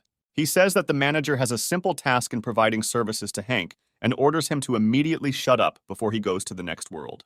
Hank orders him to take them to the company boss, adding that he is tired of his chatter, after which he threatens that if he dares to insult any of his people again, Hank will make him shut up forever. Jonas throws the manager to the ground, and Hank asks them to wait for him here, adding that he will go there with Stella. The manager looks up at him and, looking down, invites them to use the elevator. Hank heads to the 13th floor of the building, hearing loud metallic noises after the elevator doors open. He watches as a futuristic-looking device floats in the air thanks to jet technology. The AI assistant announces that the test of suit number 101 is about to begin and begins the countdown. After 3 seconds, the flamethrower releases a wave of flames onto the suit, melting it into a metallic slurry. Stella's brother and sister turn in her direction and wonder why she dared to come here, a year after she was expelled from the family. Hank turns to Stella and notes that her family doesn't seem particularly friendly, to which she replies that she's gotten used to it a long time ago. Hank apologizes to Stella, saying that if he hadn't asked her, she wouldn't have to listen to these taunts. An elderly man appears on their way, lighting a cigar and saying that he did not expect to meet Stella here. He asks Stella where she disappeared to, adding that everyone at school has already searched her. Stella calls the man father, but he cuts her off, irritably demanding not to call him that. According to him, she ran away from home without saying anything, thereby demonstrating her disrespect for him as a father. He adds that her bracelet is just a pathetic misunderstanding compared to her brother's work, to which Stella says nothing and only lowers her head, not looking up at her father. Hank decides it's time to take matters into his own hands and tries to cheer Stella up by gently patting her on the head. He approaches the man, saying that in fact it was he who wanted to meet him, and Stella simply showed him the way. Stella's father says that he knows who Hank is, since their families have been cooperating for a long time, and adds that he can only offer him marriage with his daughter, emphasizing that although she is not very capable, she is still part of the Gao family. Stella's brother and sister say that they will only be happy to increase the size of their family, but this marriage will cost Hank 10 tons of rare gold, which their family has stopped supplying them. Stella irritably asks her relatives what kind of nonsense they are talking about. Hank says that he will not give such a valuable employee to anyone, but at the moment, he has come to discuss more important matters, asking the elderly man if he has a quiet place where he can calmly discuss everything. Stella's father invites Hank into his office, ordering the others to wait outside. Stella asks Hank if she should still go with him, to which he replies that he will be fine and she doesn't have to worry. Hank and Uncle Gao enter the office, after which Uncle Gao decides to get comfortable by taking off his shoes. He puts his feet up on the table and invites Hank to discuss the matter that made Hank come here. Hank says that he would like to purchase a weapon that can level a mountain and asks if Uncle Gao has something similar. Stella's father says that such a task is only needed for something truly grandiose and warns Hank not to drag his family into this adventure, to which Hank replies that he has not even thought about it. Hank adds that he just wants to know if Uncle Gao has such a weapon, emphasizing that responsibility for the consequences will fall entirely on his shoulders. Stella's father grins and presses a special button on his cybernetic arm. He says that he has such a weapon and he wanted to finish it many times, but each time he abandoned it halfway. The curtains in Uncle Gao's office open, and he continues the story, saying that he could not finish it only because he did not have a suitable source of energy. Hank examines the weapon closely, marveling at its size and supposed power. Uncle Gao says that this electromagnetic gun shoots compressed energy and also has incredible throughput, but the only drawback is the inadequately high energy consumption, which prevents its use. Stella's father says that this weapon has been lying idle for a very long time, so if Hank can find a source of energy in sufficient volume, he will give it away for free. He adds that he has read many legends about a form of energy produced by a huge explosion and wandering through the stars, which, however, turned out to be impossible to find. Hank thinks about Uncle Gao's words and suddenly gets an idea. He abruptly jumps up from his chair, and Uncle Gao looks at him questioningly, wondering what has him so alarmed. Hank clarifies the terms of the deal with Stella's father, asking whether he will definitely give him this gun for free if the conditions are met. Uncle Gao says that he said it loud and clear, adding that if he can suddenly find a suitable energy source, then he can come here at any time. Hank says that his fiancée is now sitting in the car, adding that he will now call her and show her something very interesting. After some time, Betty appears in the office and asks Hank why he called her. Hank introduces his fiancée to Stella's father, and Betty greets him respectfully. Stella's father greets Betty and asks Hank what he wanted to show him. However, glancing at Betty's neck, he freezes in place in surprise. He closely examines the same necklace, bought at auction for 100 million yuan, and comes to the conclusion that this could just serve as a source of energy. Hank confirms Stella's father's guesses, saying that there is absolutely nothing surprising in this. Uncle Gao drops his cigar and says in shock that this simply cannot happen. He sadly shouts to the whole office that the gods must be joking with him. He adds that he spent a huge amount of money and time searching, but did not find even a milligram. Uncle Gao says that the power of this necklace is enough to level all the mountains to the ground, and a grain of this crystal is enough to fly an airplane for 10,000 years. Betty asks those present whether wearing this necklace is dangerous for her life. Stella's father says that this energy is very stable and absolutely safe, adding that it can explode only under certain conditions that cannot be reproduced in everyday life. After which he says that with this, he will be able to create not just a weapon, but a whole set of armor like Iron Man. In a fit of enthusiasm, he slams his hand on the table and tells Hank that he only needs 1 gram of this crystal, adding that he will pay any price for it. Hank says that his price is a sincere apology to Stella from her father and all her relatives, as well as love and support in the future. Uncle Gao wonders why Hank cares about Stella, adding that her inventions are just absurd nonsense. Hank says that Uncle Gao is very mistaken, adding that for him she is a real treasure. With these words, he turns into a copy of Stella's father, stunning the old man. Hank tells him that if he doesn't want to apologize, he'll have to make copies of him. Uncle Gao realizes that he doesn't have much choice and begins to laugh quietly. After a few seconds, he begins to laugh out loud and gives Hank his word that his request will be fulfilled. Meanwhile, Stella's brother and sister make fun of her inventions, saying that they are nothing new. They also add that Hank Dolly was previously considered the dregs of high society, after which they say that they complement each other perfectly. Stella's patience runs out and she punches her brother in the chin. The brother scatters curses, promising Stella that he will teach her a lesson. The conflict is interrupted by Stella's father, loudly ordering everyone to be silent. The brother immediately complains about Stella, saying that he just wanted to talk to her, and she attacked him with her fists. Stella turns and notices that her father is already standing behind her. Brother and sister Stella unanimously begin to lie, saying that she just attacked them, adding that all her inventions are garbage and Stella deserves only full exile. Stella proudly replies that she will not explain herself and she doesn't care how they treat her. However, instead of scolding Stella, her father kneels in front of her. He pauses and then says that he asks her for forgiveness. Stella does not understand what is happening here and is silent for some time, trying to comprehend what is happening. Stella's father says that all this happened because he was up to his neck in work and completely forgot that children should be treated absolutely equally and not compared by their skills. He adds that the blame for what is happening lies solely with him and sincerely asks for forgiveness from his daughter. Stella's brother and sister open their mouths in surprise, not believing their eyes. Stella turns her head back towards her father and sees Hank, who gestures to her that his father's apology is sincere. Emotions overwhelm Stella, and she looks away so as not to show her tears to anyone. Unable to bear it, Stella decides not to hide her real feelings and approaches her father, hugging him tightly. She tells him that everything is fine and she is not angry with him, to which her father responds that he was able to appreciate her invention, noting its genius and ordering the siblings to apologize to their sister. Stella's brother and sister are stubborn, arrogantly declaring that they would rather die than apologize to her. Stella, anticipating that this will happen, carefully activates her bracelet.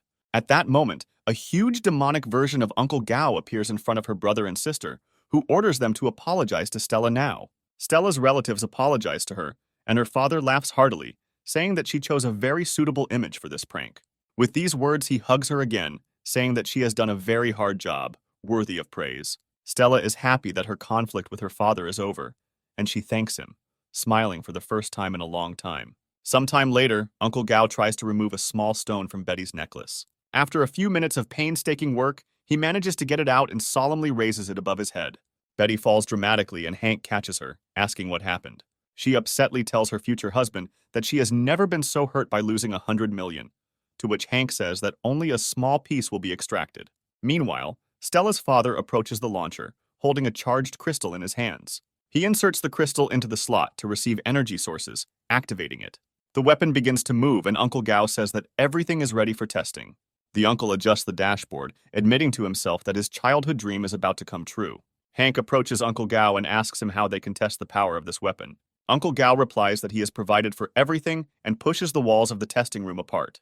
The walls move completely apart and the cannon is in an ideal position to shoot at the rock. Uncle Gao says that he specifically bought this mountain to test the power of his weapons. He notes that other energy sources were only enough to produce minor scratches, inferior to even an ordinary grenade. But now they will be able to experience the full potential of this weapon. Hank smiles at Uncle Gao and says that he is looking forward to seeing the results of the test. Uncle Gao orders everyone to wear glasses so as not to damage their glasses from the bright light. The AI weapon assistant begins a countdown until the safety is removed and the full energy charge is accumulated. Once the countdown ends, Uncle Gao presses the red button, initiating the shooting procedure. A powerful energy shot cuts through the air and reaches the target in a split second. Once it hits a mountain, it instantly dissipates, leaving no visible damage. All test participants peer at the mountain, trying to understand what happened. Hank disappointedly says that he is extremely dissatisfied with the result, to which Uncle Gao annoyedly says that the problem cannot be in the weapon, suggesting that the coke that Hank bought was a fake. Suddenly, the mountain begins to shake violently, making a loud noise. Hank and Uncle Gao fall silent after hearing a loud crash and peer intently at the mountain once more. Rays of light begin to ooze from the cracks in the mountain, and Uncle Gao loudly commands everyone to quickly put their glasses back on. A split second later, there is an incredibly bright flash, followed by an explosion. Hank and Uncle watch the explosion of unprecedented power and notice that the mountain was completely destroyed. As soon as the smoke clears, everyone looks at the flat wasteland in the place where a minute ago there was a mountain. Uncle Gao falls to his knees in front of his creation and says that now that he has finally completed this project, he can die without regretting anything. Hank says that the result of the research is simply magnificent, adding that now they will need to deliver the cannon to the lake.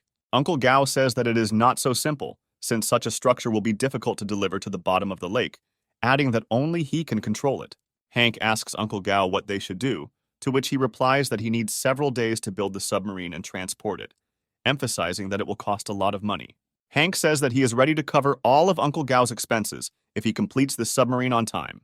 Stella's father asks her to stay, saying that he will really need her help, to which she happily agrees. Meanwhile, Hank takes the elevator downstairs to check on his subordinates left on the first floor. He approaches Jonas and Arthur, telling them to stand here like a rock and not let anyone in. Jonas replies that since they started working for the young master, they have been trying to be as competent as possible. Arthur says that they are looking forward to new orders from Hank, adding that they are hoping for the most serious and important assignments. Hank says that they shouldn't worry, as he will only give worthy tasks, adding that while they are here, they can choose the equipment they need. Suddenly, his attention is attracted by a noise a few meters away from him. He turns his head to the side and notices the familiar silhouette of a girl with whom the company manager is talking. The same girl who previously tried to rob Hank demands that she have a new arm installed, but the manager says that she does not have money even for the cheapest components. She grabs him by the shirt and says that if he does not agree to help her, then she will be forced to take the implants by force. Hank recognizes her and shouts that this is the same girl who tried to kill him not so long ago. The girl, hearing a familiar voice, turns her head and looks at Hank, twisting in surprise and rage. She tells Hank that she is only in this position because of him. With these words, she points at him with the finger of her remaining hand, saying that for this, she is obliged to finish him off. Hank asks her in surprise about how he offended her, adding that she almost killed him, but he did not take revenge on her or even pursue her. However, these words do not have the desired effect on the girl, overcome by despair, and she aims a handheld rocket launcher at him. Jonas and Arthur cover Hank, asking him to urgently take cover, adding that this cybernetic girl has many built-in weapons. However, instead of a shot, there is a misfire and the girl irritably says that her systems are too damaged. Hank breathes a sigh of relief, admitting to the girl that she scared him to death. With these words, he orders Jonas and Arthur to capture this girl alive. The girl unsheathes her energy blade and says that she will never let anyone live. Suddenly, the front door of the Supreme House Company is blown open by the force of a powerful blow. Following the door, a cybernetic thief jumps out into the street, doing a somersault to soften her fall. She gets to her feet and begins to quickly run away, saying that Hank Dolly will never be able to catch her. Jonas and Arthur chase the thief, ordering her to stop. Arthur quickly takes out his revolver and fires a well-aimed shot to slow down the fleeing girl. The bullet pierces the thief's body, but she does not slow down for a second. Arthur annoyedly declares that he will not be able to stop the metal girl with ordinary bullets. Jonas says that in this case they will have to deprive her of her arms and legs and calls Morgan, who is patrolling the streets, for help. Morgan flies up to Jonas and asks him what happened, to which Jonas replies that Hank instructed them to catch this girl alive, adding that she is a cyborg. Morgan says that he likes interesting puzzles and sets off in pursuit of the girl, trying to overtake her. In a few seconds, he catches up with her and asks her if she can do something to counter his speed. The girl gives Morgan an icy look and draws her blade, stunning her pursuer. The cyborg girl performs an acrobatic trick, combining it with a blow, but Morgan barely dodges it. He falls to the ground anyway, noting that the girl just nearly cut him in half. The girl stops, looking at her opponent, and Morgan tells her that she won't be able to escape anyway. The girl asks Morgan how he is going to stop her and rushes to attack. Thanks to his increased agility, Morgan once again dodges the cybernetic enemy's attack. Seizing the moment, he grabs her leg with his paw, saying that now she's definitely caught. He flies up into the air with her, shouting that he managed to immobilize her, and now she definitely won't be able to get out. The girl says with disgust that Morgan is a complete non-entity. With that, she activates a hidden launcher in her leg and fires a small projectile at Morgan. The projectile hits Morgan's weak spot, causing serious damage.